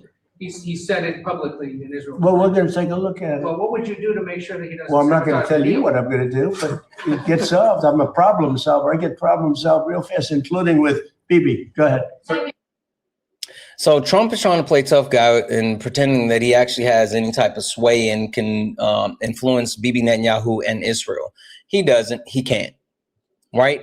But you see an absolute backlash, and this is coming directly from the Democratic Party, a backlash and a rejection of all of these candidates that are overwhelmingly pro-Israel. Got something for you. I don't think that Israel has played a bigger role in any district any more than in this particular district. We are talking about New York's 10th district. I mean, chance to be the New York 10 Dem nominee. Dan Goldman, the incumbent, a hero of the Trump first impeachment trial among Democrats, only has a 1, 2, 3% chance of actually holding on to his Democratic designation to be the Dem nominee in this particular race. Brad Lander, who was last seen running for mayor in New York City, 98% chance. The reason why Dan Goldman is in trouble is because of the issue of Israel. He is seen by many in that district as being too pro-Israel. Lander has the endorsement of Zohran Mamdani, who, you know, obviously when it comes to the issue of Israel, has been much more pro-Palestinian than pro-Israeli. Of course, this is what the Calci prediction markets are saying about this race tomorrow, but you can look at any of the polls. That this matches up with the internal polling 100%. All right. Democrats in general, how has their thinking changed on Israel? Yeah, okay. So why are we seeing this right now in the Calci prediction markets? Well, it's part of a broader national picture, right? I mean, just look at the change. over the past few years. You know, you go back to late 2023, who Dem voters sympathized more with. It was basically an even split, but perhaps slightly more with the Israelis than the Palestinians, 34% to 31%. Look at this Israeli percentage, though. Down through the ground. Look at this. Now just 16%. This Palestinian percentage, about doubled. The percentage of Democrats who say they sympathize more with the Palestinians has about doubled in just 2.5 years. Look at that, from 31% to now the clear majority of Democrats now say they sympathize more with the Palestinians than the Israelis, a 60% to 16%. So a 3-point spread in favor of Israel has become what? A 44-point spread in favor of the Palestinians in terms of who Democratic voters sympathize more with. And that's Democratic voters writ large. What about Jewish Democrats? Yeah, so if you know anything about New York 10, you know that it is one of the most heavily Jewish congressional districts in the country. And so you might say to yourself, hey, why what applies nationally would necessarily apply in New York 10? Well, this is one of the more interesting questions and crosstabs that I have seen. Did Israel commit genocide in Gaza? This is among Jewish Democrats. And even among Jewish Democrats, the majority of Jewish Democrats say yes. 52% do believe that Israel committed genocide in Gaza compared to just 39% who say no. Very, very interesting. And look, support among pro-Israel groups has been a campaign issue across the country. Yeah, absolutely. Zohran Mamdani, you know, I mentioned him in the early part of the segment, said in a rally this past week that AIPAC is quote unquote monsters. This may actually play in a Democratic primary. Among Democrats, AIPAC backing makes you less likely to vote for them or more likely. In 2024, it was 34% who said less likely to vote for them, but now it's the majority, up 19 points in 2026 to 53%. Just 5% of Democrats actually say that AIPAC backing makes them more likely to vote for a candidate. So Zohran Mamdani seems to be on the side of Democratic voters. Of course, we'll see if that plays out in the polls tomorrow. Elections are tomorrow. We will wait for those results, Harriet, and great. Now, that was for New York, and spoiler alert, Zohran Mamdani's back picks swept. Like they literally swept. They mopped the floor with people. Right? Daisy said, WAPAC, get up here, you fucking troll. I'm going to mute you. You don't have your request on. Come up here and tell me about it. Come up here and tell me about it. Overwhelmingly, and the part that I can appreciate, because I always try to talk about the distinction between Jewish people and the state of Israel, right? There's a distinction between Jewish people and the state of Israel. And even Jewish people don't fuck with the state of Israel. Even Jewish people are now openly admitting that there is a genocide occurring in Israel. Right?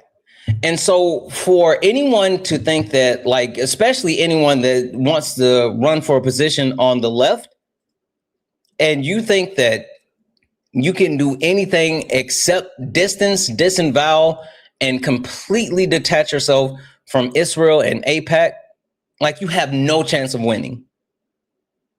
People like fucking know what's happening now.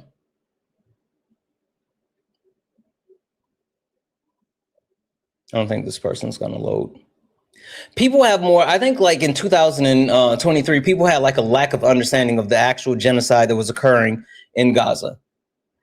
But more people have learned, more people have shifted their position and their thinking. Like, the crazy shit to me, right, is people have been empathetic to Jewish people because of the Holocaust, which I get it.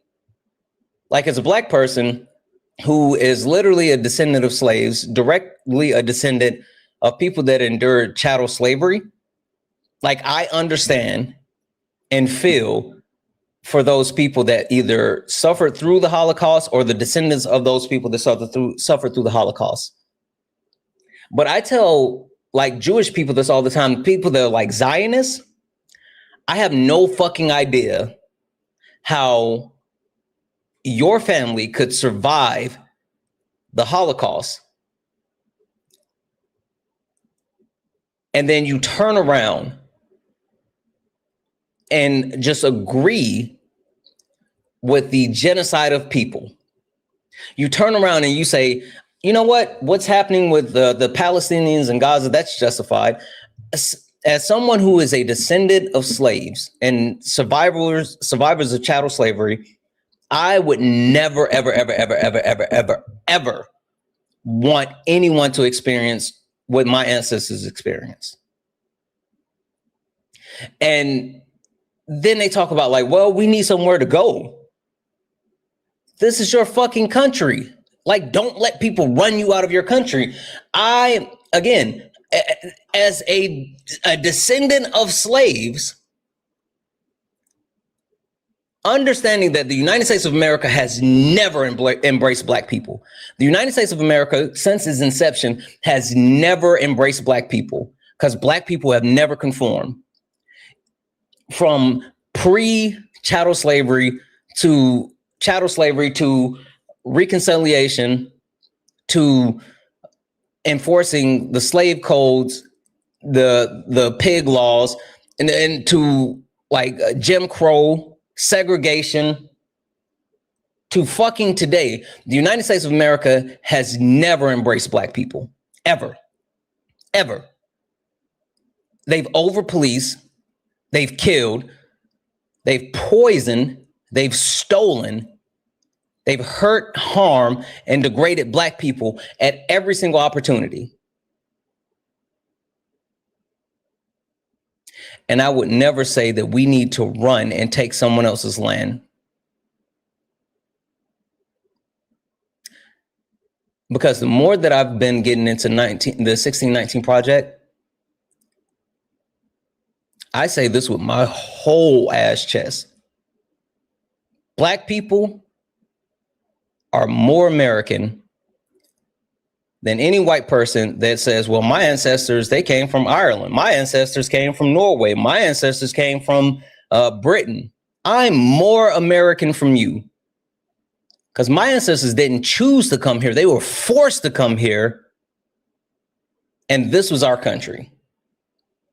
So for any Jewish people that are willing to support what's happening with the state of Israel and the way that they are genociding Palestinians in justification of having some type of land that they can run to in case something like the Holocaust ever happens again, you're fucking wrong. Stop being a fucking coward. Don't let someone take your country. And then at the same time, stop genociding people. Stop doing to others what happened to your ancestors. It's fucking mind-blowing. Fucking mind-blowing. Only request up if you're a Trump supporter or disagree with anything on the background. We're only looking for some debates. Only request up if you are a Trump supporter or disagree with anything on the background. We're only looking for some debates. W's in the chat for Shakira. Shakira sent out SJ. What up, SJ? SJ sent a $10 donation. I appreciate the hell out of you, SJ. That was in the chat for SJ. That was in chat for Molly for the $10 donation, saying, I highly recommend Howard Zinn's People's History of the United States and the companion book, Voice of the People. Yeah, I'll check that out. I'll definitely check that out. Debbie's in chat for Margaret for the $5 super chat to say, confidence and confidence games are not the same thing, dude. Cons are for fooling you. Confidence means another thing. They can't read. That was in the chat for LP. I think that's how you say LP for the $2 super chat to say, who pays the terrorists testing your education? Are you talking to me or you were talking to the, oh, you had to be talking to the guy. Who pays the Trump.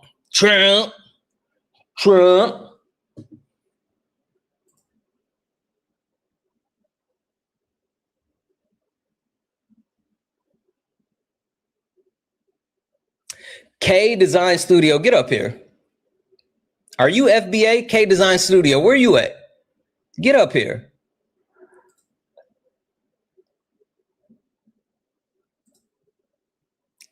A genealogist as a partner of American Indian LLC. What do you mean? We're indigenous to the Americans. No, Americas. What are you talking about? If you're FBA, get up here. Are you saying black people? Yes, I am. You're wrong. Why are you saying I'm wrong? Black people are not indigenous to the Americas. Okay. And technically, not even indigenous people originally were here. They actually traveled southern to the Americas, but they settled here and they've been here like way longer. They were here thousands of years prior to anyone else coming to Turtle Island. Where did you get that information from? I do genealogy and I do research. I've gone back 6 to 7 generations, and I found that my personal ancestors and relatives were not on a boat and were not from Africa. So whether or not you disagree, you're entitled to They were not on a opinion. boat and they were not from Africa. Yep, I got receipts. Okay, And I can you pass me any receipts? Can you share any receipts? Do you mean like my genealogy? My actual I mean, personal not even specifically you, because yeah, that is a little bit personal. Is there any other records?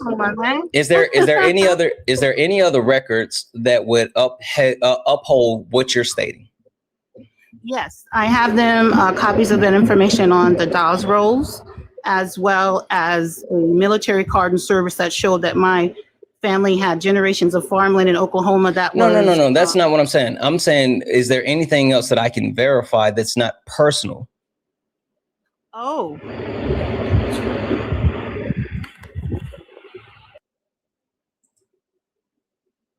On the Dawes rolls or the National Archives, as well as The National Archives. What am I looking at? and the Oklahoma. Wait, what am I looking at with the National Archives?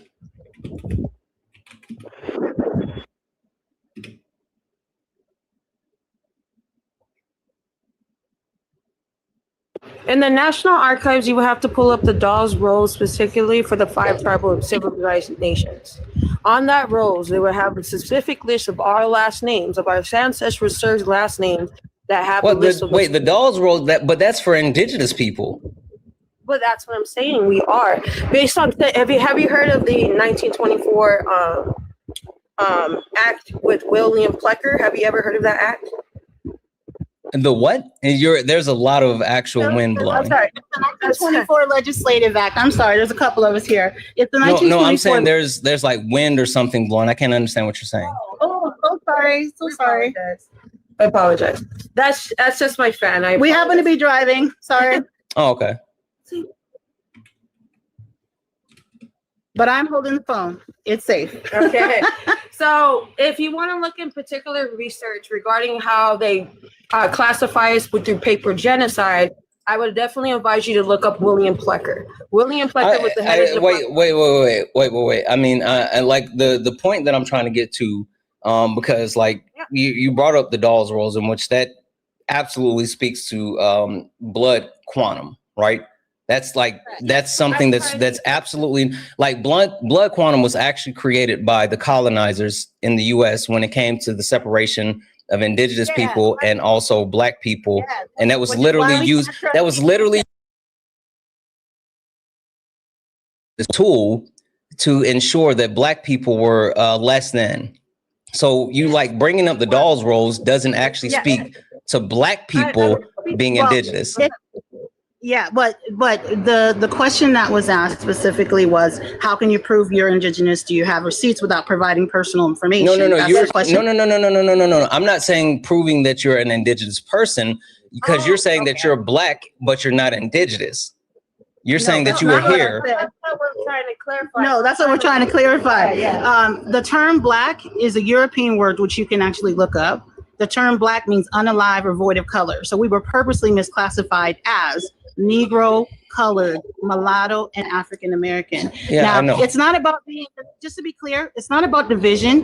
It's not about being FBA. It's not about attacking the people who are currently marked and listed as indigenous. It's about respectfully taking claim to our own. Yeah, and I'm saying respectfully, can you prove it? Because you're speaking, you're like literally what you're speaking to goes back to the roots of indigenous people that were here prior to black people. And yes, you can claim the term for black, I get all that. And I even know all the different classifications and where those actual terminologies come from. But I'm saying, can you prove that your black ancestors predate indigenous people that were here?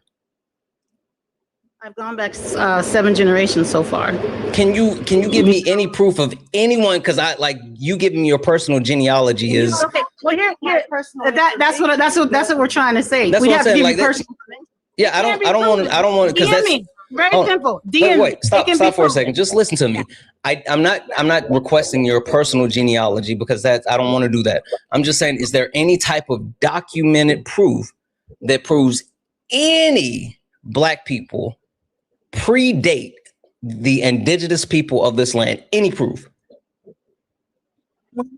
For scientific proof, the only major proof that we have, because it goes back to DNA and the actual terminology Homo sapien, which is a whole nother conversation within itself, respectfully. I'm saying that if people wish to become reclassified as indigenous, and if their lineage can be traced back, I can help them with that. So when you start talking about, specifically. So you don't have any proof?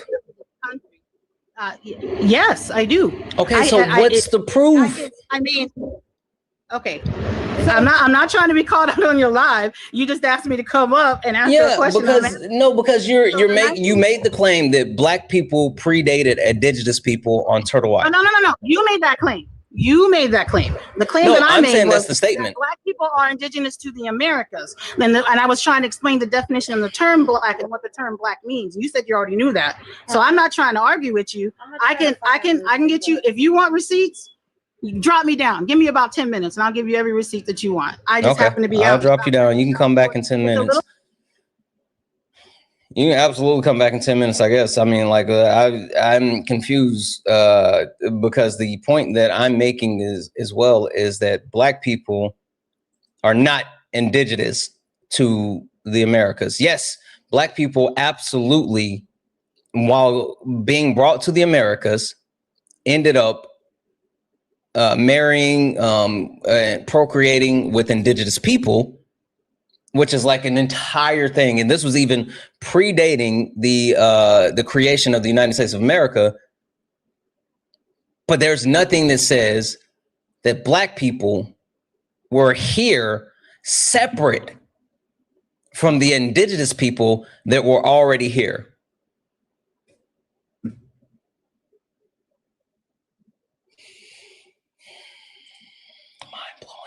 Only request up if you're a Trump supporter or disagree with anything on the background. We are only looking for some debates. Only request up if you're a Trump supporter or disagree with anything on the background. We're only looking for some debates. Hi, are you a Trump supporter or disagree with anything on the background? Patty, are you a Trump supporter or disagree with anything on the background? Okay. No, sorry. No worries. Debbie's in the chat for Lord Tamaroshi, who sent a $20 YouTube super chat. And they say Democrats need to eliminate money from politics and replace it with the publicly funded election, abolish lobbyists, and investigate the administration corruption, modern civil rights law, and laws to hold politicians accountable. Facts. W's in chat for Lord Tamayoshi for the $10 super chat as well. To say also independent congressional redistricting, tax the wealthy back to pre-Reagan levels, 70%, environmental protections, and the laws to put term and age limits into the Supreme Court were with laws as well. Absolutely. None of that will happen, but it should. It should. W's in chat for Tiffany for the $1, for the one YouTube subscription. W's in chat for Activista for the $5 super chat to say, would you consider hosting Dr. Annie Andrews, who's running against Lindsey Graham? Yeah. I absolutely want to do that. I said I need to actually figure out how to get in contact with her team because I would absolutely love to have her on a live to get fucking Lindsey Graham up out the paint. W's in the chat, guys. If anyone else likes to support the live, you can do so. Cash App, PayPal, Venmo. Pay links and link tree in the bio. Santana Speaks for You. Santana Speaks for You is the best way to support the live. If you're over on YouTube, you can send a super chat and I will read that out. Santana, please read They Came Before Columbus by.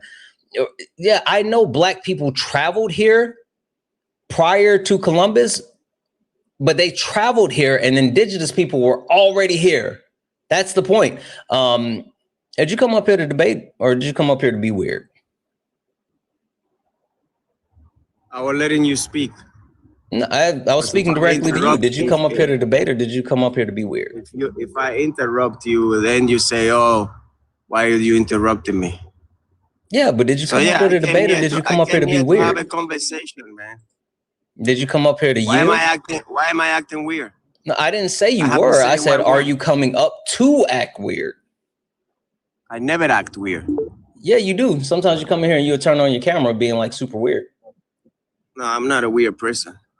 If you say so. You seem kind of weird to me. You seem kind of weird to me too. But listen, 1 second. Are you agreeing with this new direction that the Democrats are taking, talking about socialism and Marxism and communism and you don't know what any of those things mean? Well, that's the base of you. That's like the leaders of your party right now. Yeah, but I'm saying you don't know what any of those things mean. Okay, so explain to me. Do you like it? Do you like that direction they're taking? Yep, it's based as fuck. You like it? Yeah, it's based as fuck. You think America should become a communist country? Yeah, I think communism is optimal. Wow, bro. Now, what's communism? Wow. This is I mean, you at the end of the day, what's communism? Communism, man. I'm Cuban. I tried it. It doesn't work. No, you didn't. You can say that what's communism? You can say that it's beautiful. What's communism? You can sit there. What's communism? Why are you running? Why are you running? Answer the question. I'm telling you. Answer the question. Go and look at communist countries. The question. And tell me how good it works. Answer the question. Why won't you answer the question? Because communism doesn't work. You literally don't know what it is. Marxism doesn't work. You don't know. Socialism doesn't work. Hey, you know scary words, and that's all that you know. Has been proved in Cuba, you in Venezuela, don't know what it is. China, hey, in China. Hey, okay. You're just spamming shit now. Stop it. Either tell me what the actual words mean, or just concede. Like, what are you doing? Isn't China a communist country? Answer my question. Answer my question. Only request up if you're a Trump supporter or disagree with anything on the background. We're only looking for some debates. Only request up if you're a Trump supporter or disagree with anything on the background. We're only looking for some debates. W's in the chat for Miss Bella Sella, who sent out 5 YouTube membership subscriptions. Hey, W's in the chat. Thank you so much for that. Also, guys, if anyone else likes to support the live, you can do so. Cash App, PayPal, Venmo. Pay links in the link tree in the bio. Santana Speaks For You. Santana Speaks For You is the best way to support the live. If you're on YouTube, you can send a super chat and I will read that out. Also, guys, can we knock out the Let 'em Cooks? I know Kay said that earlier. Can we please knock out the Let 'em Cooks? That's the daily gift goal, please. Hi, Amar over on YouTube. Are you a Trump supporter or disagree with anything on the background? I do. I am a Trump supporter. Okay. I pretty much, would basically disagree with basically everything. Basically everything. Everything. Not everything. All right, perfect. Tell me which point on the background that you disagree with the most, where you like to start. Okay, so I would say you said the Iran war was a total failure, right? Yeah. Okay, so actually, I said it's a loss. Okay, so life. You could say total failure, but you said it's a loss. Okay. Yeah, we got our teeth kicked in. Would you agree that China is chess, not checkers, right? That's life. China, Russia, Iran, North Korea, they're trying to strategically cut off our trade. They're trying to dominate the trade throughout, the ocean, dominate AI, trying to interfere in our elections, trying to steal our intellectual, technological property, all of these things. And if people think that China, Russia, like that, and Iran, that's their big buddy. Like Russia is buying weapons from Iran to fund their war in Ukraine. If these people just have the best interest for America, that is just unbelievably naive to me. So all these other presidents, right? They appease. We're gonna appease these people. And Trump said, "Yo, screw that. We're not taking no BS from any of these countries that." Even if we took a loss militarily, he at least stood up and said, "Yo, we're not going to get bullied." Who told you that shit? So what would be your... I'm sorry? Who told you that shit? Who told me? This is common knowledge. It's not. Geopolitics. It's not. Why did the United States Why did the United States engage in war with Iran starting in February? To reduce their capability for uranium enrichment. Nope. That was one of the goals clearly stated by the I'm not Department of saying Defense. goals. I'm saying, why did they actually engage in the war? Why did they take part of the strikes against Iran that started the war? Well, because Israel was already engaged in conflict with Iran at that point, correct? So tell me, so what was the reason why you engaged in war? It was because Israel said that, hey, we're going to strike Iran, and if you don't come with us, then when they strike us back, you're going to be pulled into this regardless. So you can either come with us as we strike them, or you can just wait and then be pulled into it. So literally, even Marco Rubio, the current Secretary of State, one of Donald Trump's most trusted people within his administration, the next potential Republican president or presidential candidate, openly admitted that the United States did not want to engage in conflict with Iran, but was dragged into this conflict with Iran because of Israel. Okay, well, let me ask you this. Hezbollah, the Houthis, and Hamas. Can you directly engage with what I just told you? Well, yeah, I actually am about to. Your premise is wrong because we've been in conflict with Iran. That conflict did not start a couple of months, at which point you said Hezbollah, the Houthis, and Hamas, these are all proxy militias that are directly funded by Were we in direct conflict with Iran prior to February? Yes, we've had.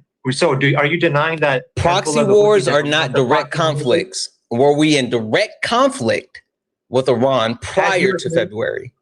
Absolutely. Has U.S. military personnel been killed by Hezbollah, Houthis, or Hamas? I can link you facts that that's happened. Sure. I'm not talking about actual sales with Hezbollah or like the Houthis, I'm not talking about that. I'm talking about the Islamic Republic of Iran. Was the United States of America in direct conflict with the Islamic Republic of Iran prior to February?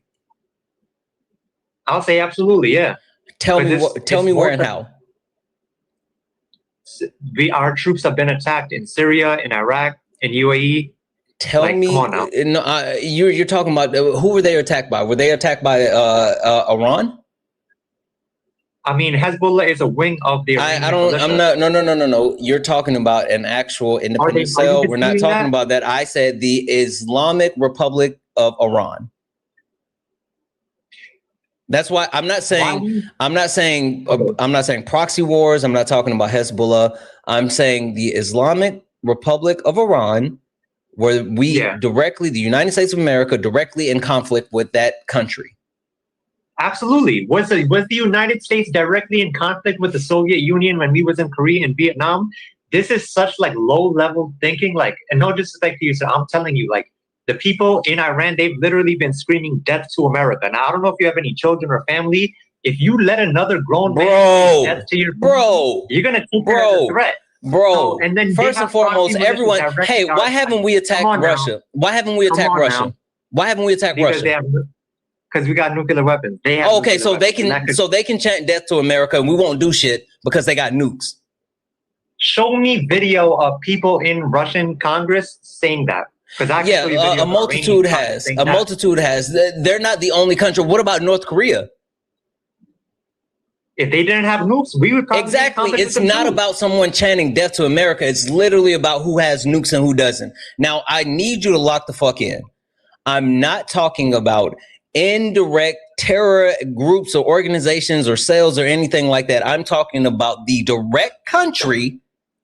Like we were currently bombing Iran. Has there been any other time prior to February under this administration that we were directly in conflict with Iran? If you want to go by these narrow definitions, then no. But I'm telling you, we have been in conflict with them. Technically, if you but see, this is the problem why I want it to be very direct and I'm being very specific, because if you want to be genuine about it, we're in conflict with not only multiple countries, but we're actually in conflict with allies as well. because you, depending on what level you're talking about, whether it's like the actual CIA or even other intelligence organizations that we use to either directly or indirectly influence countries or disrupt countries, like there's so many, you can go to a multitude of levels. That's why I'm trying to be very specific as far as what we're talking about. So it depends on how deep you want to go to talk about a conflict. That's why I'm talking about the actual direct conflict. But okay, so if somebody steals intellectual property from your personal home, I don't know if you live in a house, an apartment, whatever, would you consider that as conflict? Yes. So these nations, right? I'm telling you that, like, this is one thing I don't understand about the left, right? Is that when you have countries that are openly in conflict with us, right? And I see on your board right here, you say that capitalism is a failure. Please don't jump to a different topic. Please don't jump to a different topic. We're talking about Iran. Don't run to a different topic. It's like, I'm telling you, like, these people, like, we don't share values with them in any way, shape, or form. We don't like, share values with each other. That's a stupid statement. Who? Iran and America? America doesn't share values with America. American citizens don't share values with. Hey, how do you feel about abortion? Abortion? Personally, I'm not really too much against it. You know, that's my personal experience. So do you think women should be able to have abortions? Yeah. Okay. What do you think about social programs? Do you think that like college should be free and people should be able to access food for free? Yeah. You think that universal health care should be provided to everyone? Universal healthcare should be provided to everyone, but there should be an option where if you want to pay for a private healthcare provider, that's a public cool. Do you think that we need we need to abolish the police?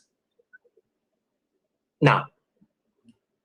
That's one of my values. Why don't we share that value? Do you think that we need to abolish the United States military? Did you ever do any time? No. All right, so yo, it's so funny because, like, you know, if the police were actually abolished, there'd be pandemonium on the streets and you would not be safe. No, it wouldn't. You don't think so? I know it wouldn't, because you don't understand what abolishing the police actually means. What does that mean? The entire prison system is a paid slave labor system that's derived from the slave patrol. It's literally rooted in white supremacy. It's overpopulated and overrepresented by marginalized communities, specifically Black people, and the way that Black people are disenfranchised and actively harmed. You look at the actual connections and things like the prison, the school to prison pipeline, where Black people are even earmarked for prison, and the way that people are unfairly and unjustly given time, i.e. Carmelo Anthony, someone who ended up getting a trial on the weekend, over the fucking weekend, and was convicted without any of his quote unquote peers, and then sentenced to 35 years on the same day on the weekend. Like, no. Completely abolish that shit, get something new. There's multiple, like even the idea of the prison system, as far as like it being rehabilitation. The prison system doesn't rehabilitate people. It just creates people to come back to prison. Now there's other Nordic models. There's other countries that actually have a better system that allows people to be reformed and to be integrated back into society. But what we have in the United States of America is literally built off of slavery and white supremacy. And it is also built upon the backs of people making bad decisions. Like, I'm not going to tell you my address or, you know, where I'm from or nothing like that. But like, gang, like you haven't even grown up. I'm guarantee you probably haven't even been around a lot of these type of individuals. Like, a lot of the time, people do get falsely incarcerated. You know, when I was locked up, I was there with people that was actively fighting cases and, you know, that ended up beating their case, right? Most people that are in prison, like when I went in, I couldn't make bail. So when my case eventually got overturned, you know what I'm saying? Like, I got out. But what I'm saying is that most people that's in there is for bad decisions. Come on now. Like, you haven't grown up around in these environments. Like, I'm telling you, people make bad decisions. Who hasn't? You don't know me. I know you haven't done no time. What does that have to do with me, quote unquote, growing up around the environment? What I'm saying is that I could just tell by your mannerisms, and if you believe What's in my half the shit mannerism? that you do, yes. What's my absolutely. Like, I can tell, mannerism? like, your mannerism is that, like, people that actually grew up in a tough environment, they don't do this victim, you know what I'm saying? Like, oh, you know, like, you take accountability for your decisions. Like, Okay. You know what's funny? I don't normally talk about my personal life, right? I'm not big on talking about my personal life. I'm really, really not. And the one thing that I've never, ever done is talk about my father. I specifically have never done that. But you know what? Just for you, I got you. See, the funny thing about my dad is my dad was one of the biggest drug dealers on the East Coast. Literally one of the largest drug dealers on the East Coast, to the point where as a child, I wore a fucking 3-piece suit all the time, was in a limousine. My dad used to actually just hide money around my grandmother's house just so she can find it because he thought it was funny. My dad had people working for him. I watched my dad pistol whip one of his dealers because he came up short. I have experienced more things than you could ever imagine. And then you know what I watched my dad do? Go to jail. And then I watched my dad go in and out and in and out and in. I spent time visiting my dad in jail. I have pictures. The actual point of me growing up until my dad died, I spent more time visiting my dad in jail than I spent at home with my dad.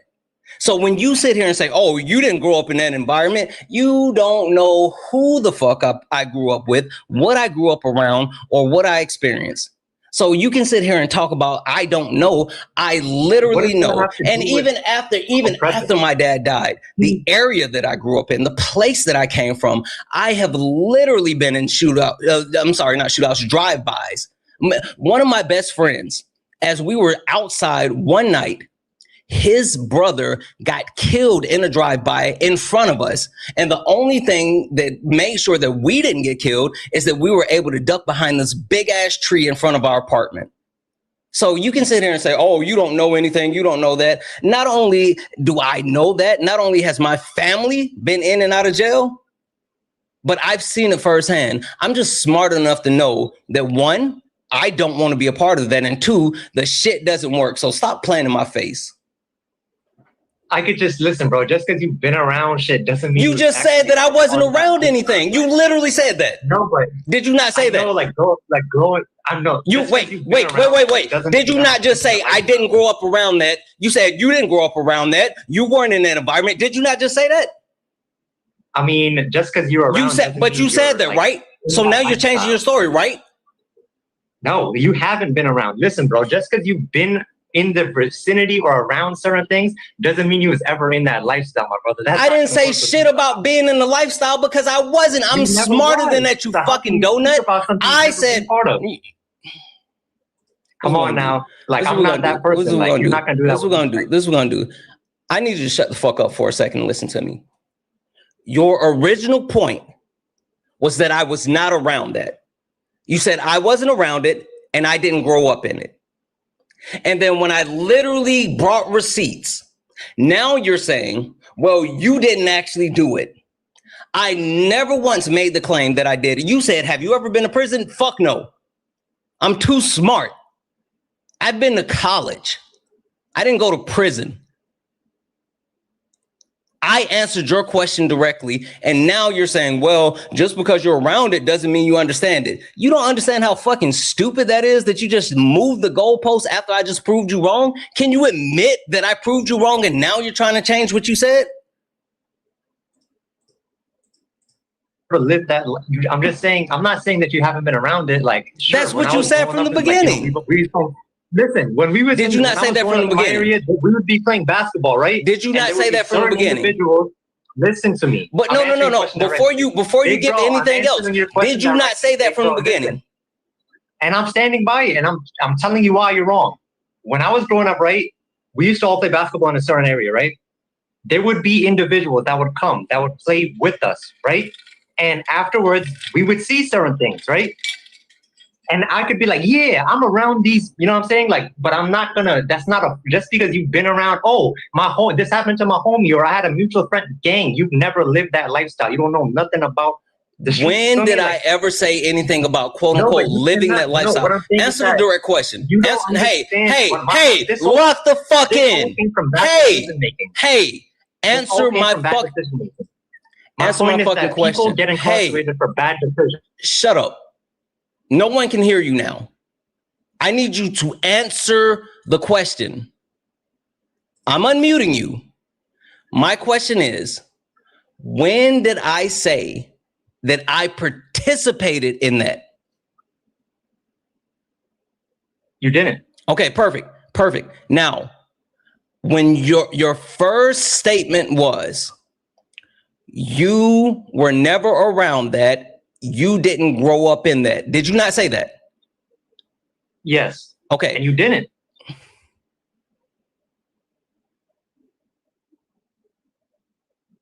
You didn't.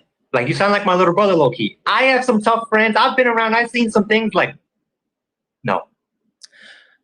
What I said is that I'm smart enough to make sure that I didn't go to jail while having not only my father, but multiple members of my family, multiple members of my family, multiple friends who actually did time. I was smarter than that. Just because I'm smarter than you does not mean that I don't understand what that life is like. And you can sit here and say that it's bad decisions. You can say that it's bad decisions, but it's not. Hey, sending you a request to come off mute. What made you make that decision? What made me make that decision? Yes. I don't even want to know what you did. I just want to know what made you make the decision. I was around some people I probably shouldn't have been around, and we got caught up. So we all, you know. Was it for money? I'm not getting into all that. No, I'm not saying specific. I'm saying was the end goal for money? Nah. Then it was just like rivalries, like stuff, you know. I'm not getting into all that. So did you live a privileged life? No. Okay. So even if let's say you were gang affiliated, did the being connected, did that give you? We're not using that word. This is a lie. We're not doing that. On this live, we're not. You know, we could talk about something else. Like, I said even if you were gang affiliated, being affiliated, does that not give you some type of access to a level of prestige and a level of money that you would not have if you were not? This is on live. Okay. Generally, I just said if. I said if. This is not specific. I'm saying, would that give you some level of access to prestige and money that you would not have if you were? Okay. Absolutely. So you can sit here and pretend that like, oh, it's just a bad decision. But when you talk about the driving direct reason that people engage in crime, it has direct correlations from poverty. Poverty creates crime. The necessity for crime is driven by poverty. There's different types of crime, but the actual necessity of crime is driven by poverty. I agree with you 50%. Because I used to be like, nah, it has nothing to do with poverty. But like, okay, as I got older, I conceded like, all right, but would you meet me halfway saying that culture also plays a big part in it? Yeah, I mean, because it's glorified. Like when I told the story about my dad, the reason why my dad like always had limousines and we always wore suits is because the culture of that time glorified that actual lifestyle. Like that's something that you were supposed to do. That's how you were supposed to look because that was the lifestyle. And then kids looked up to people like that. Like you could think about the actual like drug dealers in the hood. When I know in the summertime, the ice cream truck used to come around and like the D-boys used to come and buy all of us like ice cream.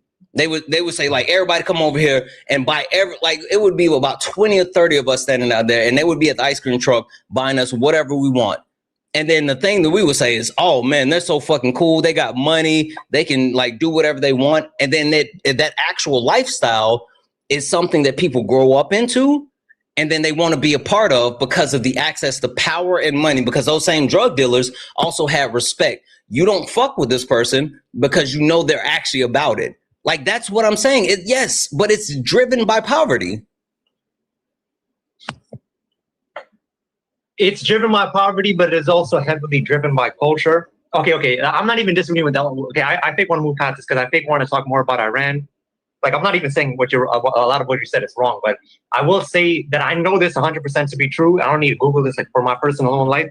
I know a lot of things that happen in the streets is highly, highly motivated by culture, music, bad influences, a whole lot of things, big bro. And it's like, for me, things that are a lot deeper than what you would probably understand, and you probably know more about things in life than I do, you know, because you're older than me. I know only a dumb man thinks he knows everything, but I'm Please don't say the D-U-M-B. That's an ableist term.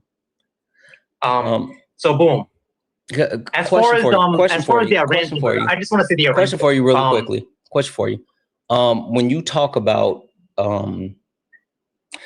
you say culture, right? Yeah. Can we say that like hip hop culture and gang culture are directly tied together? No. Why would you say hip hop culture and gang culture aren't directly tied together? Because hip hop is an industry, and gangs and the streets is like real life. I'm not talking about today. I'm talking about the actual driving. Think about NWA. Think about NWA. Okay, Ice Cube was never in the streets. He had an easy life. Like a lot of these rappers, it's not what you think it is, bro.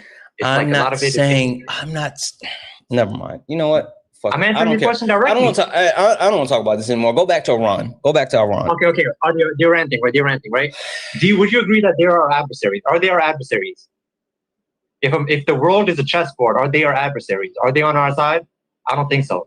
Yeah, no, Iran is absolutely our adversaries, just like China and just like Russia.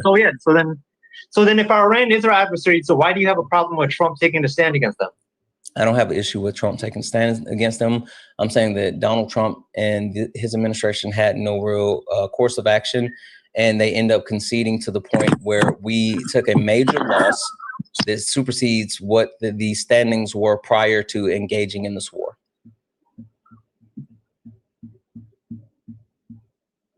Okay. Well, I just think that Iran, China, Russia, they're trying to bully us in terms of trade, in terms of technology, and that's why I support Trump, because I feel like he's not taking the BS, you know? Yeah, like they're probably laughing. My whole point is that like we got our teeth kicked in. Have you looked at? Did we though? We didn't really go to war. Have you looked at the 14? Have you looked at the 14-point MOU? Yes, but I guarantee you, it's gonna be those always go up into flames. Like nobody respects the ceasefires. No, that I guarantee you that's not gonna last. 100%. That's not the point. The point is the 14-point MOU has provisions that have already been triggered, and even more than that, like the United States literally agreed to surrender. Like, serious question.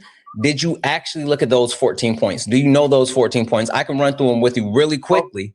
Yeah, we absolutely. Yeah, okay. Sure. First thing, number one, top of my head, stop fighting, stop the fighting and military operations, and that includes the U.S. and Israel.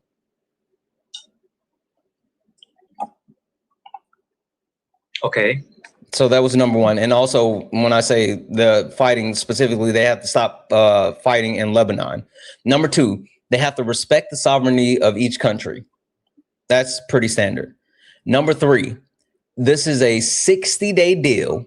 And then after 60 days, if there's no final agreement reached, then both sides have to agree on an extension, meaning not one side could just say, oh, we want to keep negotiating. Both sides have to agree. Again, that's not like too much of anything. This is where like you start to see how bad the United States got whipped, right? Number four, the US has to remove the blockade with having it all gone within 30 days and the traffic that goes through the Strait of Hormuz will directly reflect the blockade being removed. Meaning, the U.S. had been putting the blockade in place and was actually not allowing any ships through the area or whatever. They have to take their ships out, and Iran is going to let ships come through the Strait of Hormuz, but only in a correlation with the amount of ships removed by the U.S. blockade. So the more ships they remove for the blockade, the more Iran is going to let people come through the Strait of Hormuz. And they got 30 days to get that done, right? Now, in correlation, number 5, Iran is going to start removing and letting ships pass through and removing things like their mines. They have mines in the water, and they have 30 days to remove that. This is the funny part. And for the next 60 days of the agreement, Iran will not be collecting fees for ships passing through the Strait of Hormuz. But after the 60-day period, they have the option to return to charging fees for commercial vehicles coming through the Strait of Hormuz. Now, this is a change because prior to February, Iran was not collecting fees for commercial ships to go through the Strait of Hormuz. But after this deal, they will have the option to continue to charge people to come through the Strait of Hormuz, right? The next thing is the $300 billion reconstruction fund that has to be paid to Iran, right? And now this is going to be paid by the U.S. and other Gulf states. So it's not just the U.S. paying the $300 billion, but the U.S. and our allies in the Middle East, all of us are going to be paying Iran $300 million. Now, remember that $300 million number, because I'm going to give you another number coming up, and then I'm going to tell you why that's so important. So we're giving them $300 million. Number 7, the U.S. is removing sanctions from Iran. Iran has been stifled on the world stage for years because they have so many sanctions that they can't sell. The U.S. is lifting all those sanctions. Iran will be able to sell not only their oil, but other stuff that they couldn't sell before and make more money on a global stage. Number 8, Iran agreed that they won't make nukes right now, they won't make nukes right now, and they'll have a conversation about getting rid of the enriched uranium that they already did. They didn't agree to get rid of it. They didn't agree to actually let the U.S. come in and anything. They just said, hey, we won't make a nuke, and we'll talk about letting someone come and get the uranium, but they also get to continue to enrich uranium today, meaning they can still get uranium, and they get to continue their ballistic missile program, meaning they have all the ingredients for a nuclear weapon, but they're just not putting it together, right? Because they got the uranium, they still got the ballistic missiles, they're just not combining it together to make a nuke. That's something that they didn't have before. With the JCPOA, they couldn't do that. Now they can. Number 9, everything as far as them being able to self-govern goes back to place. So the regime that was in charge in Iran prior to this is still in place, and they still get to self-govern. Number 10, Iran can now sell their oil even before the sanctions are officially removed, meaning they weren't able to sell their oil, but now they can sell their oil even though sanctions are still in place and set to be removed. So again, making more money. Number 11, Iran gets $24 billion in frozen assets that they can use for whatever they want. There's no restrictions on it, and it's immediate. Now, I want to stop there for 2 seconds. Do you remember that $300 billion number I gave you? Yeah. So that $300 billion plus that $24 billion means that Iran is getting $324 billion, right? Essentially. Wait, okay. 300, you said 30 and then 24, that's 54. No, 300 and then 24. Oh, 300. Okay, I got you. Yeah. So do you know how much the United States spent on the war with Iran as far as military equipment and usage? No, how much? $1 trillion. Do you know how much? Do you know how much Iran spent on the war, including damages took into their infrastructure from areas that we struck? How much? $113 billion. So the US spent 1 trillion and Iran spent 113 billion, and that includes all of their damages, right? But if you take that $324 billion that they're getting and you subtract the cost that they paid for this war of the $113 billion, Iran now has a net of $211 billion for engaging in this war. And plus, all those sanctions were removed. They made in the same time frame about $14 billion off selling oil, and now they get to sell more oil. Right? Now, what's funny about that is number 12. Oh, number 12 isn't like anything crazy. Number 12, they agreed to actually establish like a board or whatever that'll make sure all the points are being done throughout the 60-day period. So they're just making sure that people, like someone to ensure that the shit's happening.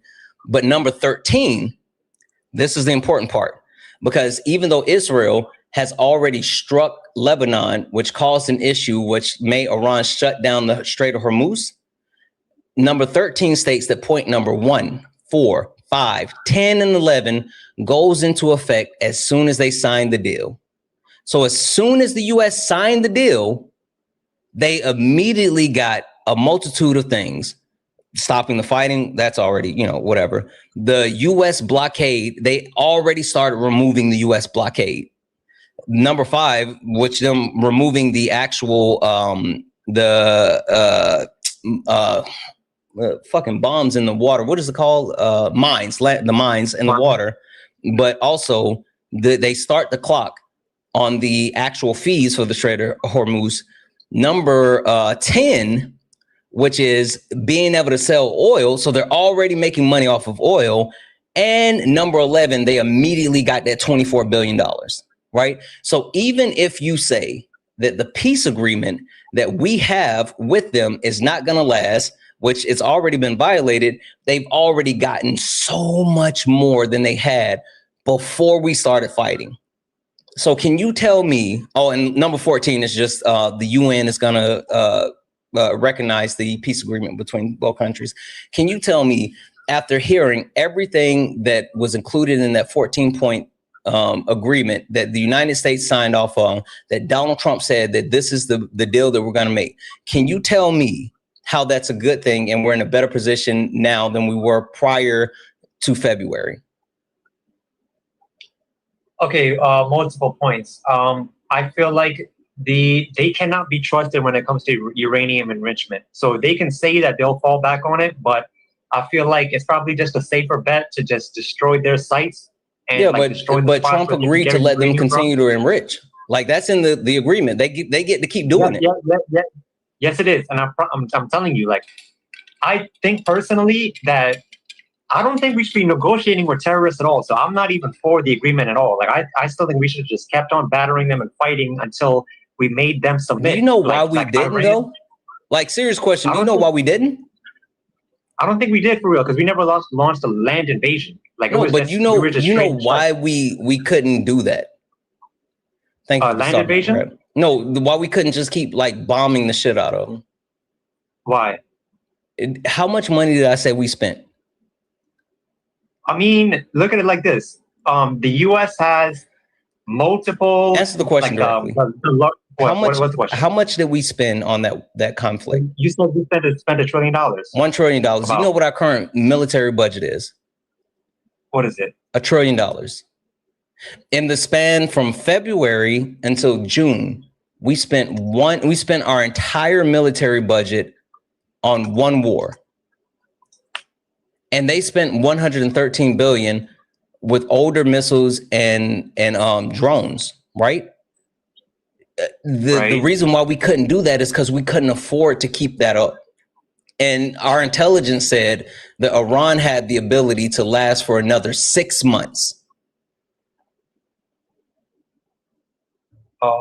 Okay. I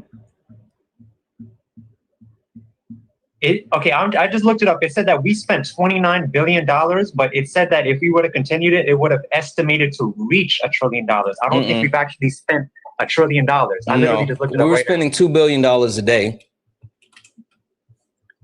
1 second, I'll get you the source. Okay. It's an estimate. Over time, the conflict will likely cost over $1 trillion, according to one Harvard economist. Why should we play softball with them? Like, why shouldn't we go harder at Iran? Okay, fair enough, right? Saudi Arabia and Iran have been engaged in a Cold War in the Middle East for at least 15 years now, right? The Houthis, who we talked about earlier, they're an Iranian proxy militia. They're firing rockets into Saudi Arabia. So you have all these countries, Egypt, Jordan, Saudi Arabia, UAE. Why are they all allied with the US? Because they're tired of Iran causing all this trouble throughout the Middle East, right? And we haven't even talked about, they have Iranian militias in both Iraq and Syria. That's why when the Syrian rebels overthrew the government, and now we have this new guy who's like the president of Syria, he wants closer ties with America and Israel. The Iranians looked at that as a huge L because now the Iranian militias in Syria have lesser power. The Iraqi people, if you go to Iraq today, I guarantee you, the people will tell you, we do not want any Iranian militias in our country. Iran is the source of all trouble, not all trouble. Let me not even say that. Iran is the source of so much trouble in the Middle East. They're disrupting the economy. I think you're confused as far as like, how is this not helping us? I think you're confused as far as like my position, right? My position isn't that, oh, we shouldn't actually oppose Iran. That I'm not taking that position. Say it again. No, we don't really. If we don't really disagree too much. I just feel like we have different solutions about how to go about it. Like the issue that I have, and the point that I'm trying to get to is that by all statistical measures, whether it's the money that we've spent, whether it's the 14-point peace agreement, or whether it's the fact that different things are now in place that weren't in place before, we didn't get any actual tangible benefit with this war with Iran, including we lost American soldiers, right? American soldiers died. And I'm not saying that, oh, in the sense that there's a long game that could be played and all that. I'm not fighting that. But I'm saying if you look at this direct conflict, we took a L because everything came up Iran, and we've been begging them to call an end to this actual war. It's hard for me to call it a war because Trump called it a war. To me, well, he did, and he's wrong. Pete Hegseth called it a war. It's they're wrong. A war. This is what Marco a war Rubio like. called it a war. Would look like it would be a war. Marco Rubio called it a war.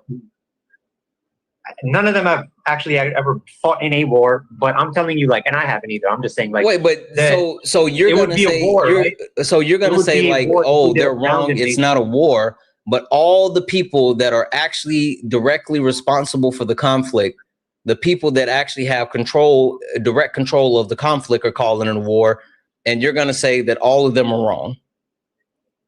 I wouldn't call it war. Absolutely not, because I feel like it would only really be war if if it was a war, Iran would be a pile of dust. Like, if we really unleashed the full power of the U.S. military onto Iran, then the casualty numbers would be so far beyond what anybody could comprehend. That would be a war. We were just trading strikes with Iran. Like, if it was a real war, we would have all of our biggest Navy vessels literally unloading onto these coastal cities. It would be 1 million casualties, a ground invasion. That would be a war. I don't think I wouldn't really consider this a war. I would just call it a short conflict, or trading strikes. Like, the people that are calling this a war, Afghanistan, Iraq, that was a war. I think it's super interesting that you're sitting here and pretending as if this isn't a war, even though the actual people, let's keep it let's keep it a buck, right? The United States of America hasn't officially declared war since Vietnam or something. I don't even know. It's been a long time. The Gulf War. Yeah, it's been a long time. So if you're trying to stick to the true definition of a war and what it entails, I guess because they haven't gone to Congress. But this is by all measures a war. I don't understand. We've spent money. We've lost troops. We've made concessions. We have a ceasefire agreement. Like, I'm not understanding how you're dictating this not to be a war. Like, it seems like cope. Yeah, possibly. I just feel like people are blowing it out of proportion. Like, the casualties on either side haven't been very, very high. Like, obviously, we have lost some U.S. troops. How many dead people is enough? I would say if we lost less than 1,000 troops. So the 13 troops that already died isn't enough. 13 troops. I mean, 13 troops are probably dying every day in Afghanistan, and at the height of real. I'm good. I'm good. Nah, I'm good. Nah, I'm good. Nah.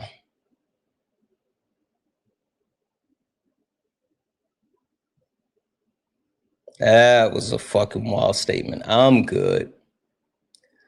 I'm good. I'm good. I'm good. I'm good.